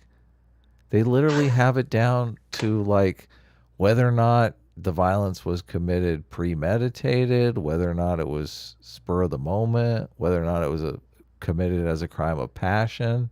Yes. They have this It's a- shit cataloged. I mean, the George Floyd trial was all these experts coming on talking about training. What is the proper use of force? What Yeah, was in your situation? Here's all these guidelines, all these regulations. It's almost like taking some anarchical asshole from 1920s Germany Yeah. and trying to apply it to modern policing 100 fucking years later Mhm. is stupid and irrelevant. Well, it is useful if the guy makes the same point that you want to make. Oh, okay. Of course. Yeah. I forgot. Which I think is what's going on here. Do anything you can't stop them from doing. We really are a long way from seeing society as a social contract between rational individuals aimed at limiting violence. Rather, Benjamin sees society as founded in and maintained by violence. He has another kind up his sleeve, though. Divine violence. Oh, here it is. The exact meaning of this has been hotly debated, but he says that divine violence doesn't establish a new legal order, rather it destroys legal order and achieves justice. He's thinking about that general strike that defeated the Kapp Putsch. Maybe he would say that the Endergelande action was divine violence too. There are lots of fictional... Wait a minute. Mm-hmm. Okay. Uh-oh. First of all, we can already see when I first listened to this video before I looked, because I always watch the video once before I look anything up, and then I watch it again before I start looking shit up. That was the big red flag. I'm like, wait a minute. You think divine violence, so good violence, is justice is anti-law violence? Mm-hmm. Right? So obviously you're like, wait, what the fuck? Yeah, that's crazy. So before I even looked this guy up, I said, oh, this guy's an anarchist. He just thinks any form of governance is bad and evil and should be demolished. And any violence against the government is evil. And even in his own conception, it doesn't make sense. You had a violent force in Germany, 1920s. A violent force goes against the pre-established law. Okay? Mm-hmm. That would be the divine violence. They're here to destroy the new law or destroy the old law. Now, I guess he says, oh, but they're going to institute their own new law. So it's, it's evil. Yeah, violence, then they mythic become violence. the mythic violence. Right. So it's almost like this distinction's fucking stupid. It is way stupid. Right. Because there's no one is going to destroy the law and not create something new in its place. We can't all live in our magical, anarchical, hippie communes, farming beans all day.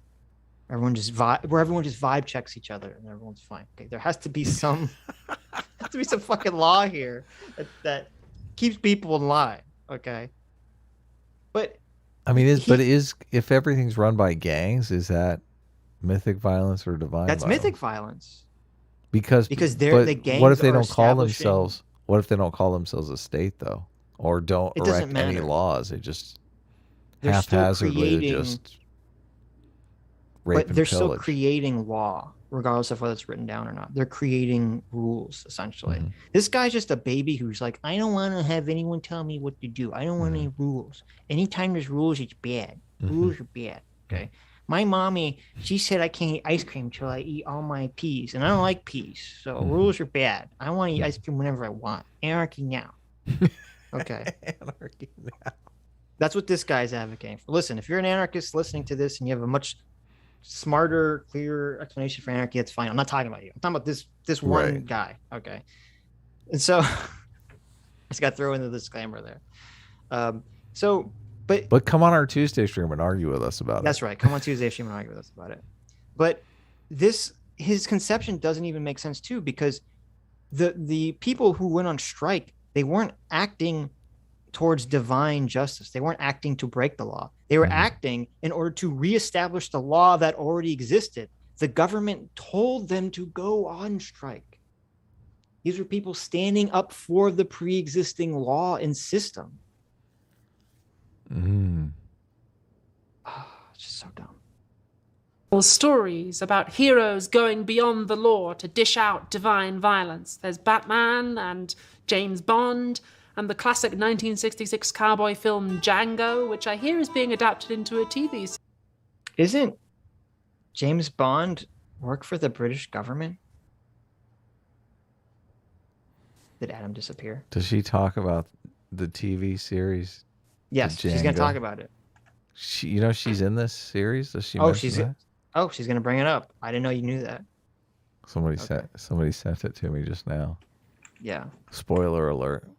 I don't know why she brought up James Bond. I could have swore he was a secret agent for a government, so I'm not sure how that works here. But or to dish out divine violence. He's There's mythical Batman violence. and James Bond and the that's classic wrong. 1960s. Bullshit. Right. James, how come I know more just from listening to Sitch about this topic than you, who's got a researched video with a cinematographer? You could have chosen. You could have chosen any mythical, fucking figure, and you chose James Bond, the one who doesn't fit into. Yeah. You could just Tyler Durden. You could have gone, or you could have gone if you want to go for like that kind of noir detective vibe. You could have gone with a private investigator, right? Someone Sure, Judge Dredd. Oh no, wait. Well, no, Judge Dredd is violence. Judge Dredd is mythical violence incarnated. This is an interesting game. Rorschach.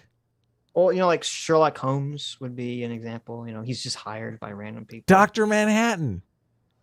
Well, Dr. Manhattan, well, I don't know. He's kind of a tricky one. This is a fun game. He worked for the government, sort of. Look how much more fun we're having with this than Abigail did. I mean, that would actually be an interesting thing. Like the X-Men would be a really good example of quote unquote divine justice. But that'd be kind of interesting thing to go through all the superheroes and stuff and see which one is divine versus mythic violence. How about the Death Wish guy? He is 100% divine. Divine. Charles, what's his name? Bronson. Charles Bronson, yeah. What about Dirty Harry? He's walking the line.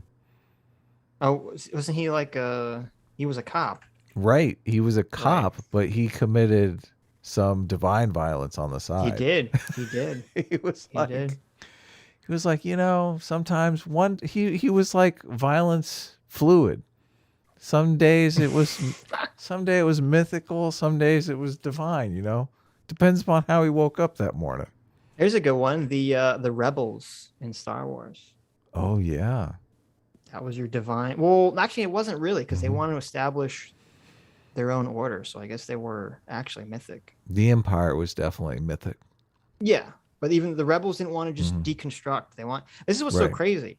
He's categorizing only deconstructing as good. That any construction of law is bad. Yeah. What a piece of shit. What a terrible person. I bet he was an incel. Probably. Look it up. He sounds depressed. 1966 cowboy film Django, which I hear is being adapted into a TV series. You should watch that when it comes out next year. It's got a lot of very good actors in it. And also me. But a lot of people have wondered whether divine violence so wait, that's it? That's the only reference? What the fuck is the story in this? Why is she... First of all, I didn't even know they're making a Django movie. Okay. A Django TV series. Okay, let's not go crazy. She's not a movie star. I'm sorry, TV. Yeah, right. This makes the lighting choices even more depressing. Yes. Well, no, she's just going to be in it. She's not going to be like... Yeah, but you're on set all fucking day. You see how these people work. I mean, unless you're not paying attention, I guess, maybe. She probably just has some like one. I'm assuming that she just has some like throwaway scene or something, right? Oh yeah. Well, why, okay, but so wait. So you said someone sent you an article about this. What Get is that philosophy tube actress. She's a hoot. Why the fuck is she going to be in Django? How did this even come to be? Well, she has her own costume. They couldn't pass it up.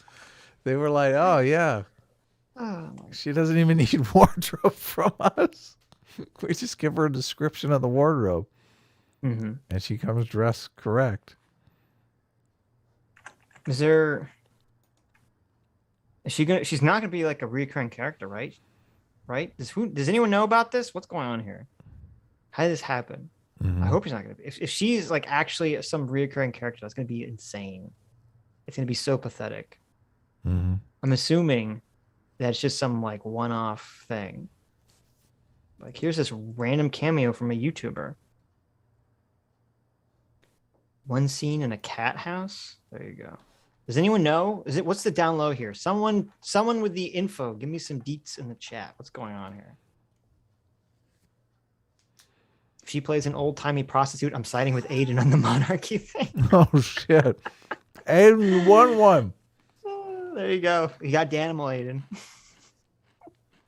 Wow. Well, if anyone knows, let me know in the Danimal. chat.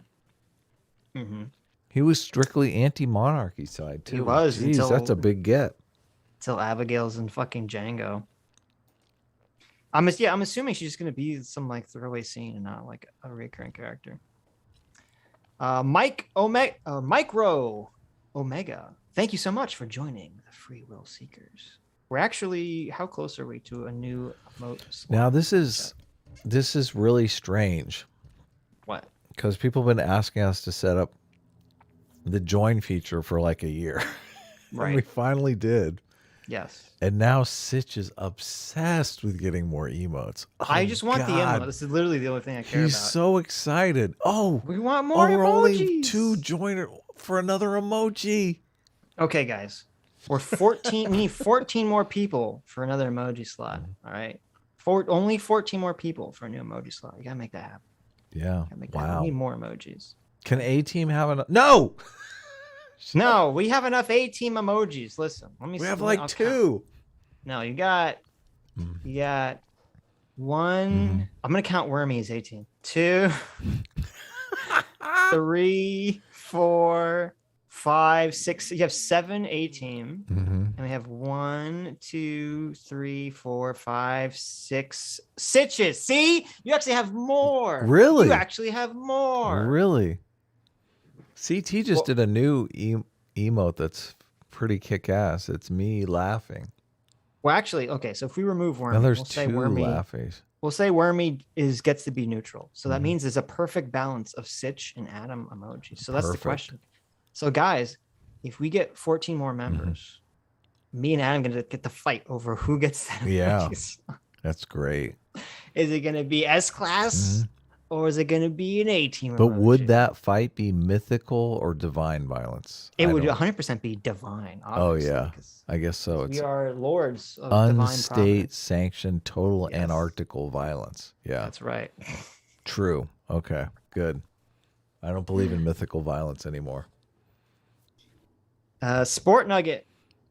Well, I guess I'll read it. Sport Nugget for $10 says Sitch. The difference is that the Capitol rioters are trying to violently overthrow a system working properly by the consent of the governed. Meanwhile, she's advocating for, Yeah, exactly. Exactly. Exactly. That's why I couldn't believe she brought up that example. It's baffling. Newt for $20 says, first super chat, thanks for the entertainment to get me through the week. A-Team and S-Class both poop with the door open. Wrong. Our tards got trump cards. There you go. First of all, we both poop with the door closed. Okay. We gave the Artards a shout out in the new video we uploaded too. Nice. That's the Rags. Yeah. Rags company. The High Rag super chat. Yeah. Ivan Petrescu for $20 says, times are tough. Might be losing my job next week. Oh, I'm sorry to hear that. It sucks. Is it time to conveniently go commie? Never. Either way, wish me luck. Well, good luck. Yeah, good luck. I believe in you, Ivan. I believe in you. Time to get the CV back together. Take a poll of members, and whoever has a team or S class more gets the next emoji. Oh, maybe. Yeah, I think I can send out a poll that's just for joiners. So maybe that's what I'll do. Really? Yeah. Fascinating. Yeah. It'll be like a post after the stream or something. Yeah, we've been having. Thanks for bullying us into doing the join thing. It's been a lot of fun. Yeah, it's a lot of fun. I gave a shout out to the join members in the video too. I used what do you call that thing? The badge, I guess it is. The badge. I used the badge in the video. Adam made a bunch of amazing, like, cool looking badges. Yes. For like, the longer you're a member, you can get like different badges. Yes. So they progressively get better. Yeah. Listen, Chads do not poop with the door open. There's nothing Chad about pooping with the door open. Okay. That is degenerate behavior. Yeah. Is possible in the real world? Can it be done, or will you just end up sparking a cycle of revenge? Will you just end up establishing a new system with its own injustices? Yes. In which case, what you've actually done is mythic violence, Obviously. like the French Revolution. One of the big differences between Benjamin and Kant is that whereas Kant sees violence as almost always prohibited, Benjamin's like, oh, well, you know, sometimes it's based. You got to look at who's doing it and why. And that leads us on to something even more interesting. There's been nothing interesting up until this point. No. So, but see, this is part of why this is so grossly dishonest. She doesn't even make the clear argument for anything. She's just like, I'm kind of hinting that I'm pro-violence for leftists. Now let me just throw out a bunch of like vague things other people have said that seemingly justify that, but they don't really justify it. It's just, they're just talking about in some vague philosophical context. I'm not going to ground anything in what's actually happening. I really don't like her aesthetics. I think she has a very bad eye for aesthetics. Well, it's like, I want to copy Contra, but I don't, but I'm like a shittier version of it. Okay, okay, so here's the meme. It's like when the kid at the grocery store is like, Mom, I want ContraPoints. And Mom's like, we have ContraPoints at home. No, we don't. That's philosophy too, bitch. It's philosophy too. Like, no. Yeah. So sad. Part 4. Words will never hurt me. Oh, she's doing the whole poem thing. Uh-oh. Sticks and stones may break my bones, but words will never hurt me. Okay. Question mark? Oh, that question mark. You're right. Mm. Well, that saying is really not really true. Words can do a lot of damage, especially in this day and age. It's still a good aspirational goal, totally. Yes. Yeah. Another question that we could engage with when spectating the Ende Gelände action is, was that actually violence? It was missiven and it was criminellen, but was it Gewalttaten? A lot of legal texts define violence as involving some kind of physical force or damage, but then threatening somebody is often seen as violent too in law. The Oxford Online Dictionary defines violence as... So it might be useful, trying to talk about this, for her to actually bring up some kind of legal definition of violence. You know, for us to know if there even is a legal definition of violence. I mean, I don't think that's generally a term. We're going that's with talked the about. Oxford English Dictionary. Okay. Well, no, you're going with a joke that is supposed to be funny that doesn't actually make sense. Oh, I okay. don't understand it, but this is a joke part. Yeah, you're gonna. Oh, I'm gonna be strap very yourselves disappointed. in, boys and girls. No definition for violence. This is a hilarious joke coming your way. Okay. Okay. Tell me if you can contain your laughter here. As your subscription to the Oxford Online Dictionary has expired, please click here to renew. Oh no. Wasn't that funny? Cardinal error. Isn't that hilarious? No. No? Well, not. I mean, Mm-hmm. she definitely pulled the rug out from us who wanted an actual definition. There you go. So, under federal law... Look, I got you. Look at that. You thought my video was going to be informative. Sucker. We have Title 18, Chapter 1, Statute 16, Crime of Violence defined. The term crime of violence means an offense that has an element that uses or attempted use of threatened use of physical force against a person or property of another, or another offense that is a felony that is by its nature involves a substantial risk that physical force against the person or property of another may be used in the course of committing the offense. They probably changed that. At one time, like hands up or I'll shoot was not considered physical violence. I don't know. Maybe it always was. It's threatened use of force. Right. Well, good. Okay. So there you go. You could have read that to information. us, Abigail. Would have been more useful than a joke I don't even understand. Yeah, the jokes usually serve the actual information that you're putting into the world, right? I mean, well, they're supplemental. First of all, I didn't even know you pay. I didn't even know you would pay for an Oxford. Who pays for the Oxford Dictionary? You have the internet. That's true. Fuck, it's like a million free dictionaries. I don't understand. What's the joke here? Mm-hmm. I don't get it. I don't get it. The joke is that you thought you were going to get some useful information from the video, but you didn't get it. I see. Yeah. Aiden for $10. Thank you, Aiden. Says, my husband, who knows of these things, walked in and said, Philosophy Tube's helm is Roman. The shield is Spartan, held upside down. What? The shield is upside down? Hilarious. That's funny. And the spear is a ransor? I don't know how to say that word. From the Middle Ages. Mm-hmm. Also, Monarchy Gang. There you go. Monarchy Gang Gang. Monarchy Gang Gang. What does that mean? It means Monarchy Gang Gang. Mm-hmm. So the Monarchy Gang has another gang? No, see, the Monarchy Gang is the name of the gang. So it's the Monarchy Gang, like Rise Up. I know, that's what hilarious. But so it's hilarious that Philosophy Tube has not only the props look shitty, but they're not even age appropriate. You can get them all from the same time period. They're from all over the place. Come on. Philosophy Tube, I want realistic looking props that are age appropriate. I want some James Cameron shit going on here, like you did with the Titanic. Come on. Do it. Have some pride in your work. Mm-hmm. Every time I get the dictionary joke, every time. This is potentially a very important issue because the meaning of violence affects how we use other words like threat, protection, security, vulnerable populations, terrorism, intimidating protest.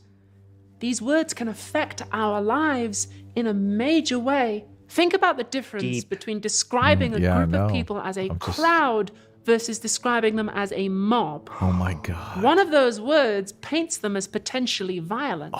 And these words can be used to enact political control. I've never thought about that. Oh my God. It's just the words. Oh yeah. It's like they shape everything. Dude. Yeah. I know. Okay, think about it. Pass that bong over here. Here, you can take a hit. What's the difference between a crowd and a mob? It's just the man trying to hold you down. Yeah. Yeah. Jesus Christ. Are you feeling it yet? Oh, I've been feeling it since we started this video. the urge to not watch this video. But we're gonna power through it. On the previous episode of this show, we talked about Islamophobia and how the concept of threat can be deployed to paint people as violent even when there's no evidence. It's really worth taking this in. The idea that calling something violent is itself a kind of metaphorical weapon. Violent... Who would know? Yeah, I know. Who would know, Adam? I ask you. Who would know better than using the term violence to label an activity in order to gain metaphorical power in the culture war? Yeah. Is misgendering perhaps?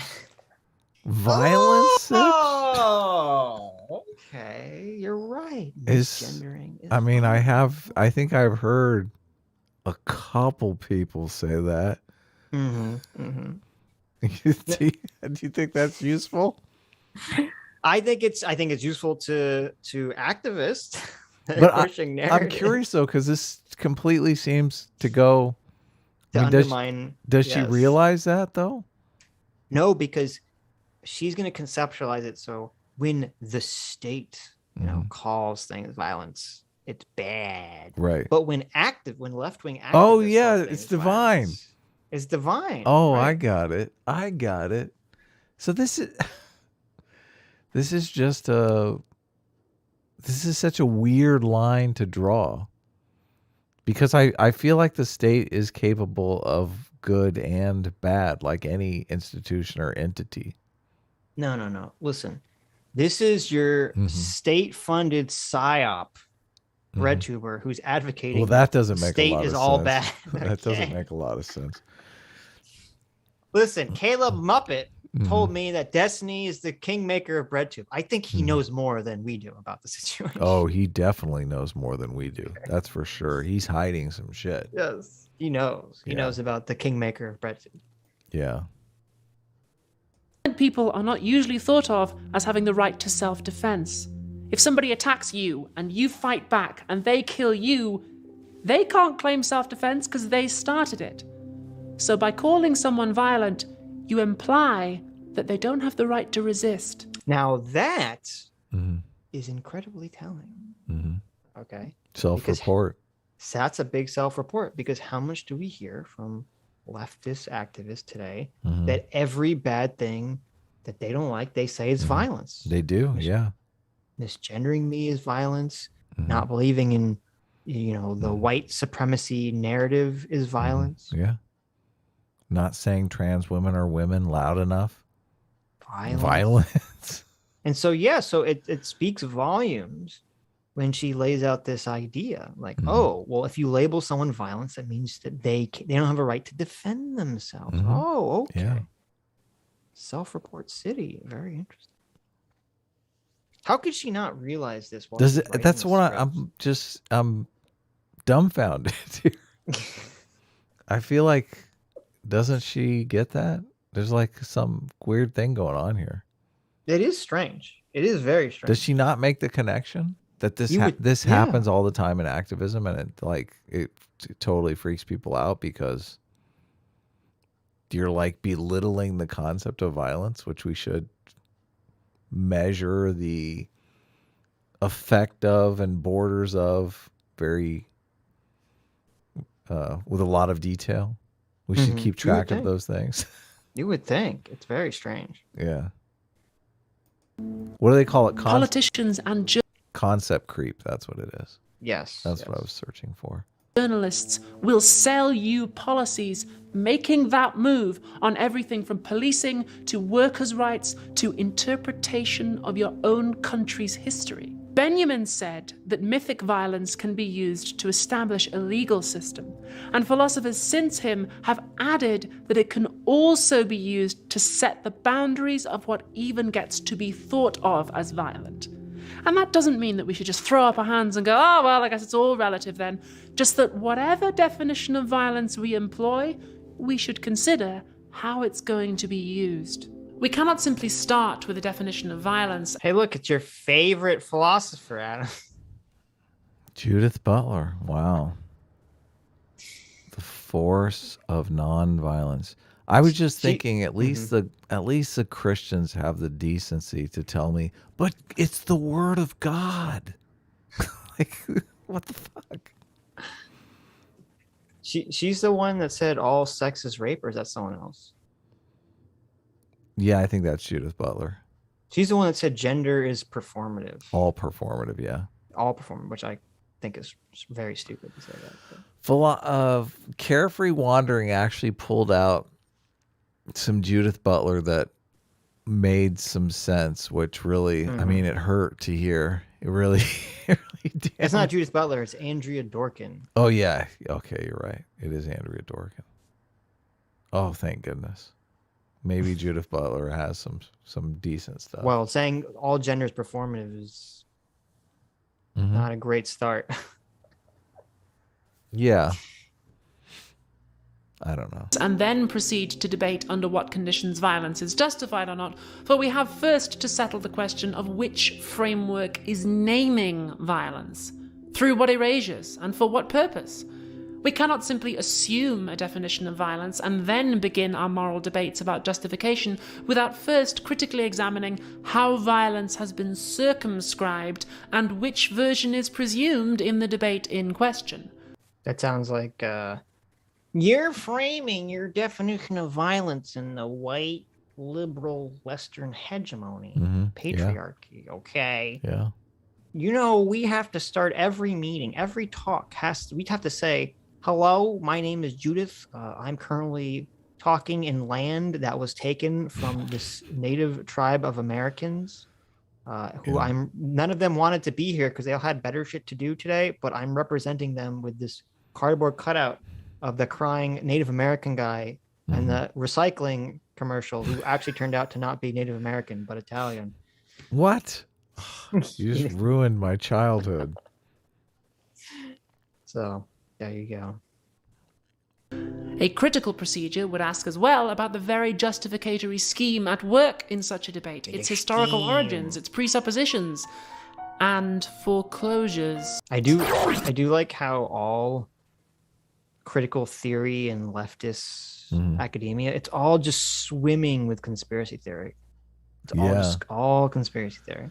Well, also I notice, speaking of fucking with the language there, because the critical, like someone who isn't in the know about critical theory would read that sentence completely differently. Well, that's the issue, is that so many people, when they hear critical theory, critical race theory, they think, oh, critical thinking. It's a good thing. It's a good thing. That's a deep focused examination using facts and evidence.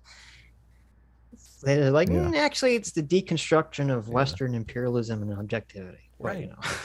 It's actually assuming things based on your gut feelings without evidence.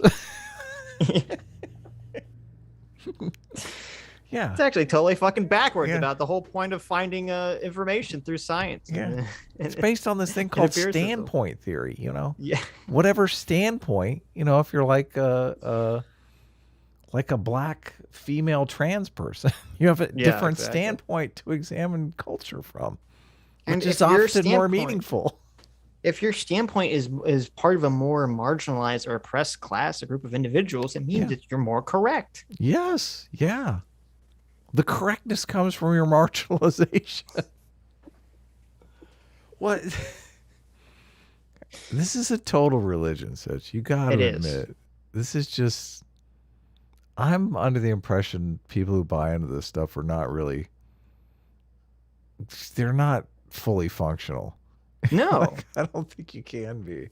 Well, you know, actually, I don't remember why. I was thinking about this the other day of how shitty critical theory is. Because critical theory, like the whole point of normal scientific theory is that the only way that you're going to try to find out what is true about the world is to attempt, now obviously this fails often, but is to attempt to remove as much of your bias from the situation as possible, remove your preconceptions as possible, and try to separate all the independent variables that are affecting something. Totally. Yeah.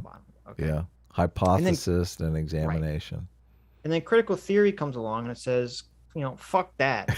This is pussy shit. All your theories should be working towards some sort of normative goal or claim.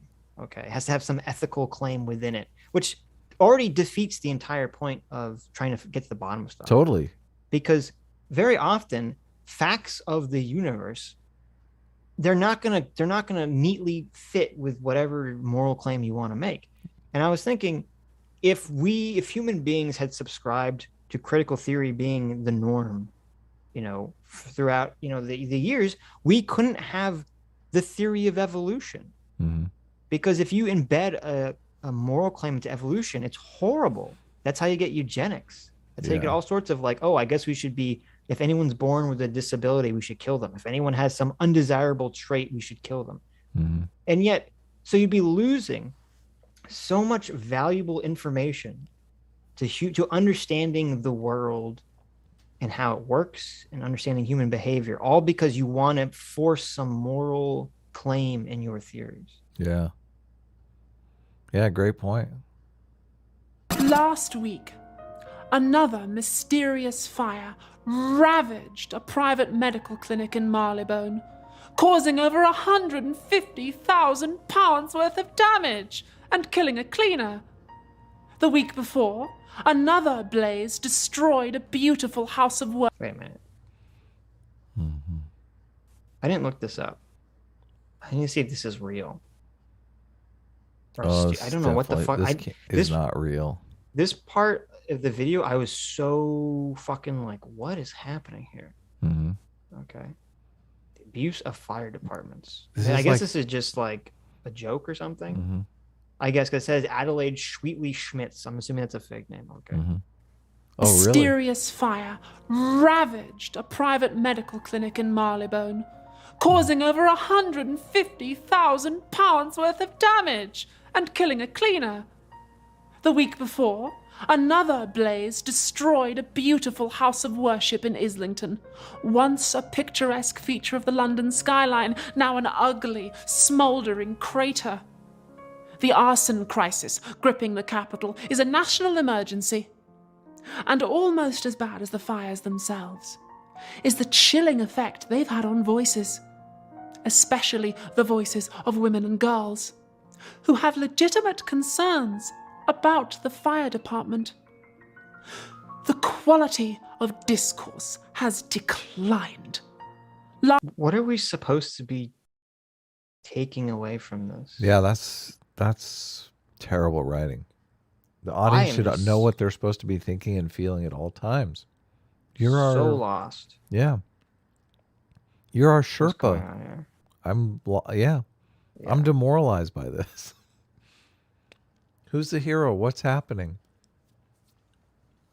Last week, my good friend, Baroness Plantation War Crimes, had stones thrown at her.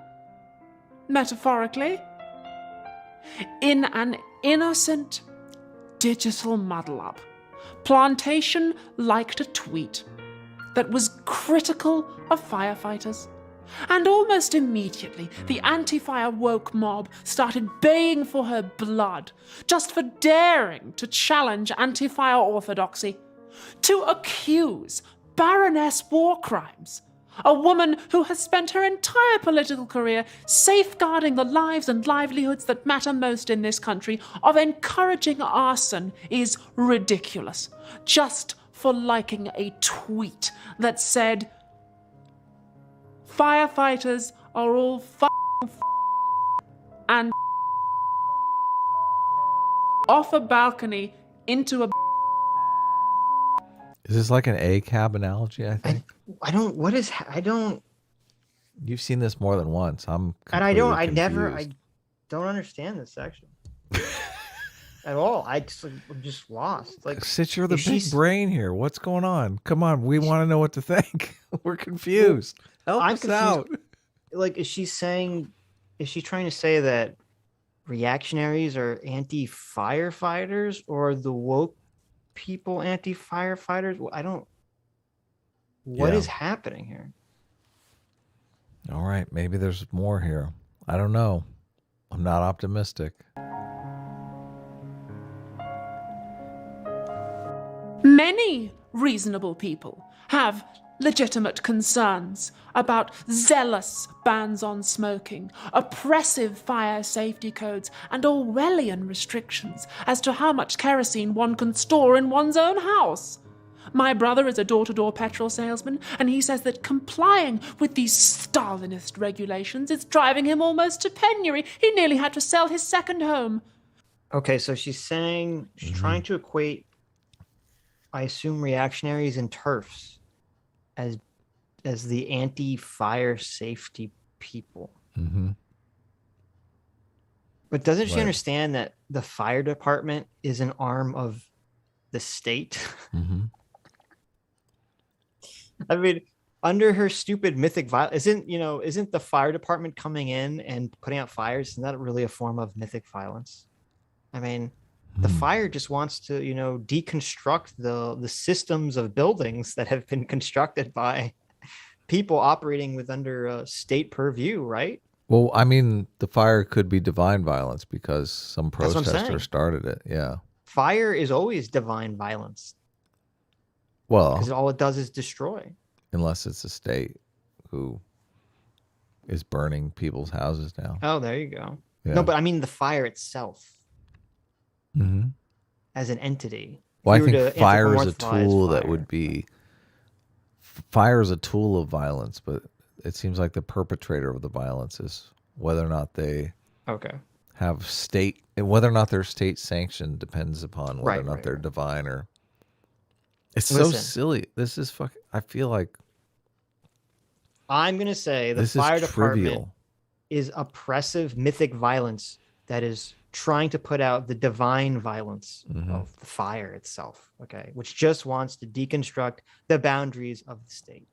There's this thing that's really important if you're ever gonna delve into content creation. It's called context.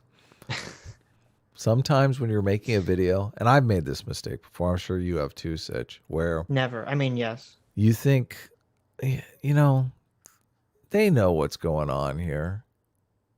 I can talk about this situation and they have the context. The context is already there in their head.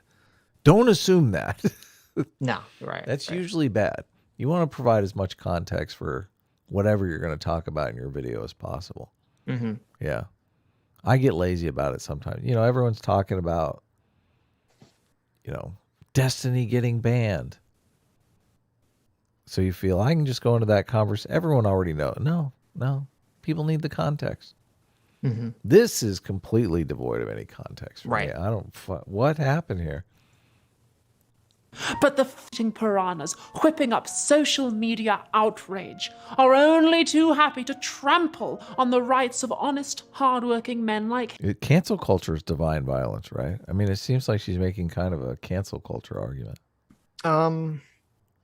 Well, it's weird. Well, I don't know. This is why the whole conception of divine versus mythic violence is really stupid. Yeah. Because Pointless. cancel culture isn't divine violence. It's mythic because it's trying to enforce their own system of laws and legality.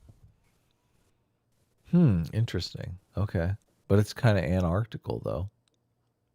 Yeah, but see, that's why this is such a dumb conception. Because under the conception, divine violence is literally just you're just deconstructing some kind of system. Any violence anytime committed by any kind of conspiracy becomes right. Yeah. But as soon as you're trying to create a system to replace it, then you're back in the form of mythical violence, which is conceptualized as bad. Right. So divine violence is like Rambo. It's got to be one guy against everyone, right? He doesn't want to build anything. He just wants to tear him down. Rambo and Scott Pilgrim, I think, are the only two truly divine, violent characters. There you go. Yeah. There you go. him, and even when women and girls speak up, they want to silence us. I heard how Baroness Warcrimes was ruthlessly silenced. So you got to admit, my wardrobe comes first thesis is probably accurate here. Oh, you're right. That's because you'd be like, what is this? What's going on here? But if she had this suit that she wanted to wear, and you're like, oh. Business, got to go business casual for this section. Right. So I don't have anything in the script that makes any sense for me to wear this wardrobe, but let me just cook something up here on the fly. Make it vaguely cancel culture-ish, and we'll talk about... Well, there's something interesting here, too, which is that if a woman, a cis woman, wore this outfit, okay, and tried to do a serious video, we'd be like, wow, look at this thought.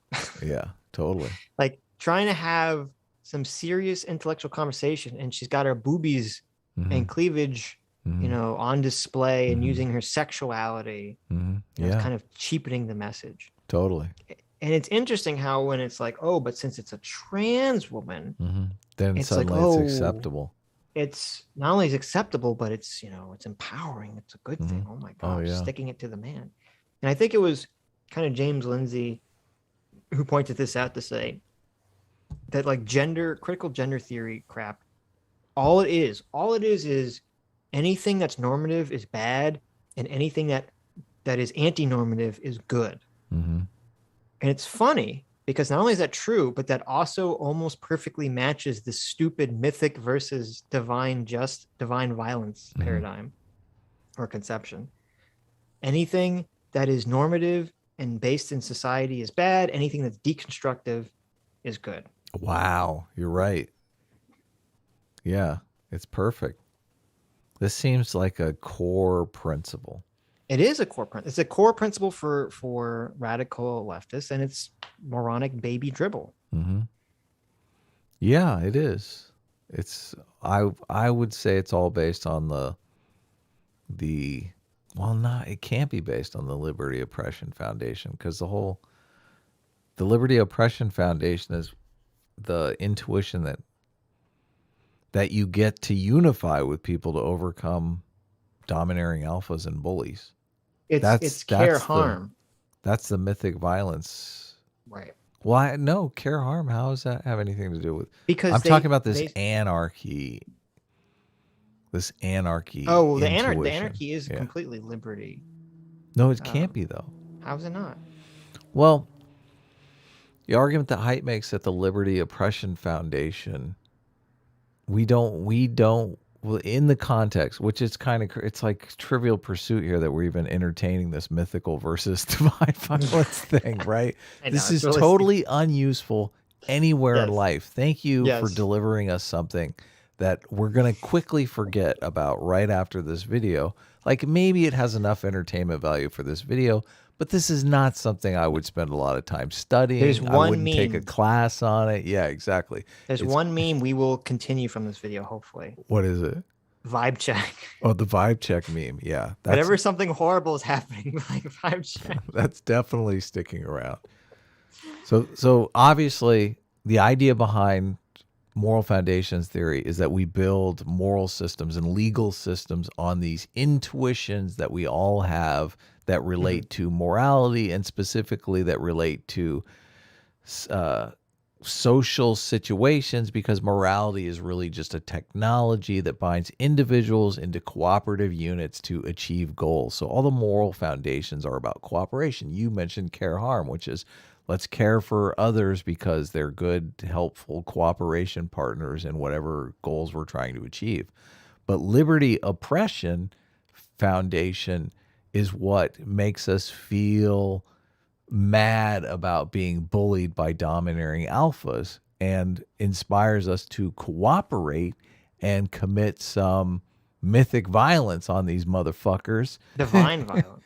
No, it would actually be mythic because it's cooperative, right?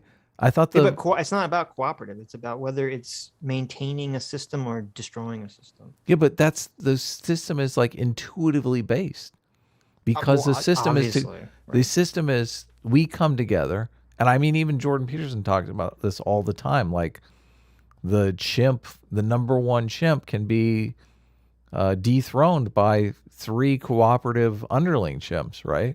Right. If but they're too isn't I thought a component to divine or to mythic violence is that it has to be just one individual, not cooperative.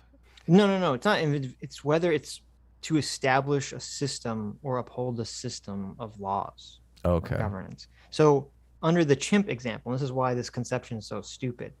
If you have if the number one alpha chimp is domineering, and 3 chimps gang up to kill that chimp, the act of killing the chimp originally would be divine violence.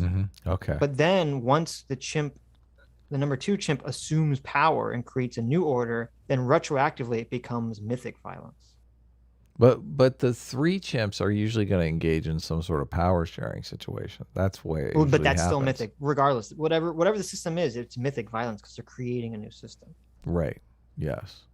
So, but that's why I'm saying that it's difficult to place an intuition on this just anarchy good, because it's like it's almost an antisocial pathology, because the whole idea behind morality is you're uniting people into larger and larger groups. This is antithetical to fucking Right, but uniting what I'm saying is, anybody so into wouldn't any that? group. How is that not liberty? I don't understand how it's not liberty.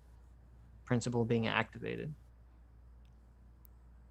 Well, I guess you're right in the sense that someone like Philosophy Tube perceives the state or any organizational institution as a domineering alpha that we Right. have to unite together to commit divine violence on, free ourselves of this oppressive individual or Right. entity. Right. So yeah, okay, it is liberty oppression. That would be the We got to the intuition. bottom. What's Now that? we got to the bottom of it. Yeah. We actually had some useful Some conversations. some substance. You know? Yeah, it'd be interesting. Philosophy Tube should look into moral psychology, really. I mean, It's not moral philosophy though, so right. it's philosophy tube, not psychology tube. Well, Height has some really choice things to say about philosophy. Oh, really? Well, yeah, don't you? He basically says that all the moral philosophers are just, talking their book. They're all just basically biased as fuck. That all the ideas that they come up with end up putting them at the top of the hierarchy. Well, that's why I thought it was funny when we were going over, Julius Evola. That Julius Evola. Oh, totally. Like, oh, the perfect man is either like the alpha male warrior, or the philosopher scholar, of course. It's Yes. like, oh, of course, Which obviously. I am, yeah. Yeah, it's like, oh, that's so convenient of you. Perfect. Hilarious. When I saw her on BBC Newsnight and heard her on Radio 4 and 2 and Women's Hour and read her in The Guardian, Observer, Spectator, Telegraph and her new book. The British press will not be intimidated by these anti-fire thugs any more than we are by the transgender Taliban and the intersex intifada.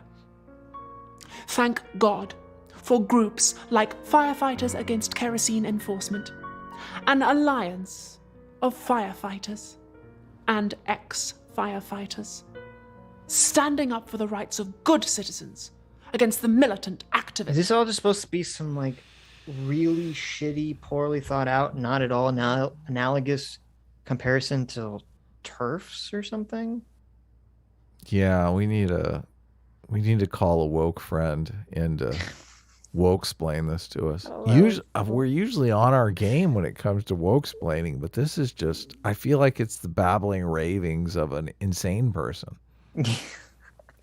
I mean, the Madam War Crimes is kind of on the nose, but This is like you get dragged by your girlfriend to some weird hippie totally. Performance theater. Yeah. This is open mic night.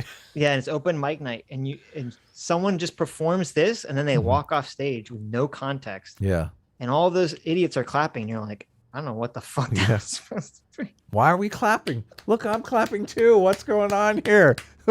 Why is this happening? So you're like, did I show up late? I feel like this. I just in media res this fucking performance. Like, what's happening? Yeah. In the fight. Thanks to Fake's opposition, there's somebody to check the destructive rampage of wokeness. After all, society must be defended. Simone Weil, the French philosopher. Well, it's over, and it didn't make any sense to me. So. Well, it's so contradictory, because this entire video up into this point has been Philosophy Tube saying, hey, attacking the state, deconstructing things, destroying things. This is the good side of the equation, right? Yeah. And now she presents this weird skit where the people who do want to burn things down are evil right-wing reactionaries. Mm-hmm. So it completely contradicts everything she's characterized up until this point. Mm-hmm. Hmm. This is so stupid. Yeah. Philosopher who wrote that essay about the Iliad we started with makes an interesting suggestion. She says that violence or force is the thing that takes away human choice. She wasn't the first person to say this. The 13th century philosopher Thomas Aquinas said that the violent is the opposite of the voluntary. If somebody... Notice how she keeps making citations in the video? Mm-hmm. That's an interesting little... Adds some credibility, I think, to the video, even though You're right. it's completely... None of this deserves any shred of credibility, but... I think I'm going to start doing that in my videos, but I'm just going to cite... I'm going to base the citation on how credible I think the name sounds. I'm not actually going to link it to any. No, you should just make up citations. You know, that's what I'm thinking. I'm going to put like a lot of dots and numbers and letters after it and stuff too. It sounds real. Yeah. It's like Professor John Stonewell. Yeah. Oh, that sounds good. 1985. That sounds good. The Theory of Mind and Morality. Page 374, Chapter 2. The Theory of Mind and Morality. Yeah, I like it. I like it. And you're like, and you're right. You should add a bunch of extra like numbers that make the citation number make absolutely no sense. Yeah, totally. I'm serious. This shit is ripe for parody. Okay. Yeah. Well, I don't know that last skit. I don't know. Like, how do you parody that? The thing about parody, though, is you actually want people to understand what's going on. Right. I didn't understand what was happening there. I don't know. I'm still baffled. What was the message? I don't know. He loses their agency, their autonomy, their ability to affect the world, then violence is the thing that takes that away. To define force, it is that X that turns anybody who is subjected to it into a thing. Exercised to the... I hate how, even though I don't necessarily disagree with this point, I hate how the slow moving out of focus background with the slow text, it like... Oh yeah, no, she's fake gravitas to the squirrel. Well, as a dyslexic person, she's totally fucking with me. It's like impossible to read. Yeah, you're right. It's very difficult. First of all, the color scheme makes it very difficult to read too. But the movement makes it even worse. She should just put red text on a green background. That really... You're never going to let me live that down. You've done that? Oh, maybe. No, because remember, when we were trading comic panels back and forth, so Adam would draw some panel and I would... Oh, yeah. I would ruin it. I would give a million notes on it. And I was trying to make the text legible.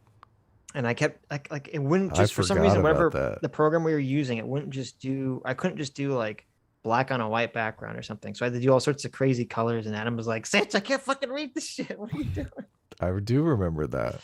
And it was like red text or something it was the red text. It wasn't on a green background. It was just red text that you're like, no, stop it. That doesn't freak your eyes out? It This destroys my eyes. Yeah. Green or red text on a green background. Oh, it's like, oh. Well, I didn't do it. I just did red text. It wasn't red text on a green background. Okay. It wasn't that bad. Yeah. It turns man into a thing in the most literal sense. It makes a corpse out of him. In whatever aspect, its effect is the same. Wait a minute. Mm-hmm. When you say you have a problem reading red text on a green background, is it that you have problem like seeing the red text through the green, or is it just because of your dyslexia? You can see the letters, but it's hard for you to like your brain to interpret them. It makes the whole page just dance around. Okay. Yeah. Like it's extremely hard to focus on anything. That's interesting. So, because that's not color blindness. It's like something like your brain can't handle the two, cones firing at the same time. The edges will like move. It's like a fucking acid trip. Yeah. Interesting. Yeah. Interesting. It's terrible. I don't know what causes that. It turns a man. It's some kind of optical illusion. I don't know. Right, I've seen it done in art and stuff like that too. But I don't think that's true for everyone. It's just putting red text on a green background. I'm gonna look up red and green Into a stone. optical illusion. From the power to change a human being During into this a thing boring die, part of the there comes video. another power, in its way more extraordinary, the power to make a human being into a thing while he is still alive. He is alive. He has a soul. And yet he is a thing. Durr, it's called slavery. Jesus. Well, I mean, it's not What even. the It's just fuck. it's everything is a force. Okay, like when you're hungry and you're animated by the force of getting food, do you have free will at that moment, or are you just simply a force that's needs Yeah. to eat? Yeah, If you're thirsty, or you slave gotta to your pee or belly. Yeah. whatever. Slave to your bladder. Yeah. Mhm. Terrible. Right. Yeah. We all have these forces acting upon us at all times. Strange? A thing with a soul? Strange for the soul! It wasn't made to inhabit a thing. When it is forced to, there is not a single part of it that is not subjected to violence. Vale's definition might prompt some interesting reflections. If she's right, then violence is very common. Raising a child involves denying them choices, so that would be a kind of violence. Uh-oh. What? Uh-oh. What just happened? She said raising a child would be a type of violence under this conception. And remember, this goes with sort of the weird gender critical theorist of we want to take away parents' agency to raise children and have them be raised by some kind of leftist institution. Uh-oh. Sitch's Marxism detector is going off. Well, the lady that wrote that was a leftist. Even though that's what's weird, because I would agree with her broader point. I wouldn't take it to the conclusion. Or I don't know if she takes it to the conclusion or philosophy would take it to the conclusion. But because but the reality is just that people have forces forcing and acting upon them at all times. It's not useful to conceptualize them necessarily as violence. This is like why we get annoyed with the leftist wordplay deconstruction game. Because violence, when we talk about this, violence has a very specific meaning in people's minds, and language is only useful when words have specific meanings. Of course. And so, yeah, that's the whole point. And so there's a difference between, that's why we have the word violence and the word force, and they mean different things. Yeah. Because a force doesn't always mean it's a bad thing. It just means it's a force acting upon. The force of gravity is not bad. It's neutral. There's nothing inherent within it. It'd be stupid to say the force of gravity is violence. Depends upon how high the building is. There you go. I'm just saying. There you go. There's plenty of times gravity is violence. No, but it's not. Gravity has no consciousness. Yeah, it's a no tool. intention. Well, it's not even a tool. In that case, it's a tool. Actually, the building is the tool. Right. It's just a natural property of reality. Yeah, I know exactly what you're saying. Does Philosophy Tube have a video on Jordan Peterson? Because I've heard a lot of people say Jordan Peterson only talks word salads. Maybe Philosophy Tube can explain Jordan Peterson to us. So, I mean, I hate to say word salad, but I feel like there's some word salad going on. Philosophy Tube does have. Didn't we do the Philosophy Tube's video on Jordan Peterson? Maybe. We might not have because it was boring. Yeah. It is really interesting. Shitty. It's interesting that they have a Jordan Peterson video. I wish wait a minute. We could interview about that. Is there a supplemental piece of content we can find out what that part that we're mystified by actually meant? Well, speaking of that, so I clicked on Philosophy Tube's Jordan Peterson video. And the pin, this is from a year ago. Almost to the day. This was April 9th last year. Okay. So almost a year ago to the day. And the pinned comment is, leave a comment if you're part of the anti-fire woke brigade. Oh, so this is an inside joke. That's why this is some weirdo Philosophy Tube inside joke. Oh, okay. So that's why we don't get it. We don't have the context. I guess. I mean, we've covered a bunch of Philosophy Tube videos. I don't remember this fire shit coming up. Anti-fire. Okay. Guess you got to be my in the God. club. Someone sent me something terrible on Twitter, and it just completely Ruined you. distracted me. Was it was it CT? No. Oh, okay. What the fuck? Someone sent me about Abigail in Django. Abigail will play Jess. Andrew Clark sent this to me. Reading the plot of the original story, which may or may not have anything to do with it, I believe Abigail will play a prostitute. Really? So that was a good guess then. That was a good guess. Considering the cast list is small and that the season is only 10 episodes long, I believe she might be or will be a reoccurring, if not a major character. Oh my God. Well, I mean, just to be fair here. Yes. She could be a great actor, and I wouldn't know. I mean, the problem here is the writer. Her work in the videos don't align to her acting skills. The problem I'm having here is 90% writing, which she's a terrible writer. I'm just going to say it. Well, and a terrible prop master and character designer and costume designer. I mean, this is going on like one cylinder. Half a cylinder. This is so bizarre. What's bizarre? Well, first of all, wait, so why does Django have any English actors at all? Doesn't Django take place in America? Because that's the first thing. Is she going to put on like a fucking American accent or something? I thought the guy in Django is French, isn't he? He's German, isn't he? Oh, German. Yeah, you're right. He played the Nazi in the thing. Right. Yeah, but it takes place in America. But why would... Is there going to be some like... Okay, so we have a movie or a TV show that takes place in America's West. Okay, so in like the 1860s or so.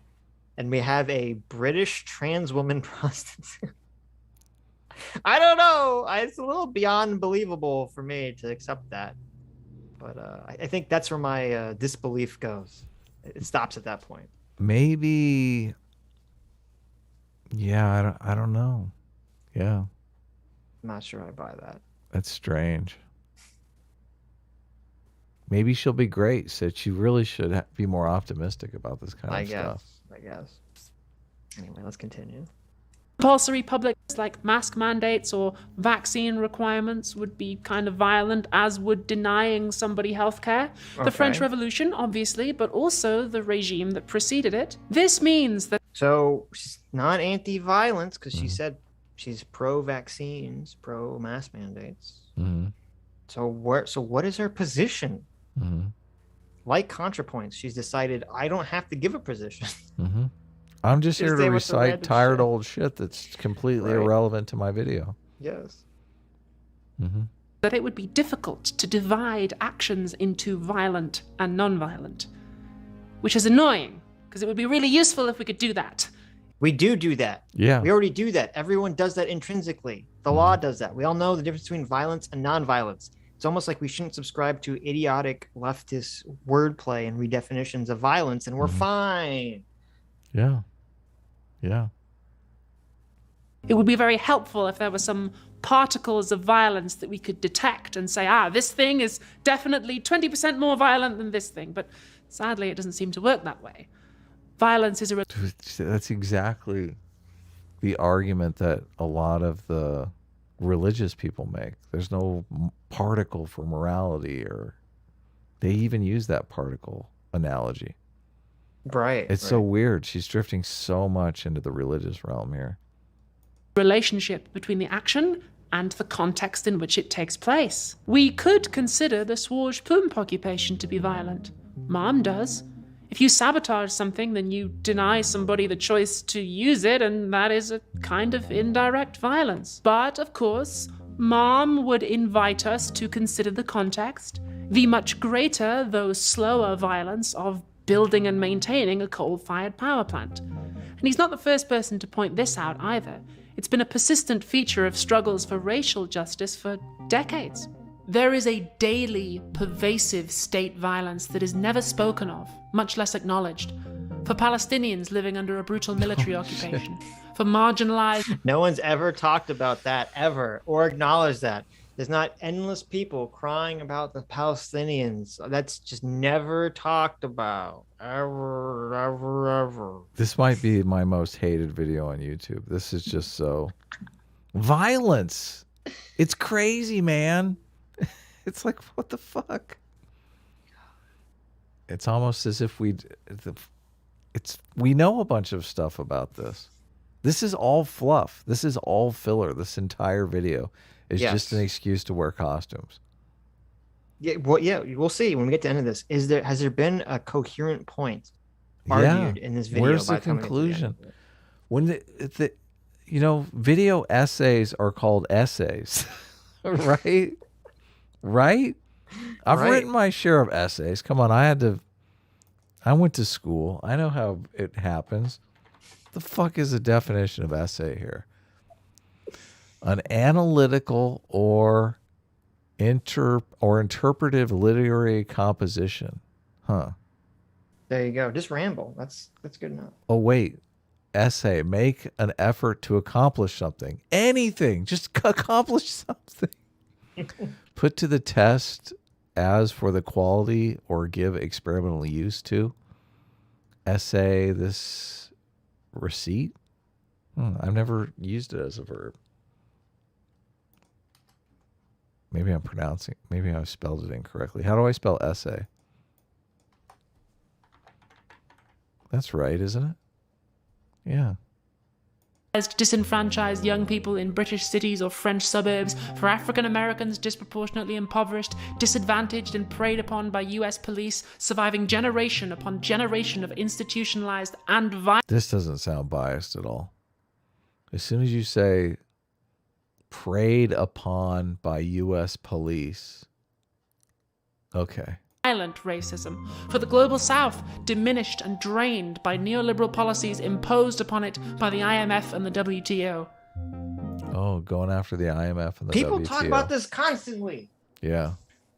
This is a regular source of dialogue. Oh my God. If it were ever in doubt, the protests in Baltimore have shown us once again that only some types of violence are visible or really matter. Does it? Okay. If you have a situation where a person dies under police custody and it causes massive protests to erupt, that means the exact opposite. It means it's highly visible and everyone's fucking pissed off about it. Mm-hmm. What is being argued here? This is insane. This is like saying when George Floyd died, the violence was invisible and it was hidden from the public and it was invisible and nobody talked about it. What are we doing? Yeah. What are we doing here? Everyone's talked about it. Where are we? Yeah, alternate reality. The tyranny of non-violence. Yeah. Some violence is okay and some violence isn't. No one's ever talked about African Americans being disproportionately impoverished or disadvantaged and preyed upon by the police. I've never heard anyone make these claims before in my entire life. No. It's all invisible. The violence of the state. Yeah. The truth, of course, is that you can't focus on both the action and the context at the same time. Hence the weird, almost hypocrisy that we started with. To the Jacobins, the violence of the French Revolution was justified in the context of what came before. But understandably, that came as little comfort to Louis XVI, who still ended up contextually f***ing dead. The $1 million... Wait. You can't concentrate on the action and the context at the same time? I know. What does that mean? I'm baffled. Yeah, it seems completely meaningless to me. Of course you can. What are you talking? What? You So, can't like- concentrate on the action. Don't you have to concentrate on the action and the context? I mean, this is every legal case whatsoever. Kyle Rittenhouse, the action, self-defense, or self-defense would be the context, but the action would be killing the people. Well, intuitive. I don't know what she means by this at all. Because I would argue that intuitively, every human being holds in their mind the action and context simultaneously, because that's how you interpret the action. The action is So, like- context dependent. Right. So, like, if you see a guy kicking a dog, Mm-hmm. you're like, oh my God, it's so horrible. He's kicking this poor dog. Mm-hmm. But if the context is, this is a pit bull trying to maul my child, Yeah. suddenly you're like, oh, fuck that dog up. Like, it completely changes the Mhm. context of the action. And if you hold that, like, without context, you just look at an action and you can't have a thought about it because you don't understand what you're even perceiving. Where's that Covington Danimal kids. meme? What? Where's that Danimal meme? Which one? The one of the context dependent narrative of the bear. It's exactly the situation that you're describing. Right. You could put that up if you want. No one will get it. But yeah, no, the Covington kids, perfect example. right, Covington kids. Context is changes everything. Right. People see this out of context clip of some kid who looks smug, and it looks like there are a bunch of white kids surrounding a Native American guy, and he looks like he's outnumbered. And so everyone creates in their mind a context, okay, that they don't see and that they assume is like, oh, a bunch of kids are annoying some fucking Native American guy. And then you zoom out and you see the real context is, no, these kids are being harassed by a bunch of Black Hebrew Israelites just because they were standing around and because the Black Hebrew Israelites were fucking racist and just attacking them because they're white. And so they started doing school chants, and this Native American guy who didn't understand the context and fell victim to it decided to stupidly insert himself in the situation because he made an incorrect assumption about what these kids' motivation was. Yeah, the context and the action must be married in some way. So did she say that you can't look at them at the same time? You're kind of forced That's to what look at she them at the said. same I don't time. know what the fuck she's talking about. Yeah. I think everything she's saying is just kind of gobbledygook nonsense, to be honest with you. I'm starting to see Philosophy Tube as an Andy Kaufman type character that just wants to utter nonsense and see how far she can take it.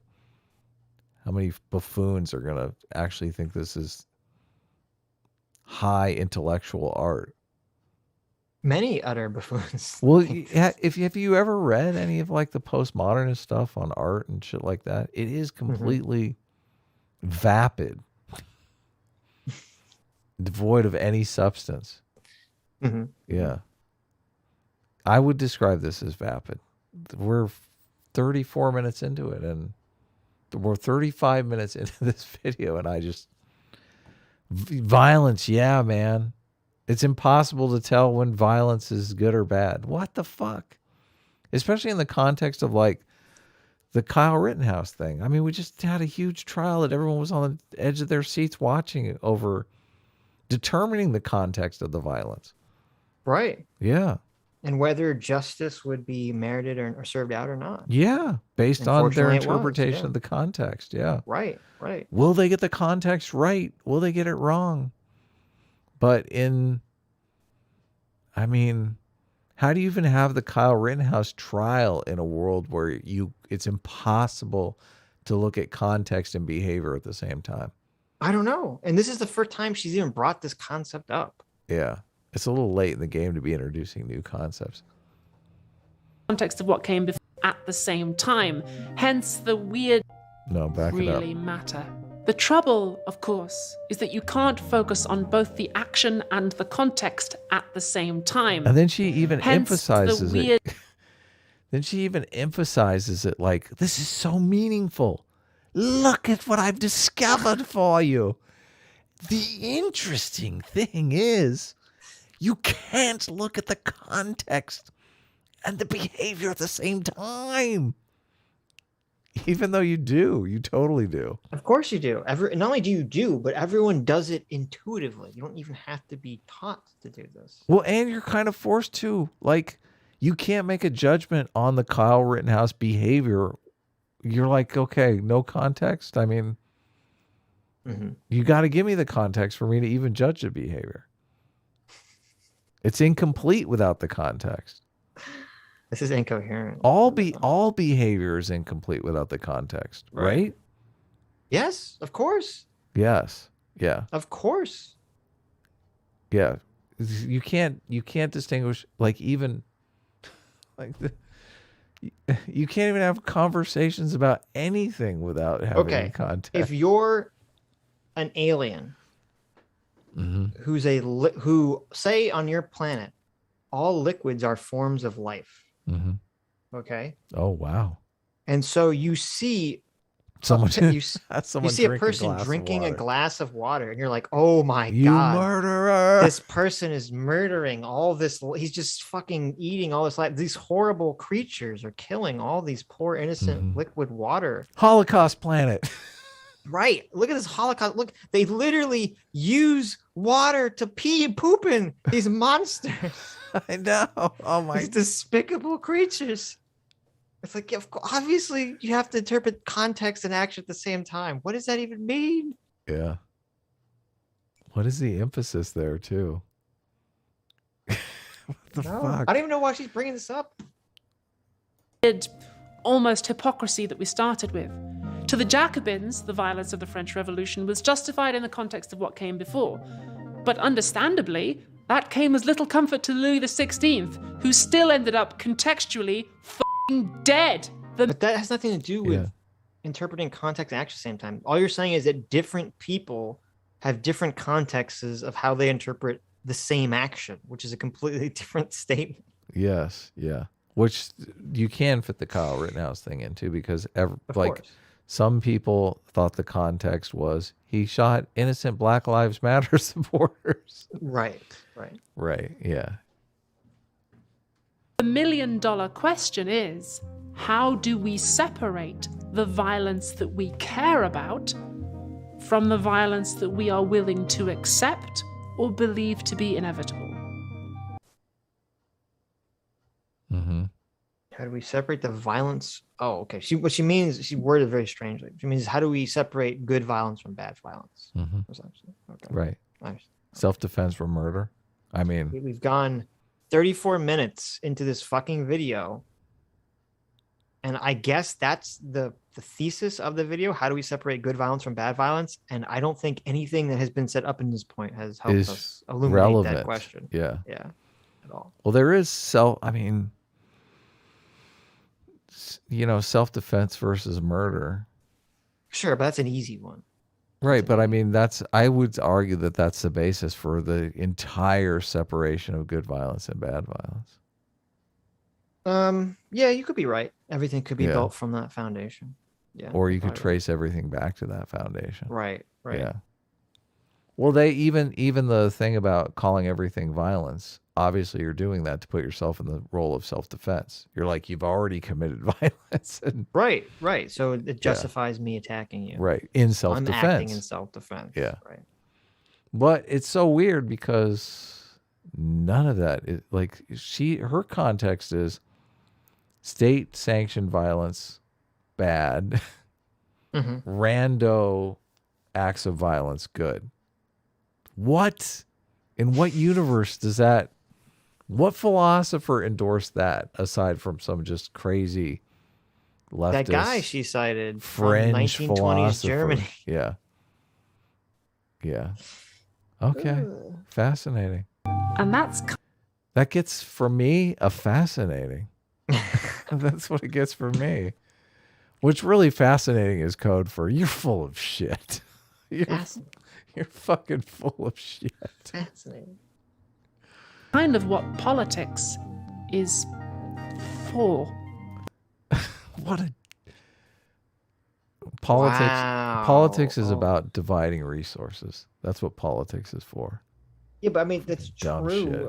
Part of politics is determining what is good force or good violence versus bad violence. But it's like, okay, like could we have skipped 34 minutes for you to just tell us this in the beginning of the video? Something that everyone should probably already know. But then you wouldn't have the Jordan Peterson callback section, which I don't.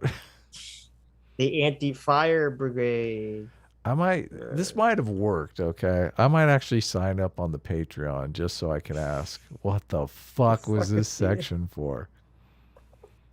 Look, I'm under the impression this section was just so you could show a low-cut blouse. Am I right about that? Because what you're saying doesn't make any sense here. When the German police took back the Garsweiler mine, most of the people involved escaped. A few hundred were arrested and then had to be released because they refused to speak to the cops and just clogged up the bureaucracy. There were some charges made, but as far as I can find, nobody was ever convicted of anything. The mine was owned at the time. Oh, this terrible authoritarian police state. They went in and they dispersed 1,000 protesters and shoot them out. Didn't charge anybody with anything. Yeah. How terrible. This authoritarian fascist police state that we're living under. Oh no. The most humanitarian form of pest removal ever. Oh God. You literally occupy a building for 48 hours that it's someone else's property and no one gets in fucking Go home, get a job. Get out of here, you hippies. Get a haircut. It better not be as a YouTuber. Yeah. Get a real job. By a company called Vattenfall, who were themselves owned by the Swedish government, who were Social Democrats and Greens. So clever choice of target. Kind of hard for them to ignore that context.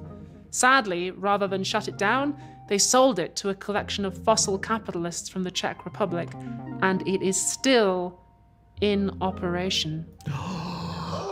Sitch! Oh my God. Their divine violence was a total failure. Why'd they call it divine? Yeah, right. You're right.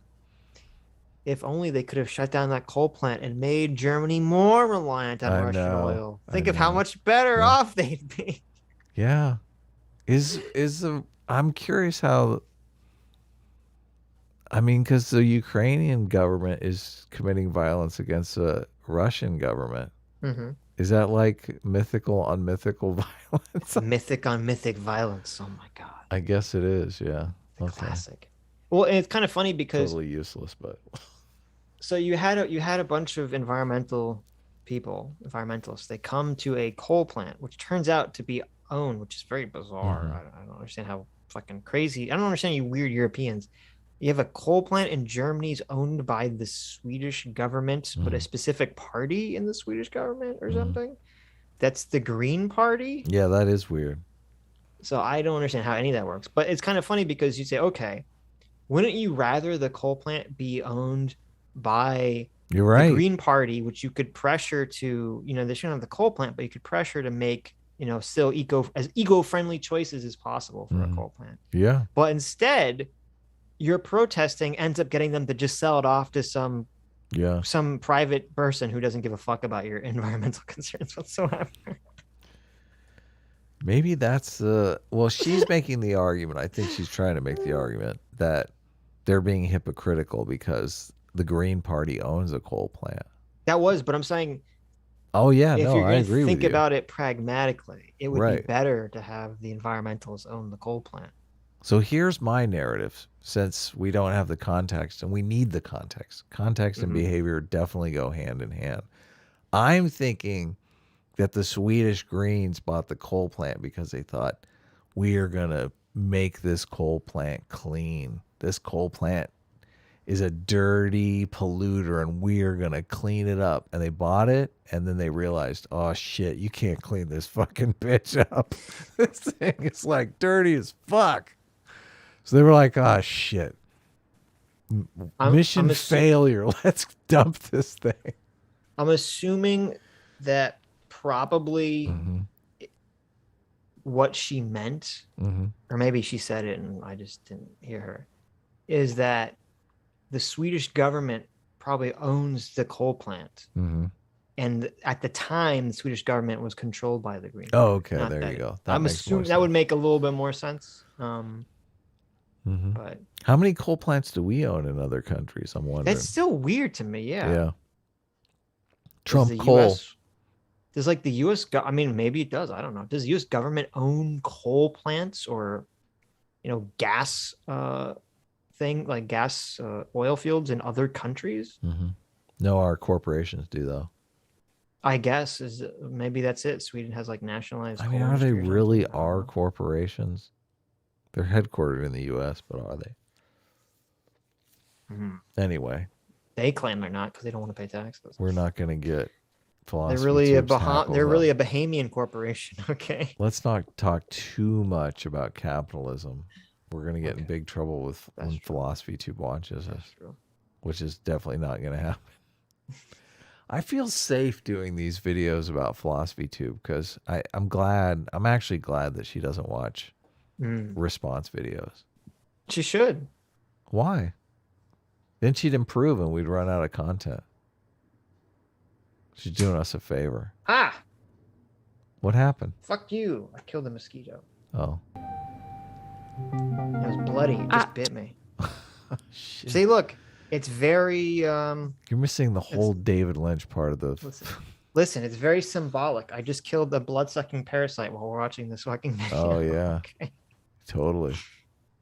I feel you. Yeah. Mosquitoes are kind of cool, aren't they? No, what the fuck? Everyone hates mosquitoes. Everyone fucking mosquitoes suck. Time of record collection of fossil capitalists watch from the this. Czech Republic, and it is still in operation It's still in operation. at time of recording. Oh. Okay, you've won me over, Sitch.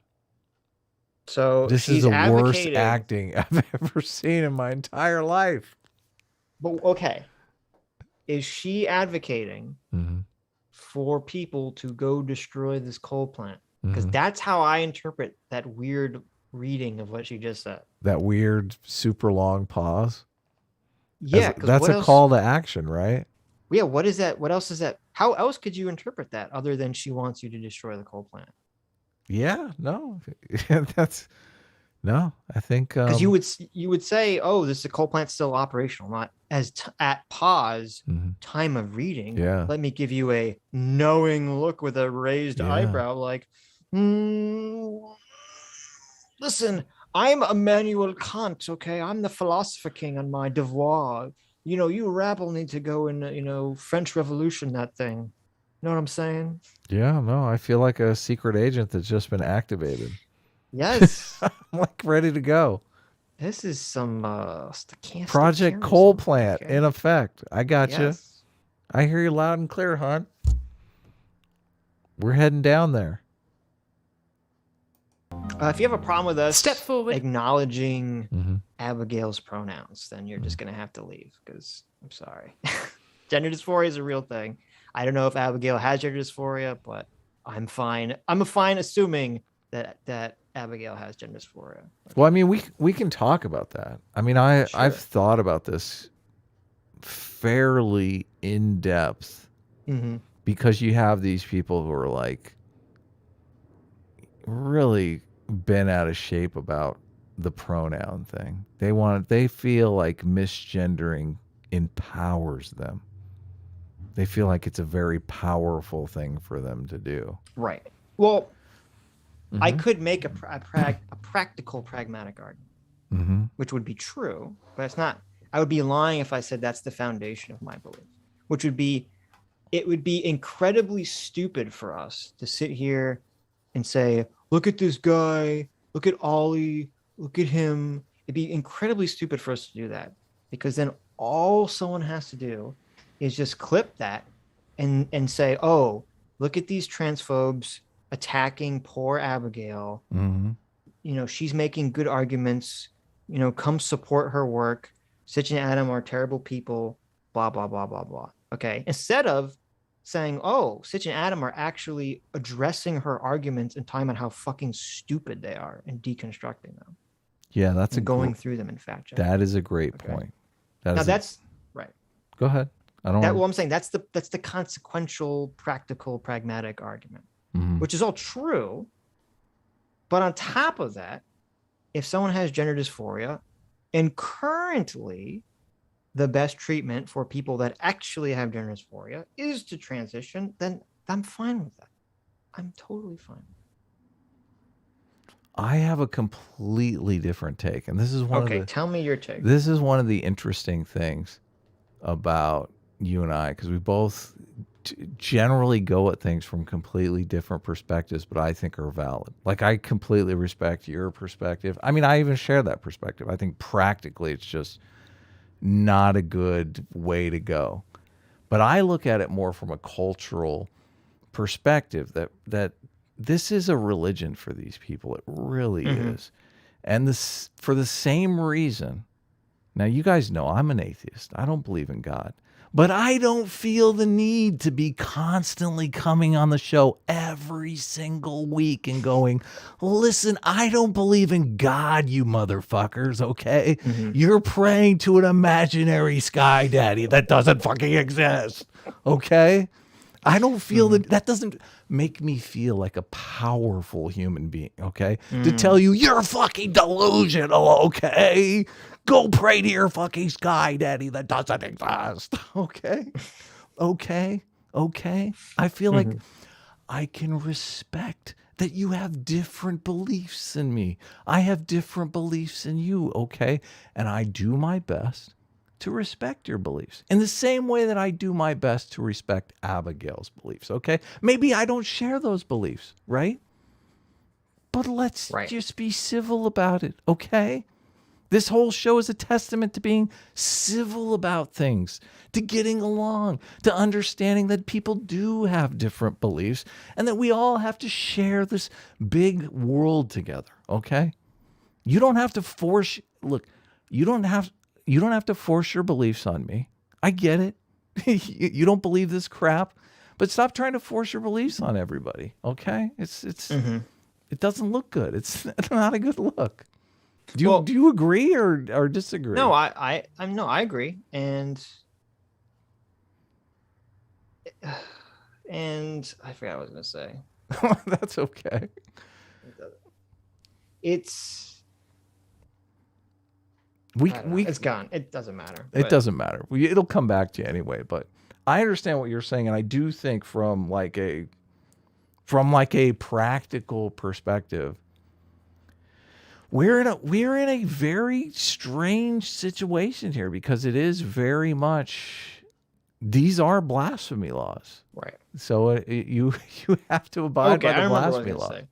So I guess the counter that someone could give to what you said, even though I agree with what you said, would be, well, the problem is that by agreeing to call Abigail and use her pronouns, you are reinforcing transgender ideology, which will inevitably catch children who they believe shouldn't transition, who they believe are wrong transition or whatever. Okay, and so by agreeing to her pronouns, you're creating harm for other people, because you can say, oh, listen, Abigail can do whatever she wants as long as it doesn't harm someone else, but by reinforcing her gender or her transgenderness, you would be potentially harming other people. Well, every single action you have is potentially harmful.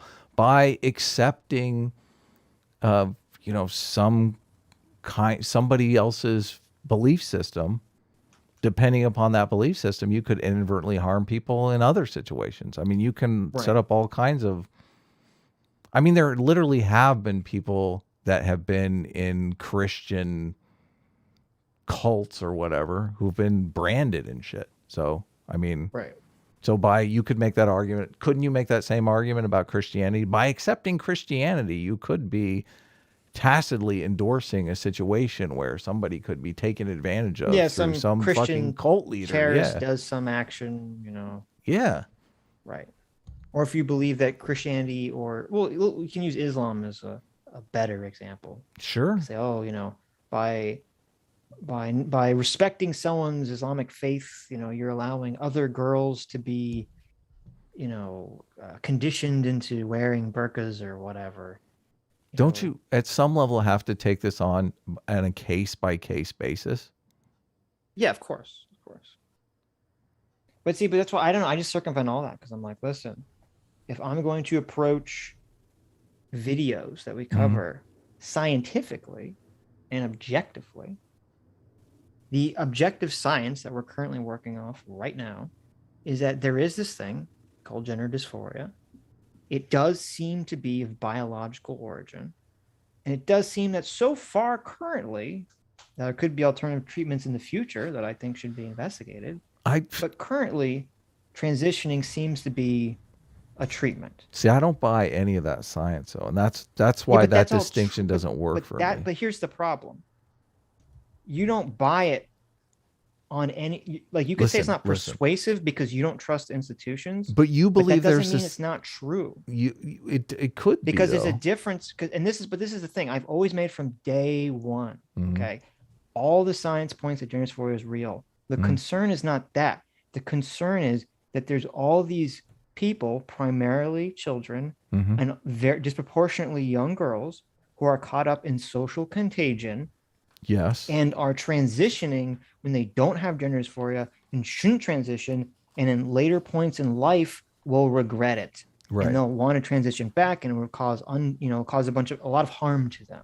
But all these situations, they have some other ailment that is being misdiagnosed as gender dysphoria. Whenever I look into gender dysphoria, it's so weirdly categorized that it never seems to be a situation where you can say, yes, that specifically is gender dysphoria. It always seems like there's other possible things that it could be. And if you eliminate, like if in every single gender dysphoria case, if you find the actual source of the situation, you could literally get gender dysphoria cases down to zero, which I think might happen in the future. Well, so I think what you said is partially true, but partially untrue. Which is that there is a concern, which is a valid concern, which is that with current affirmative care models, where basically someone like trans activists right now, especially on the internet, are pushing for this affirmative consent, affirmative care model, where someone comes into a psychologist or a psychiatrist and they say, I have gender dysphoria, I want to transition. Right. And the psychiatrist just has to affirm that belief, okay?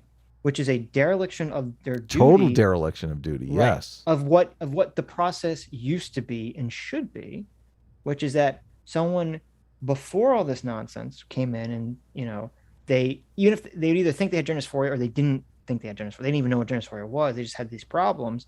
And the psychologist and psychiatrist would work out to cross off all the things you're talking about, Adam, to see, do they have anxiety related to something else? Do they have depression related to something else? Blah, blah, blah, blah, blah, blah, blah. And see if they could get to the end of it. And if they could cross off all the other things, say, well, all that remains is gender dysphoria. You can try transitioning and see if that helps, before, surgery, obviously. And boom, it does help. It says, this person says that from day one, they've always felt that they were born, the wrong sex or whatever. This has been a constant source of pain to them and dysphoric feeling to them. In that situation, then yeah, that seems pretty apparent. I don't think it's fair to say every single person that has gender dysphoria has some other condition that's the cause of the problem. The problem that I have is that whenever I look into gender dysphoria, the specifics for what exactly it is, there is no concrete descriptions. There's no none. There's not a concrete definition of any mental illness. Yeah, there is, like anxiety. What is the concrete definition of anxiety? Well, I don't know what it is, but I know there is one. No, but it's a feeling that people experience that causes them a lot of it's a negative experience. Okay. Look at it like a panic attack. That can be measured, like raising blood pressure. Like all these different things can be measured. Gender dysphoria doesn't seem to have any measurement criteria outside of self-report, which I'm dubious of. I think I will be. Like, how is that any different than self-report for any religious inclinations, any religious intuitions? Yeah, but like if you go to Like, a I just psychologist, feel like God psychiatrist- is helping me. Okay, I feel like God is my co-pilot. I just feel it. I feel it in my heart. but maybe you're not aware that so much of psychology and psychiatry is self-reporting. Yes, and I despise that. I Okay. understand that. Yeah, But it's like I'm skeptical of most psychology and psychiatry. Obviously, if you go, if you're suffering from depression, Mhm. okay, Mhm. they're not going to take. They don't stick a needle in your brain or whatever to measure your But we can define neurotransmitters. what depression is: trouble sleeping, loss of appetite. There are all these different things that are Yeah, but okay, but concrete, that's all. observable, measurable. That's that all applies to Symptoms. gender dysphoria. Though. So tell me what they are then. What is Anything that you just said, any symptom. This is Mhm. why maybe it's just a thing. Any symptom of depression or anxiety Mhm. could be a symptom of gender dysphoria. And So- the question is, what is causing? So Maybe even depression is a thing in itself. You can listen with depression. You can have depression that can either be limited and temporary. But depression has symptoms. Wait. Hold on. You can have depression or anxiety that could be limited. Anxiety and has temporary. different symptoms. I know. I understand that, but let me finish. Go ahead. You can have something like depression or anxiety that's limited and temporary, that's caused by a specific event. Okay. Sure. You have a death of a family member. It makes you depressed. Sure. But you get over it eventually, in a month or something. Right. Or you could never get over it. The incident could be so bad that it's altered you psychologically, or even altered your brain chemistry. Suicide forever. of a loved one, something that Right. you can't fix. Right. And maybe it's literally altered your brain chemistry in such a way that you'll always, be inclined towards anxiety or depression. Or you could just be really fucking unlucky and you could be born so that your brain chemistry or your nervous system is wired in such a way that it has a strong inclination towards depression or anxiety. But depression has observable symptoms. I understand. But so with gender dysphoria, all the symptoms that you could have or you can mention of depression or anxiety are all symptoms of gender dysphoria, except it's just what is the cause? That's really what you're saying. You're saying, oh, the cause of the depression, of the anxiety, you're getting close. is this gender dysphoria. You're getting close. Okay. So depression has recognizable symptoms, right? Anxiety, Right. recognizable symptoms, right? These are both, what do you call them? Ailments. I don't even know. They're mental illnesses. Okay. These are illnesses, right? Right. So a symptom of gender dysphoria is depression, which has other symptoms below that in another subcategory.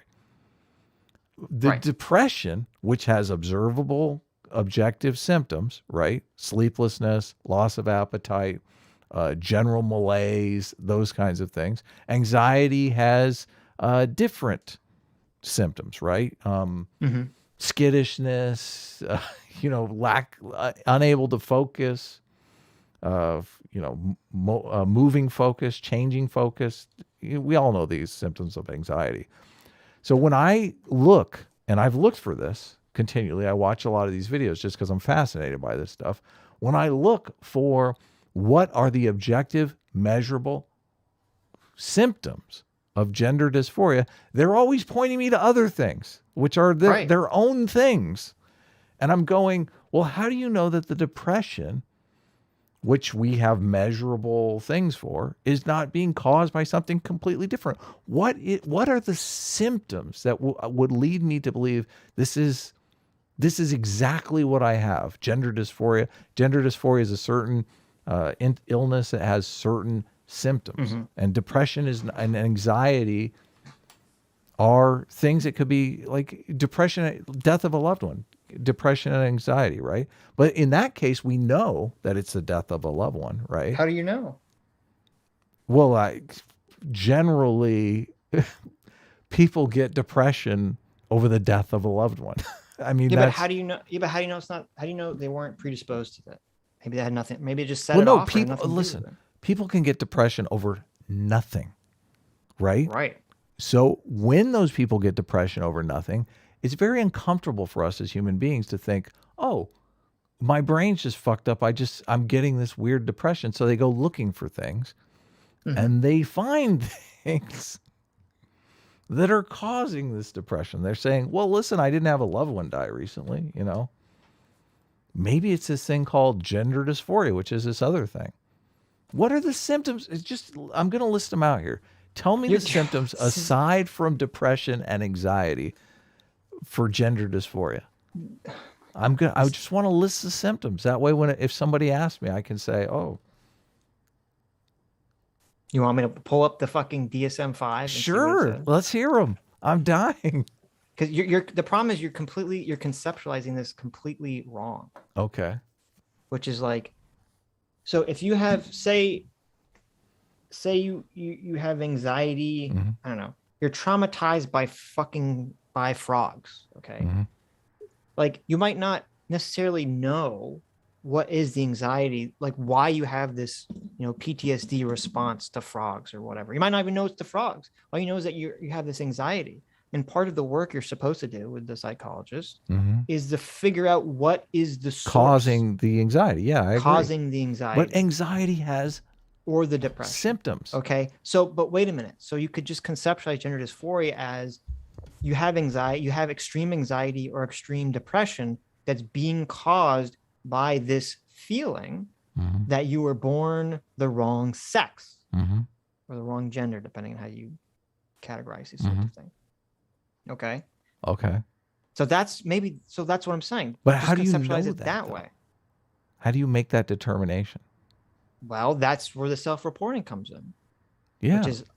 Which is not, I agree with you, it's not the best criteria, but unfortunately when it comes to mental illness, that's the way for almost all mental illnesses. You have to kind of self-report. Well, I'm skeptical of all of them. That's why I began talking about this, saying I feel like this is a religion. I feel like it's a religion. You think psychology and psychiatry is a religion? I think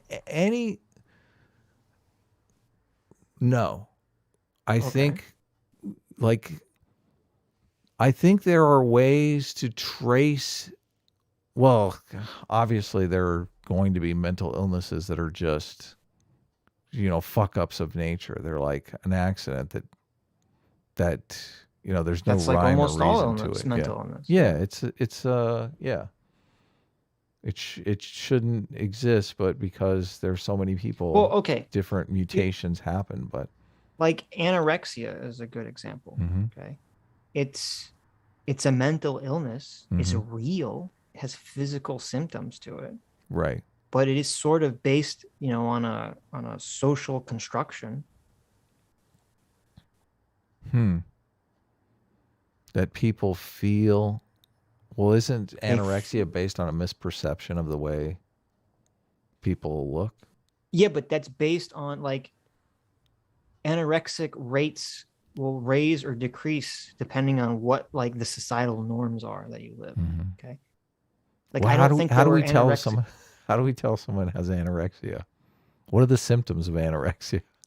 They work themselves to be underweight. They starve themselves. Right. They keep thinking that they look fat. Okay. But what I'm saying is it's weird because it's a biological thing. The person is the way that they perceive themselves is fucked up to some extent. But it is based on a social conception of, what it means to be fat or thin. Right. I feel like I just want one more thing before we move on. And we have to read some super chats because a flood of super chats came in. So people have a lot to say about this, obviously. My contention really is just, I don't feel like we're talking about anything tangible whenever I engage with people on this topic, which just sets my... Well, so they're not... if you're talking to a gender activist, they're very often not talking about anything tangible. They don't even believe that gender dysphoria is biological. Right. They think that anything, they don't think gender is biological. They think it's just a social construction, a pure social construction that we just fucking arbitrarily make up, or we make up in order for men to retain power, some garbage. But even if you look at the DSM-5, is it the DSM-5 is the latest one, or is there a 6? DSM-5. Symptoms. I have it open if you want. Okay, what are the symptoms? So it's a strong desire to be of the other gender, or an insistence that the other gender, or of the other gender. Strong preference for cross-dressing or simulating attire of the other gender. Strong preference for make-believe in the gender role. Strong preference for this is for children, by the way. Strong preference for toys that would be stereotypically used by the other gender. So you have to have let's see, you have to have at least 6 of these 8 criteria: a strong dislike of one's sexual anatomy, a strong desire for the primary and/or sexual characteristics of the other gender, a rejection of stereotypically masculine or feminine toys and activities. So you have to have 6 of these 8 criteria, and the condition is associated with a clinically significant distress or impairment in social or school or other areas of functioning in life. Okay. So you have to have, and this is the way all mental illness is characterized, basically. The difference between a mental illness and just a preference towards something is you have some desire, some preference, some feeling or something that's so strong in you that it makes it so you cannot function in normal life. Okay. Well, it depends upon what obviously no, but what the desire is. That's the difference between an addiction and a behavior. So like, okay, let's use video games as a perfect example. If you play video games, that's not a mental illness.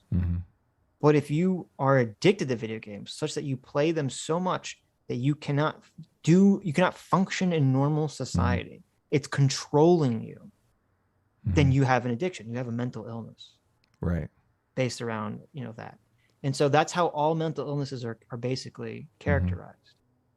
Right. And so if you have these criteria for gender dysphoria, the things I listed, and those experiences you feel are so significant that you cannot function properly in normal day-to-day life, then you have gender dysphoria. Okay. I mean, does that make sense? Yeah, it totally makes sense.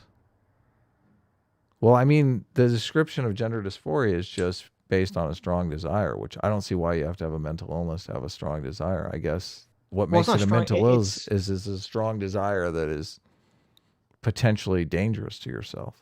That's what it is. It's a desire that's so strong it's preventing you from functioning safely and healthily. Well, I mean, alcoholism is a desire for alcohol that's preventing you from that's why functioning. People call it a disease. Right. But our cure is not to give them as much alcohol as they can drink. Well, okay. Well, that gets into the other question. Are there alternative treatments for gender dysphoria?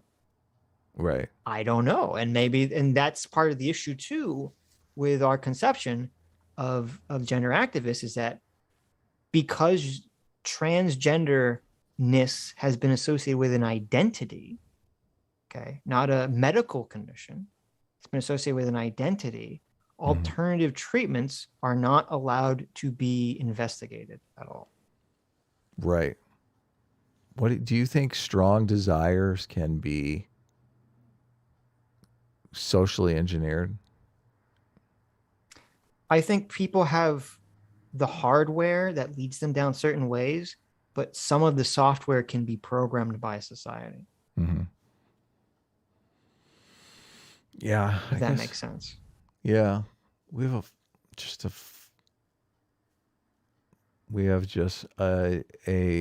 this also goes back to our disagreement on gender dysphoria, where I just feel like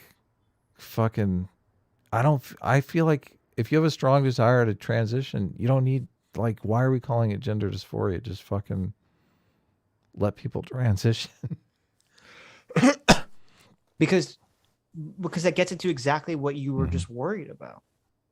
You shouldn't, and this is where I get labeled, the true scum. I don't think, and this is what we talked about with Jay. I don't think people should be transitioning that say or claim they don't have gender dysphoria. I do not agree with that at all. Right.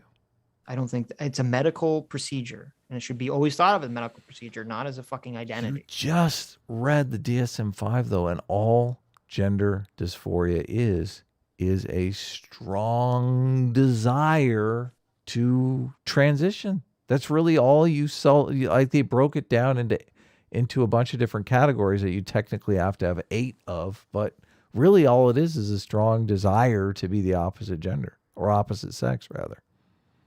Nothing in there mentioned depression or anxiety or any of that stuff. No, but that's when they say clinically significant distress or impairment of social functioning. That's what they're referring to. Anxiety And depression. That's so powerful that you cannot function in life. I mean, some people have that with alcohol. They have I know that you have alcoholism. That's why it's called alcoholism. What it is. Yeah, yes. Exactly. Right. They get severe distress if they can't drink. Right. Yeah. Well, no, it's not that they get severe distress if they can't drink. It's that their body is addicted to alcohol and it craves it so much that causes them to not be able to function. Yeah. In reality. It's like half my friends.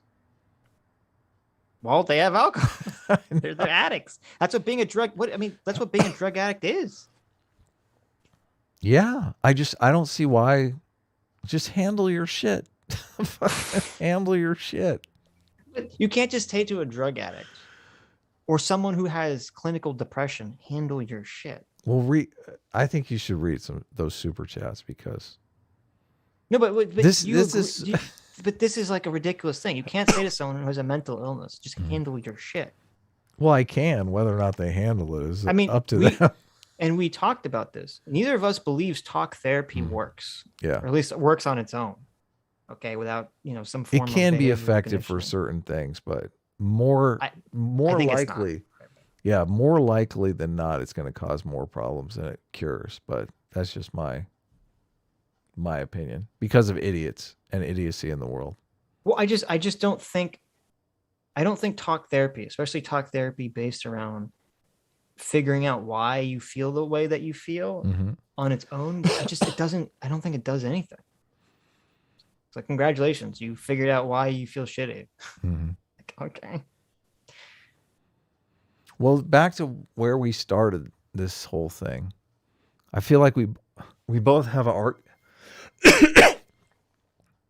Read those super chats. Okay. I mean, do you want me to read the criteria of depression?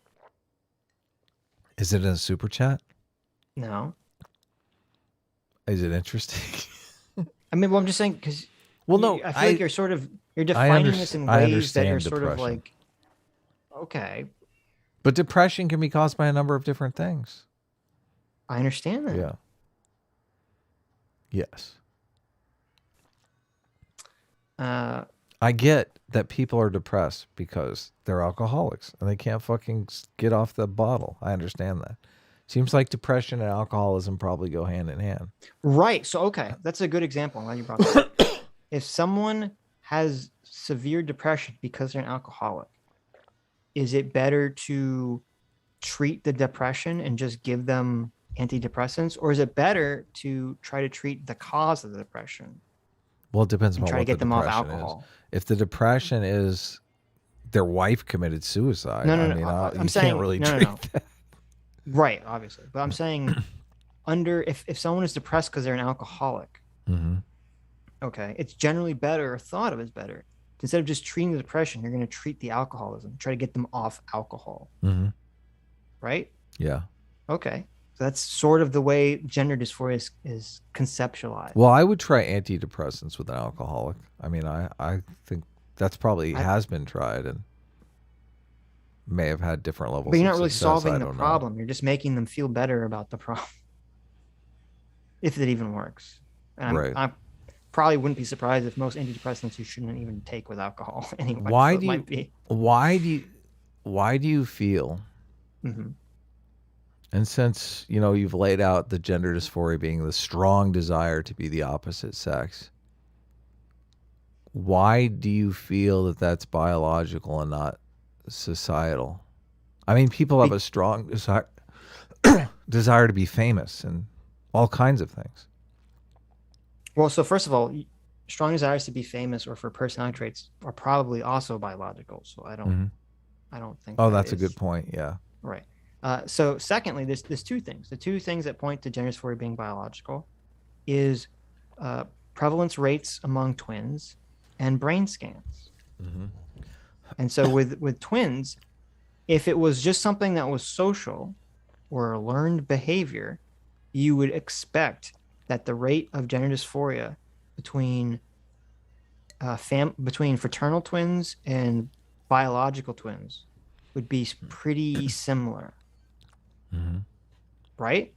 If it's something that's just taught. Right. So you have two, say you have two girls who are fraternal twins, raised in the same household, same family, they'll go to the same school.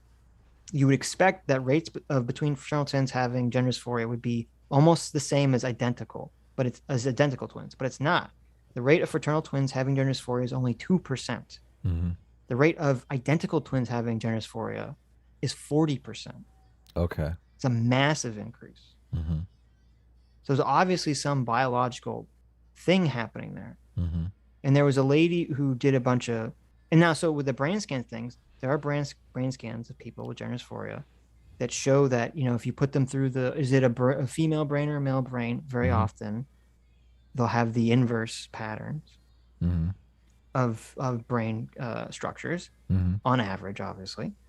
And there's another woman who had a very interesting study that was saying that she thinks that gender dysphoria comes from, there's a specific place in your brain that registers your self-image.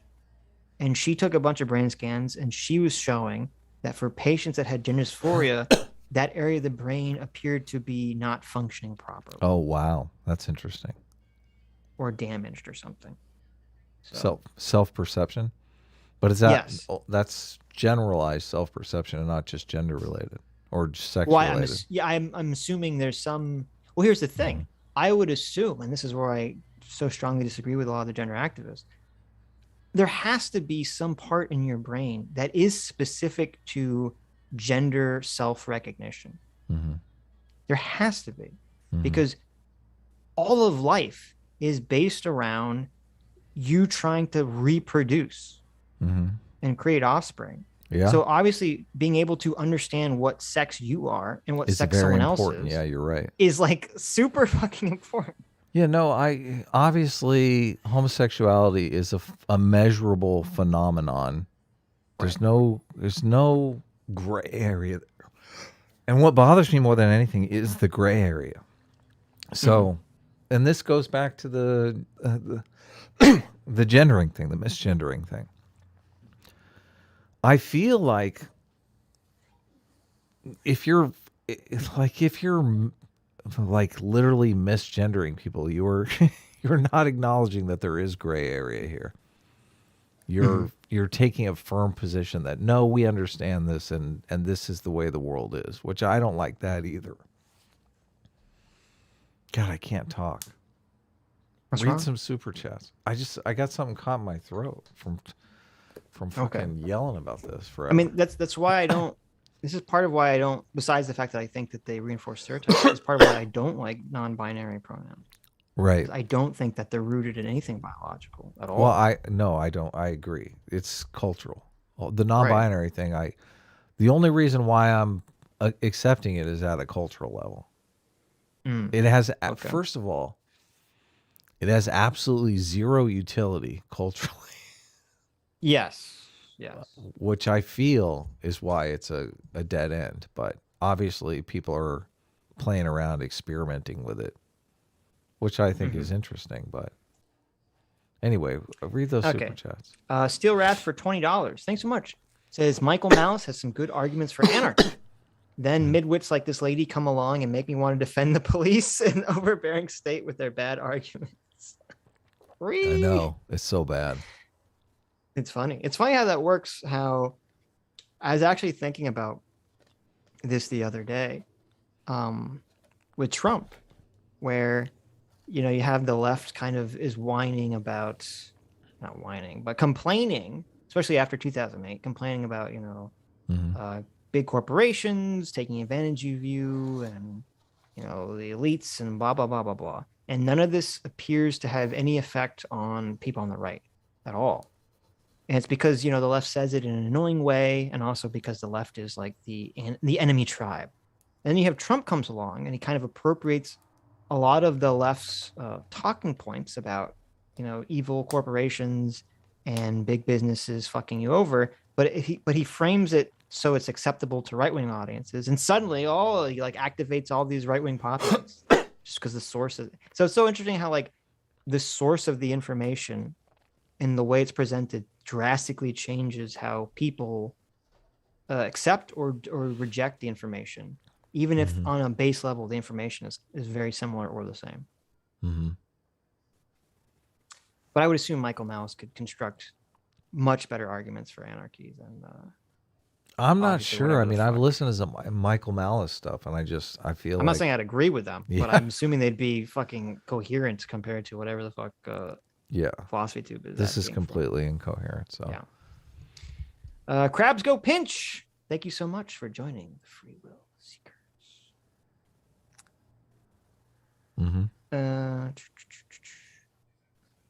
Euro Games for $20. Thanks so much. Says, I'm a few hours behind, but there's an argument to be had that the climate alarmists have done more harm by pushing whole countries into terrible policies than straight violence. Diving into that math brings the scale much closer. Yeah, no, I think that's true.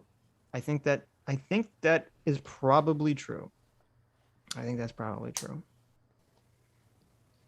And that's the danger of going in here and trying to change a bunch of things and a bunch of systems with a sledgehammer before you really understand what causes them, what's causing the problems.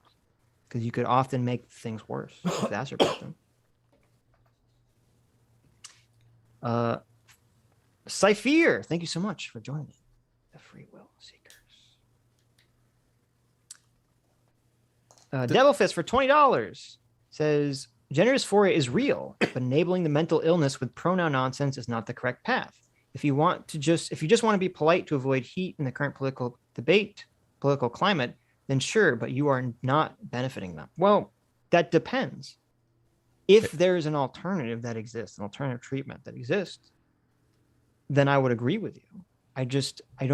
I'm not aware of any alternative treatment existing that's effective whatsoever. And the atheists make the exact same argument about religious people, that you're just enabling their delusion and that you shouldn't enable them, and really you're doing tangible harm to their children. Right. Religion is child abuse. They make the same arguments. They make the exact same arguments. Yeah, right. If there was some alternative, and this is what I'm afraid of, by basing it into an identity, you're basically preventing research or study into alternatives.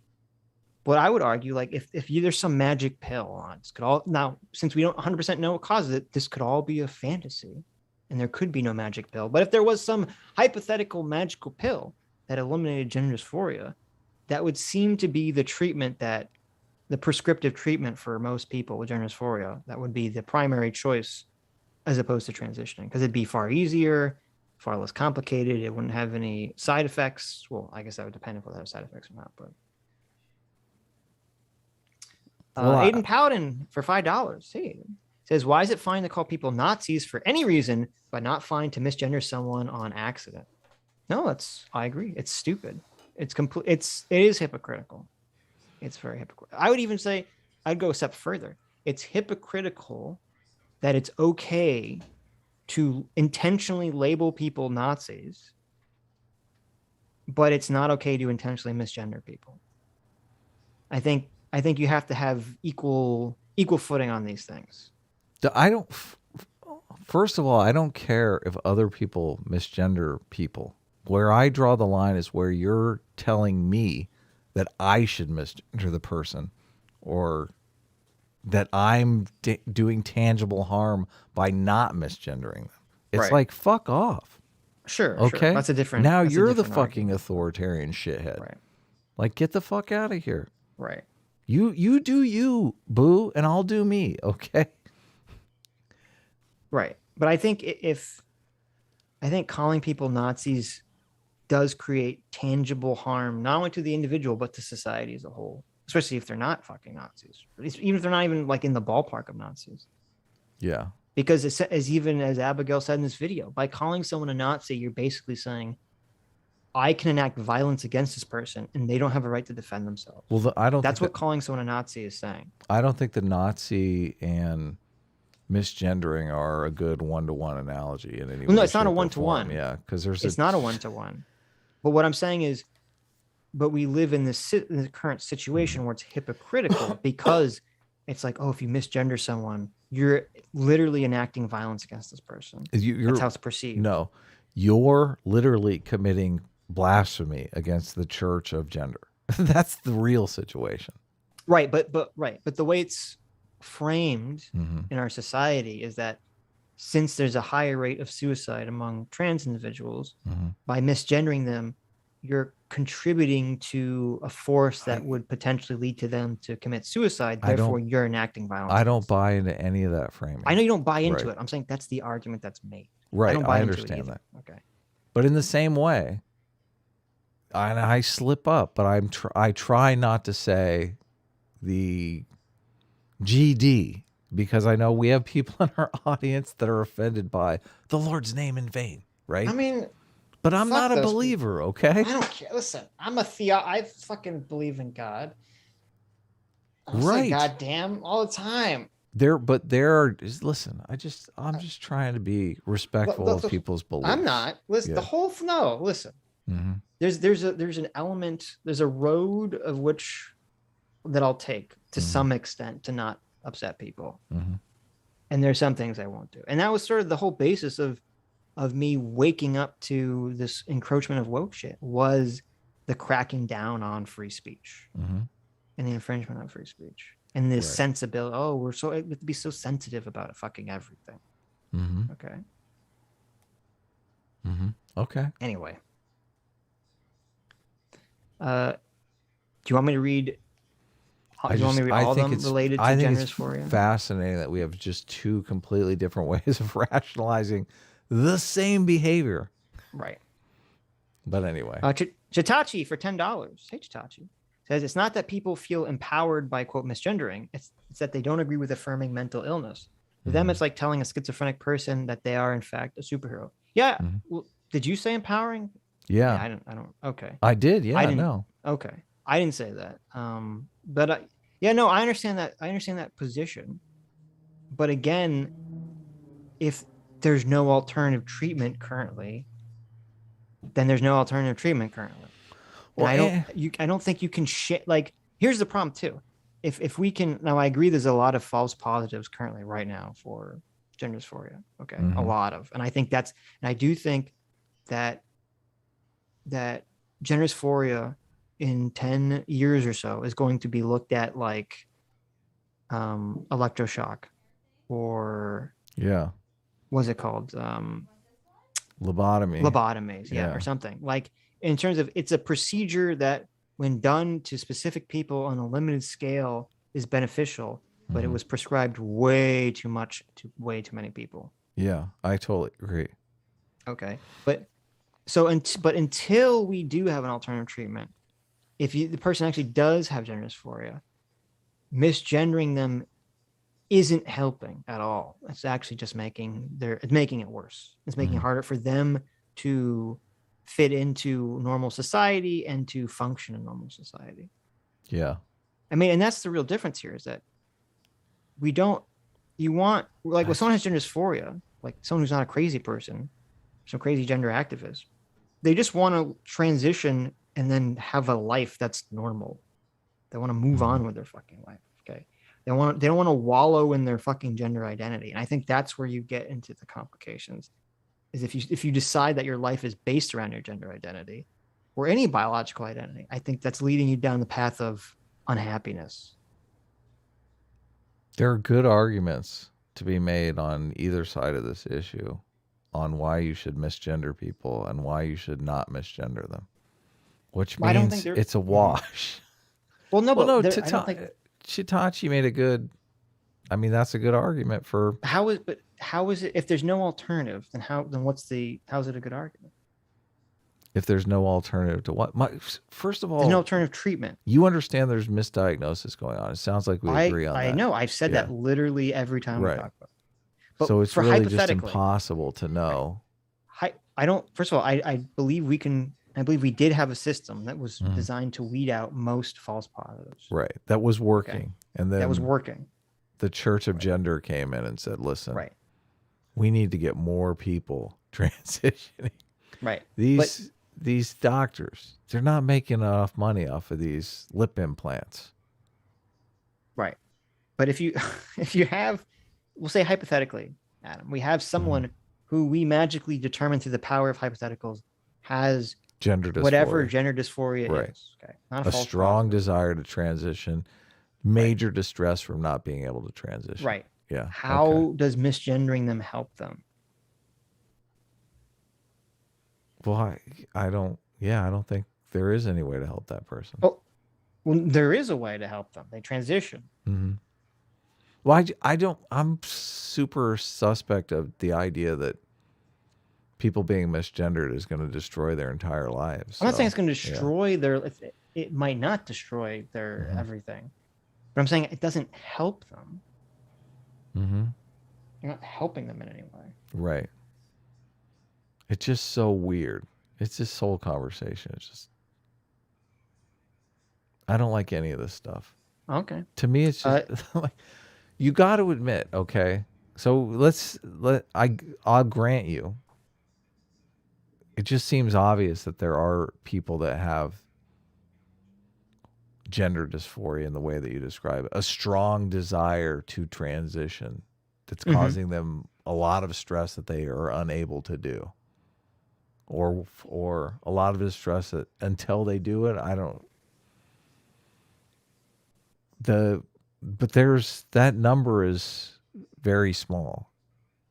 And it is a very small number. So, but can there also be at the same time like a religious like institution building up around that? There 100% is. Yeah. Yes.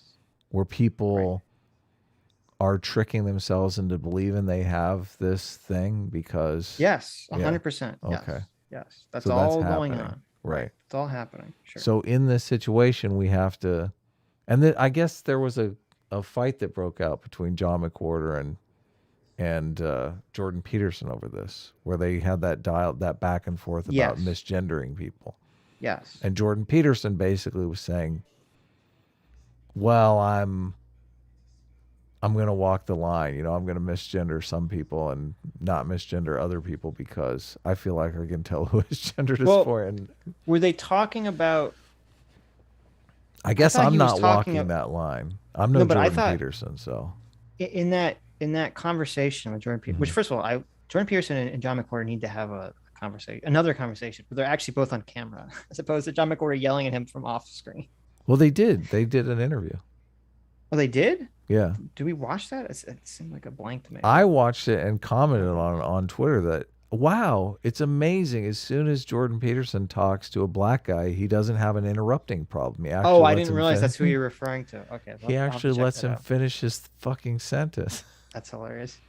But no, I thought in their disagreement, they were discussing non-binary pronouns. Oh, multiple genders, yeah. You're better at separating that out than me. Because I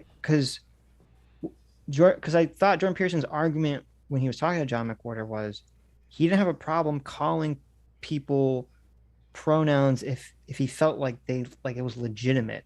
It was that he felt like it was these people trying to enforce some sort of power dynamic over them or him.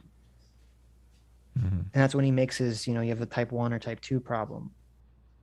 Well, it's impossible for me to tell if philosophy tube, and just, I hate that fucking description. I gotta tell you. It's very possible that philosophy tube has 100% false positive and doesn't have gender dysphoria. It's entirely right, possible. but I don't fucking know. The description of gender dysphoria, I fucking hate. Well, I hate because listen, I guarantee you, that philosophy tube, you could substitute famous into that entire diagnosis where it says You could substitute anything to that diagnosis. right. Philosophy tube has a strong desire to be famous that causes her a lot of stress if she can't become famous. Do you disagree? Do you think that's a good diagnosis for philosophy tube? I feel like it is. Well, this is why I try to explain. That's all mental illness is. Mm-hmm. Mental illness is there's some part of you that Fixated. it can exist in normal people, Mm-hmm. but has been turned up to such an extreme that you can't function in normal life. Right. It kind of like when we were talking about One Punch Man, and we're talking about how in One Punch Man, all the monsters are people that become obsessed or have some trait that becomes so extreme it takes over their entire being. Mm-hmm. I mean, you could actually make an interesting comparison. Say One Punch Man, all the monsters in One Punch Man are really people with mental illnesses. Mm-hmm. Yeah. Essentially. Yeah. Yeah, it's great. And That's the why heroes, I'm just like, let them transition.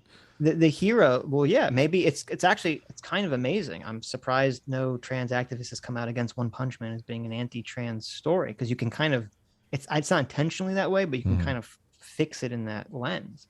Because the heroes in One Punch Man are people who, like heroes in our real life, are people who straddle the line. They have an extreme character trait, but they straddle that line between acceptability. Mm-hmm. You know, that's why, you know, what is it like being a great man and being a great person and a crazy person is like a razor's edge. Mm-hmm. Sure. If Elon Musk had slightly different tendencies and slightly different directions, he'd be under a bridge sniffing glue. Okay. Mm-hmm. Like often the greatest and most impassioned visionaries and people are on that line of greatness versus madness. They're kind of on this razor's edge. Yeah. But what you're saying is why a lot of people are very uncomfortable with the conception of mental illness altogether, because it is just, it's not super solid, but I don't think it can be super solid. Mm-hmm. And a lot of the gender activists I argue with, they kind of make the same argument you're making, Adam, but then they say, well, because it's not super solid, we have to deconstruct it and throw out the whole category altogether. Mm-hmm. Which I think I think that's the road to madness. Well, something is obviously going on. Like if you have an incredible fixation on, I feel like there are people have incredible fixations on all kinds of things. Like people get obsessed with shoes. I guess the distinction though is where it's interfering with their normal life, and a shoe obsession. I mean, it can interfere with your normal life if you're, foregoing meals because you can't afford your shoe habit. If you're foregoing meals to buy shoes on a regular basis, you have a mental illness. Yeah. Okay. Well, they don't want to classify gender dysphoria as a mental illness anymore. I know they don't. Their argument is that, this is just like gay is. Right, but that's gay wrong. Was once categorized as a mental illness. I understand that. But the thing is that being gay doesn't cause the person harm. That's the difference. We've talked about this many times. But anyway. Well, I've got two good reasons in addition, now I have an extra good reason to not misgender. Devil Fist for another $20. Thanks so much, Devil Fist. Says talk therapy alone doesn't work. Sure, but how is permanent mutilation of someone's body better than trying to get them to live a fulfilling life? It may be a medical procedure, but transitioning is barbaric. So, I mean, I can understand why you would conceptualize it that way. That's like just your opinion, man. Well, no, It bugged me that you guys on a movie podcast didn't get that reference. What's the girl's name that has a cat named Wormy? Denims. Because she did a perfect The Dude from The Big Lebowski, and none of you mentioned it. It was just so obvious. Oh, okay. But no. So to address Yeah, sorry I this interrupted. super Go chat, ahead. it depends what you want out of life. Mm-hmm. I guess as an individual. Okay. And again, I don't. If there's some therapy alternative that works, then go for it. I don't care. I literally don't care. I just want people to be able to live productive lives. I don't want it to be someone's fucking identity.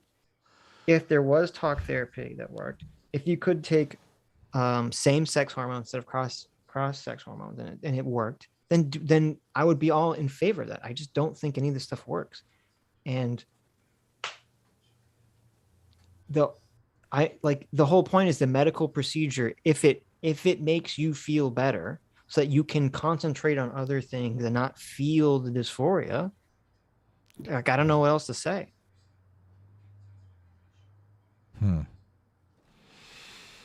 Aiden Paladin for $10 says neurological research has shown transgender people's brains activate in regions more reflective of their identified gender. However, we can't study this anymore because feelings are more important now. Yeah, exactly. Yeah, that bugs the shit out of me. Exactly. But that again points to it being biological. Devil's Fist for another $20. Thank you, Devil's Fist. Says, I have gender dysphoria. Oh. And I was able to find my own way to live without having to disfigure myself.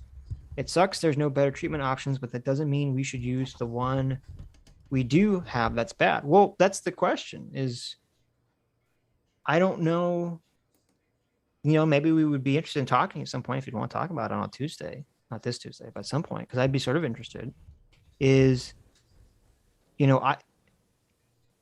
could be some potential way for everyone to find some individualized path where they can somehow either get around gender dysphoria or live with gender dysphoria without having to transition.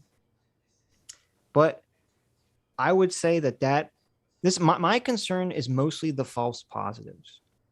Because I think if someone does have gender dysphoria, then I'm fine with them choosing the path that, makes them feel better, that makes it so they can function in society. My main concern is the false positives, people who don't have gender dysphoria and they go through transitioning where they end up hurting themselves or their body for no reason. They're doing all this stuff for no reason. Yeah. But I think if you do have gender dysphoria, I think it's up to the individual to how to proceed to that. If you want to transition. If you want to try to find an alternative path, then that's up to you.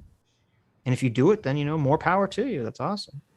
Yeah, the thing that's uncomfortable for most people in this situation is just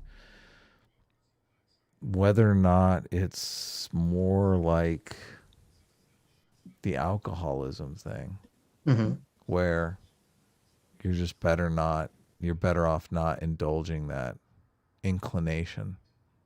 Like the way to deal with the gender dysphoria is to just get them to stop fixating on. Right. But that's the issue. So like with alcoholism or any drug addiction, it's a little bit easier because there's a foreign substance that's creating this feeling. So you can literally remove the foreign substance from the person's life. Or gender dysphoria, it's internal. There is no foreign substance you can remove to stop the cycle or the feelings. Well, I mean, I look at it differently. I think the addiction is the desire to obtain and ingest the substance. So that's internal. Yeah, but that generally with most addictions, if someone is off of the substance, whatever the addictive thing is, for some period of time, that desire will start to go away. Right. Or become at least manageable. And I'm saying I don't think there's a comparable thing. But we would say that if we had a magic cure that could just make the desire go away, that would be good. Of course. Well, but with gender dysphoria, they don't give you that option. Well, they're right, but I think that's part of the problem with the way the discourse is perceived. Yeah. Well, if you decided that you can't even really talk about this stuff, so you can't have any kind of right. Like there are lots of ways that they could potentially mitigate that desire, but no, I think the they've done affirmative some. model is not I that know they've way. done some studies on this, especially earlier when you were allowed to do these studies. Mm-hmm. To my knowledge, people have sent me literature about this in the past, because I know one of the things they tried to do was, if you had gender dysphoria, to treat it as if you had OCD, Mm-hmm. like you're obsessively compulsive about, Interesting. viewing yourself as the opposite sex or something. Mm-hmm. And I think some people did actually, it worked, and I think some people it didn't work at all. And so, well, if it worked with some, then that's good, right? right. But that's part of the issue. This is why, whenever we talked about this, why I always say we need to have a biological test to figure out something substantive that you can test to say this person had gender dysphoria, to nail this down or not. But anyway, let's finish the video. Anyways, we have our massive hour-long sidetrack. Yeah, it's different. That's another thing I wanted to ask you. What is upsetting to you about people like getting mad about you not misgendering? Because people generally, and I'm making a general assumption here, so this might not be everyone in chat, but if someone's very like vehement about me or you, not, say, oh, you got to call, Abigail he or whatever. It's, to me, that reads, and I can't read these people's minds who want this, but to me, it reads mostly as like an adherence to a tribal identity. Yeah, that's what bugs me too. You have to be, if you're criticizing leftists and socialists and all this shit, you have to 100% disagree with anything that comes out of their mouths. And so that includes anything related to trans stuff whatsoever. Yeah. And I don't like thinking, I don't think it's correct to think in the mindset of there's 100% everything is going to be right or wrong in any direction. Yeah, no. Yeah. It's a super ambiguous situation. You're basically saying, I know the truth. And this is why I I brought up the religious analogy, and why the religious analogy rings so true with me, because that's what bothers me about religion. These people come in and they say, I have the truth. I know. God listens to me. It's in the Bible. God wrote the Bible. I don't dig that. I really don't. It's not it's not my way. I don't like it. Investigator One Quim is saying that we missed one of his super chats. So one of his super chats? Yeah.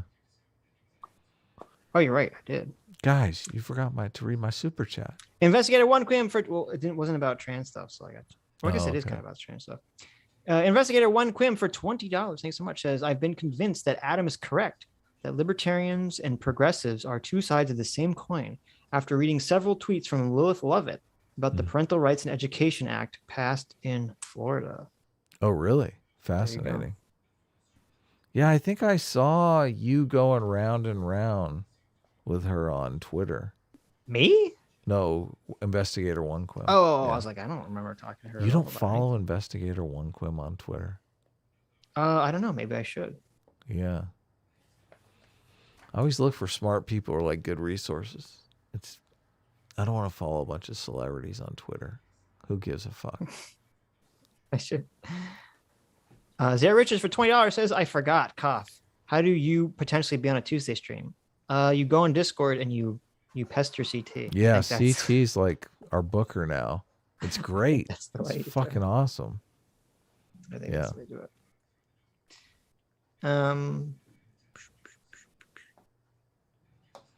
Dr. Diller for $1 says, overall, I like the Jay discussion, but I felt his answer on the quote, well, if there was a pill to cure dysphoria, would you take it?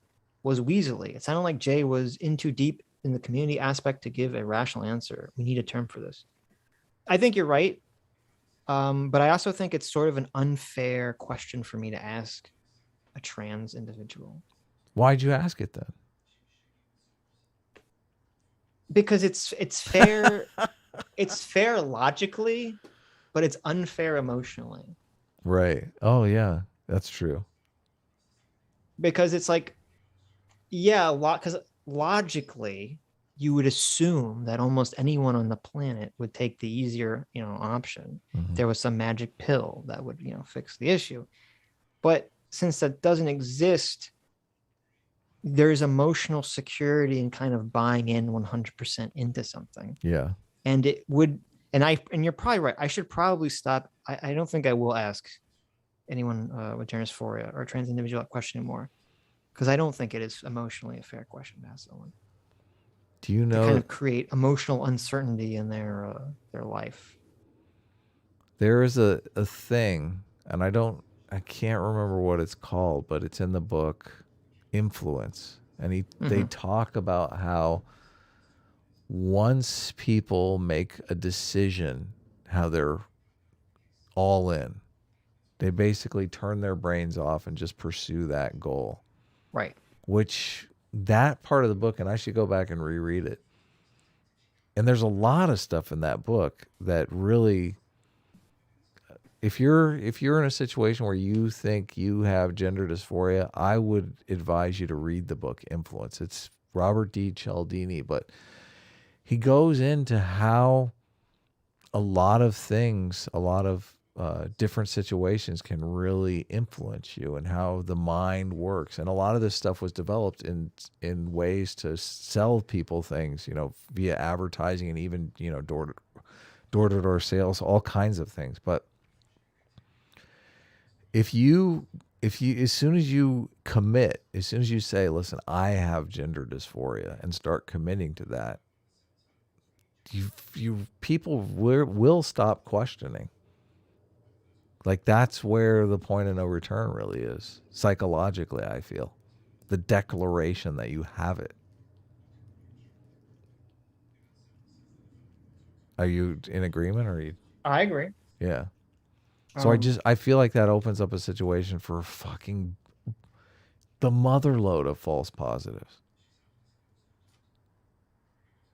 Well, it's kind of interesting because I think that's true of a lot of decisions. And this is obviously all an decisions. evolved, yeah. This is an evolved tendency, and it's because we generally feel much worse when we're uncertain about what to do. Totally. Yes. You want to resolve that.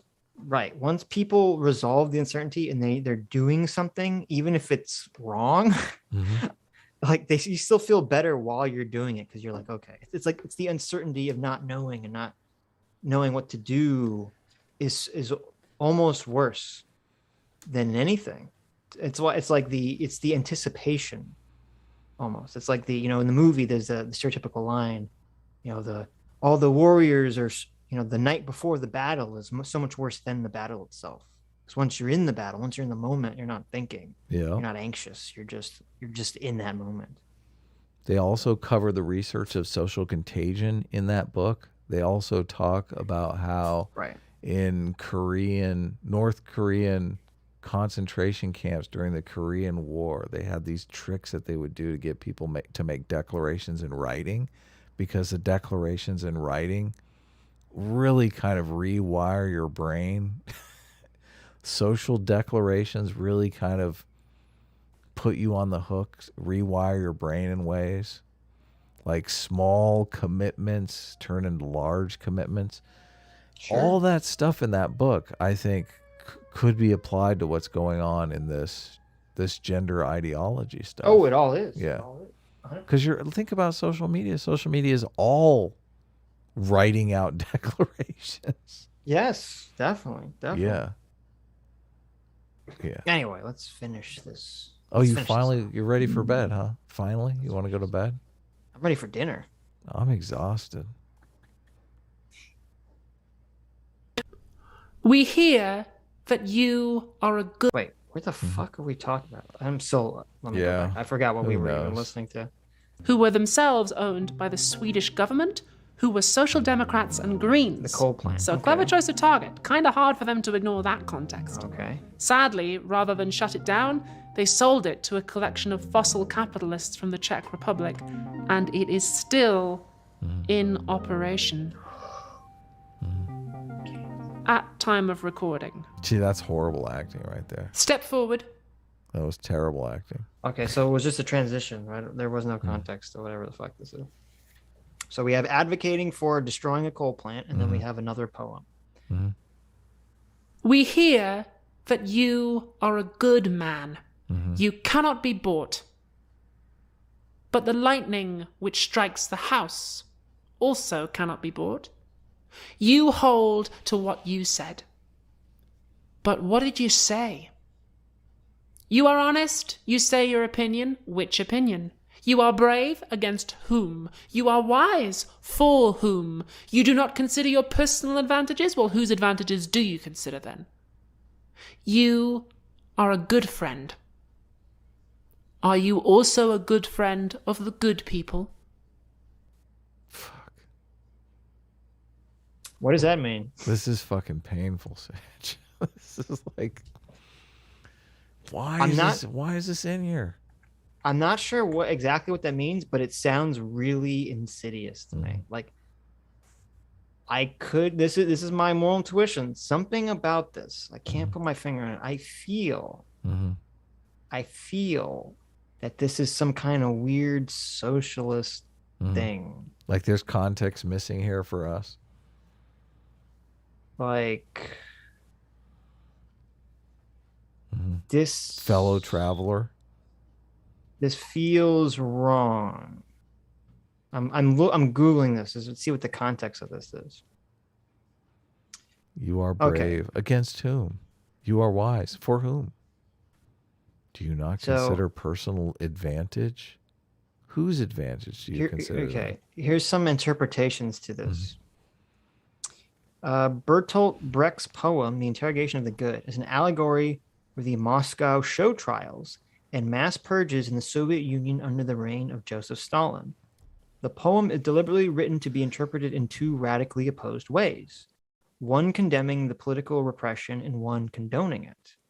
It's important to note the authorial background. Brecht was a committed, lifelong Marxist, profoundly shaken by watching his native country descend into Nazism. Wow. Okay. Okay. I could sense that from the language. It's kind of interesting. Yes, okay, he was German, obviously. Brecht imbued much of his work with a Marxian perspective and scathing criticism of fascism. This poem, too, makes a subtle critique of fascism and its inherent moral bankruptcy. The first interpretation is relatively straightforward. It is a condemnation of the brutal systemic repression of all real and suspected opposition to Joseph Stalin's rule in the Soviet Union. The poem takes the form of a typical show trial. The defendant is brought before a tribunal and may be assumed involuntarily, and he is not allowed to speak in his defense. The presiding judge has already determined guilt of the accused. The proceedings are merely public performance to legitimize the defendant's punishment and instill fear in the population to deter disobedience. Much like the Cardassians from Star Trek, not the people with a big ass. They had in Deep Space Nine, you learn in the Cardassians, Deep Space. All the trials are determined before, all the verdicts are determined before the trials occur. But they still have to have the trial. They have to They still have to have the trial, yes. And they found it utterly barbaric that these Federation humans would have trials to determine guilt or innocence. That is pretty hilarious. Okay, let me skip ahead. The second interpretation is antithetical to the first. It is also far more interesting and raises deeper questions about the nature of good and evil. The poem does not condemn but condone the mass repression of dissident elements in the Soviet Union. It accepts Stalin's rationale and exonerates all forms of revolutionary violence. Ruthless, indifferent to the fate any counter-revolutionary. No crime is too egregious if committed for a just cause. No cause is more righteous than that of the communist revolutionary in the liberation of humanity. See, when she was reading it, this is the sense I was getting. This was the interpretation I was kind of feeling out here. All good deeds and virtues are meaningless if they're in the service to the oppression and exploitation of man by man. The title of the poem establishes that it is the very concept of good that is on trial. The pertinent question the poem asks are, What does it mean to be good when in the service of an evil cause? And what worth is virtue when possessed by perpetrators of evil? The poem is explicit in its characterization of the defendant being honest, brave, wise, loyal, and selfless. But he's also committed enemy of the working class and their emancipation. Interesting. So that was the feeling and sense I got. And I guess that's the question. So, but see, this is so annoying. This is why Philosophy Tube's a fucking pussy. So, not only does she strongly hint in favor of using violence for political gain, but is too cowardly to flat out say it. She intentionally chooses a Marxian poem that can be interpreted either to be in favor of violent revolution or anti-violent communist authoritarianism. Man, I'm dying to know how these videos come into existence. Oh, that's so annoying. I just feel like this is something that was stumbled upon on the internet in cobbling together things to say in the video. I mean, I wouldn't even call this a script. I would just call it things to say in the video. Oh, I found, you know, it's so funny. I know how she found it. How? Apparently this poem is translated in a book by Slavoj Zizek. Oh, yeah.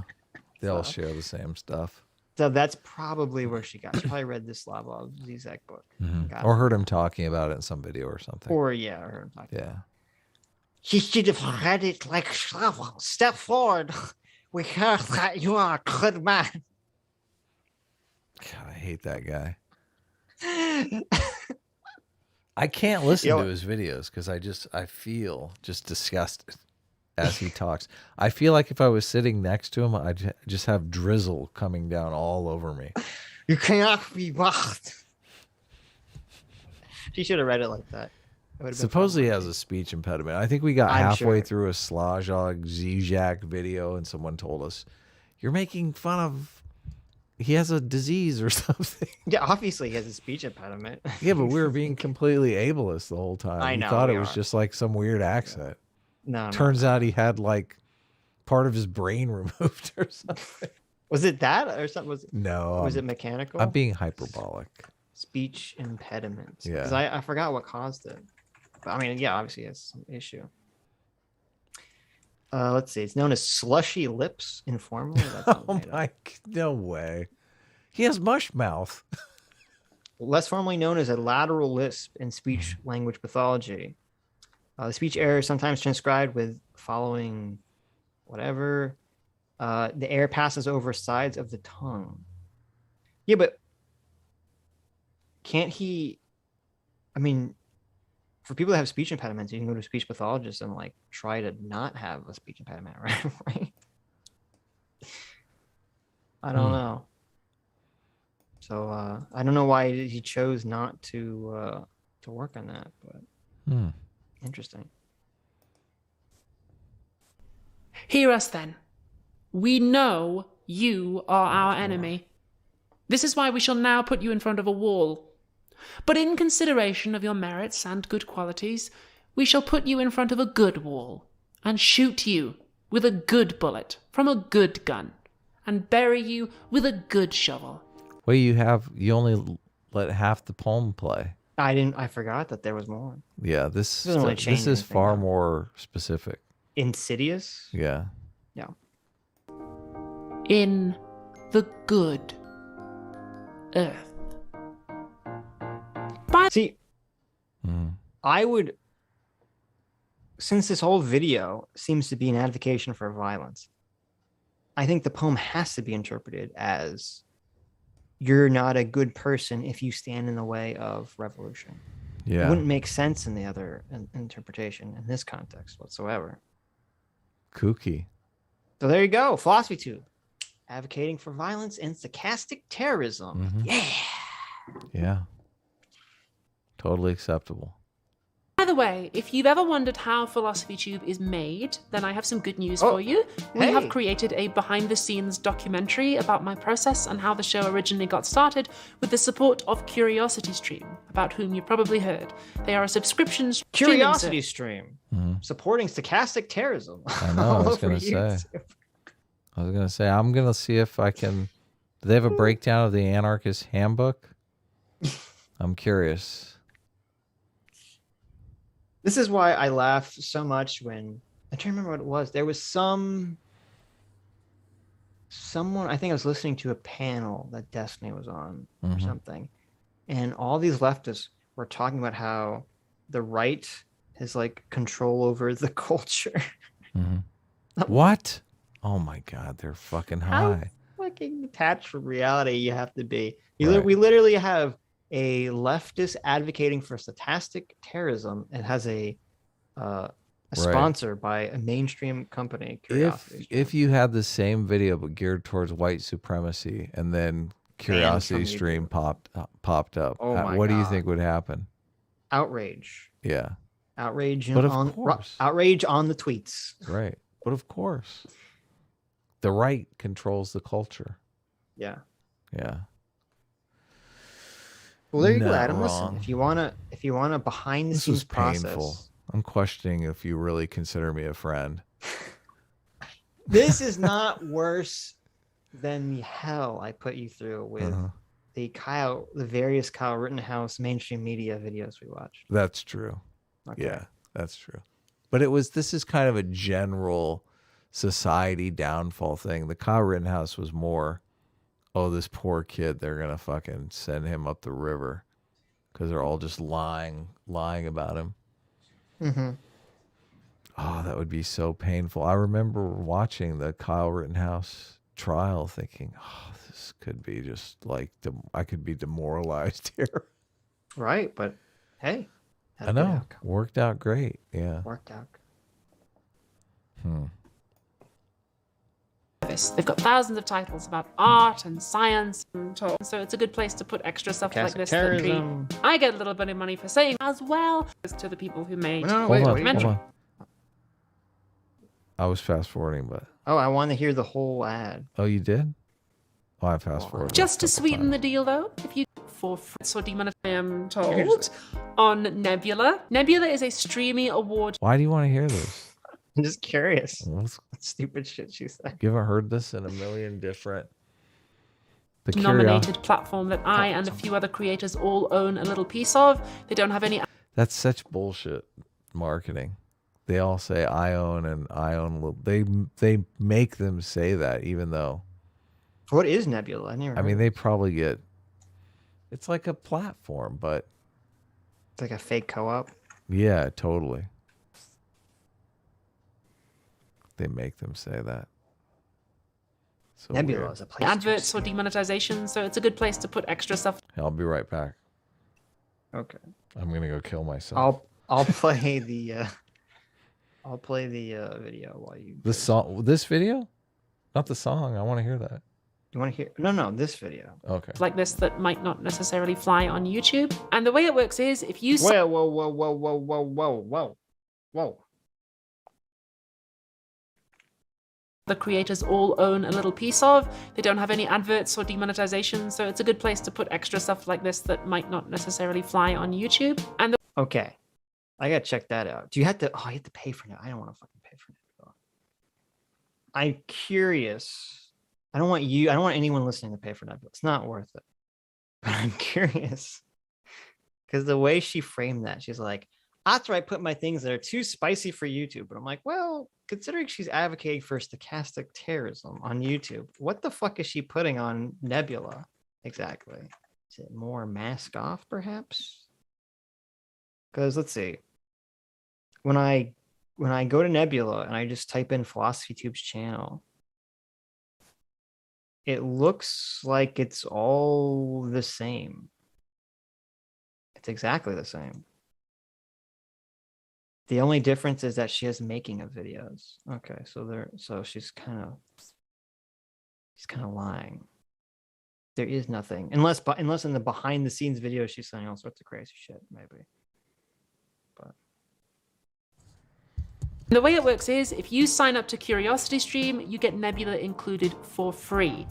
They get your subscriptions, you get the documentary, I get a little bit of money for saying this that goes to the people who made the documentary. Just to sweeten the deal though, if you go to curiositystream.com/philosophytube, then you can get 26% off CuriosityStream as well. That means you get them and Nebula for $15 a year. Yeah. You don't have to sign up to their premium package. You can sign up at the standard CuriosityStream level and you still get Nebula included. I double checked. And there is some really cool stuff on there for this music really makes me want to like sign up. Right, you hear that poppy corporate music and you're like, yeah, I really want to sign up for some more garbage. What documentary was she shilling? The French Revolution. Oh, wow. Documentary on the French Revolution. Yes. For example, I watched a documentary about the French Revolution that had some really cute animations in it and some reenactments that made me smile, and I learned a lot. So click the link in the doobly-doo or go. I smiled when they pulled down King George and chopped his fucking head off. I was going to say, like, those animations are like of guillotines. When they killed Marie Antoinette, yeah, made me smile a little bit. Oh, yeah. Wow. Go to curiositystream.com/philosophytube. Did you figure it out? Oh, I think that's it. Created by Abigail Thorne. Got it. That's it. We made it. Sweet Mother Mary and Joseph. Oh my goodness. You see that thumbnail of him with the this is when he was a him with blood on his hands? That's the Elon Musk video. Really? No way. Yes. You're kidding me. Holy. Yeah.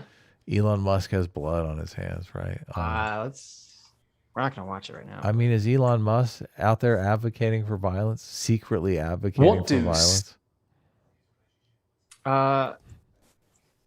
It is kind of funny that Elon Musk is evil and PhilosophyTube over here is advocating for stochastic terrorism.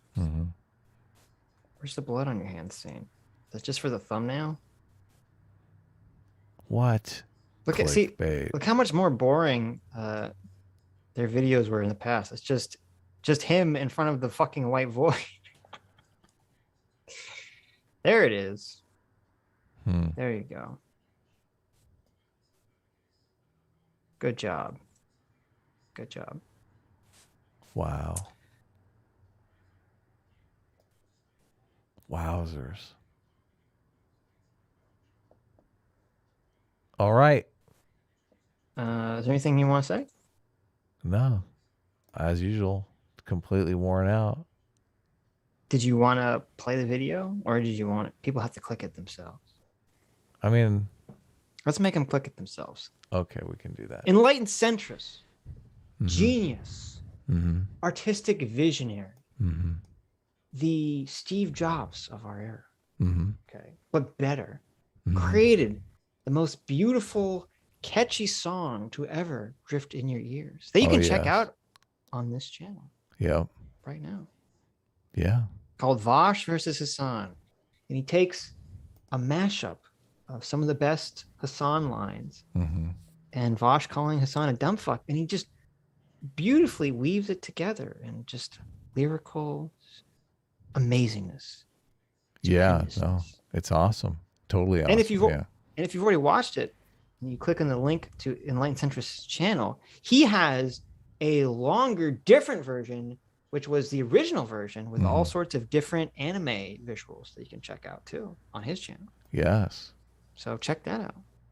Yes, he's marketing it as too edgy for Sitch and Adam, though, which That's fine. It was there you go. If you want to hear the too edgy version of the Vosh versus Hassan song. Well, let's talk on Tuesday about why it was too edgy, because that's a little. I mean, we don't have to talk about but just let the audience decide. They can decide. If it's too edgy. If it's too edgy. Well, I would like to clarify, but I'm not. I'll clarify later. We don't need to clarify. It's no. Let's clarify. Okay, Adam wants to clarify. No, later though. That's right. I'm not going to clarify now. My brain is shutting off. So Adam's getting too tired.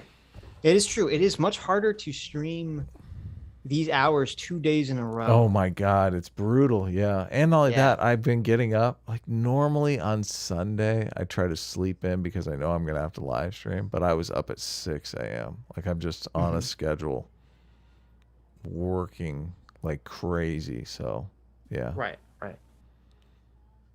So I'm exhausted.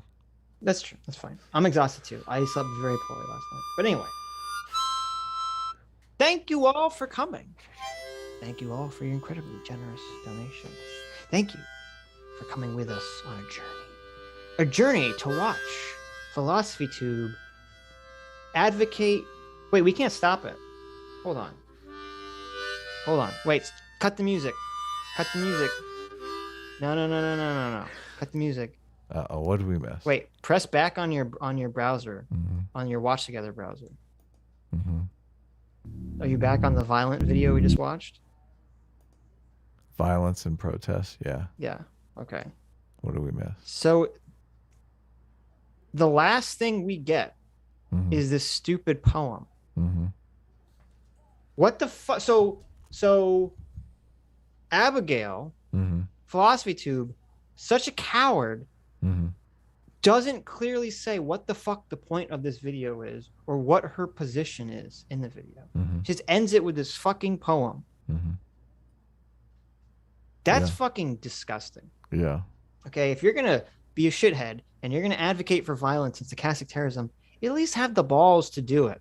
No pun intended. At least come out and do it. Okay, don't hide behind 20 layers of fucking irony and winks and nudges and poems that can be interpreted intentionally in either direction. This video is completely vapid. I think vapid is the perfect word. I think lacking taste, flavor, or tang. Lacking significance, liveliness, spirit, or zest. I think the video is not vapid. I think the video is evil. I think this is an evil. Video. I do think this... Is it dishonest? I mean, evil is dishonest. A contested category. So I do think this video is an advocation for violence and stochastic terrorism. And I would argue to her face, if she, because she'll say, no, you misunderstand me. I'll say, fuck you. You intentionally made it vague. You intentionally didn't say exactly what your position is. So it's entirely reasonable for me or anyone else to think that you're advocating for violence and you're being an irresponsible fuckwit with your platform. So fuck you, Philosophy Tube. I'm curious, how come you can say fuck you to someone's face, but misgendering them is a thought crime? Or because a hate crime, rather. Well, because when you tell someone the fuck you, they generally, it's not thought that you saying that's going to cause them to go kill themselves. Right. So. Okay. Yeah, no, I hate this video more than anything because it's meaningless.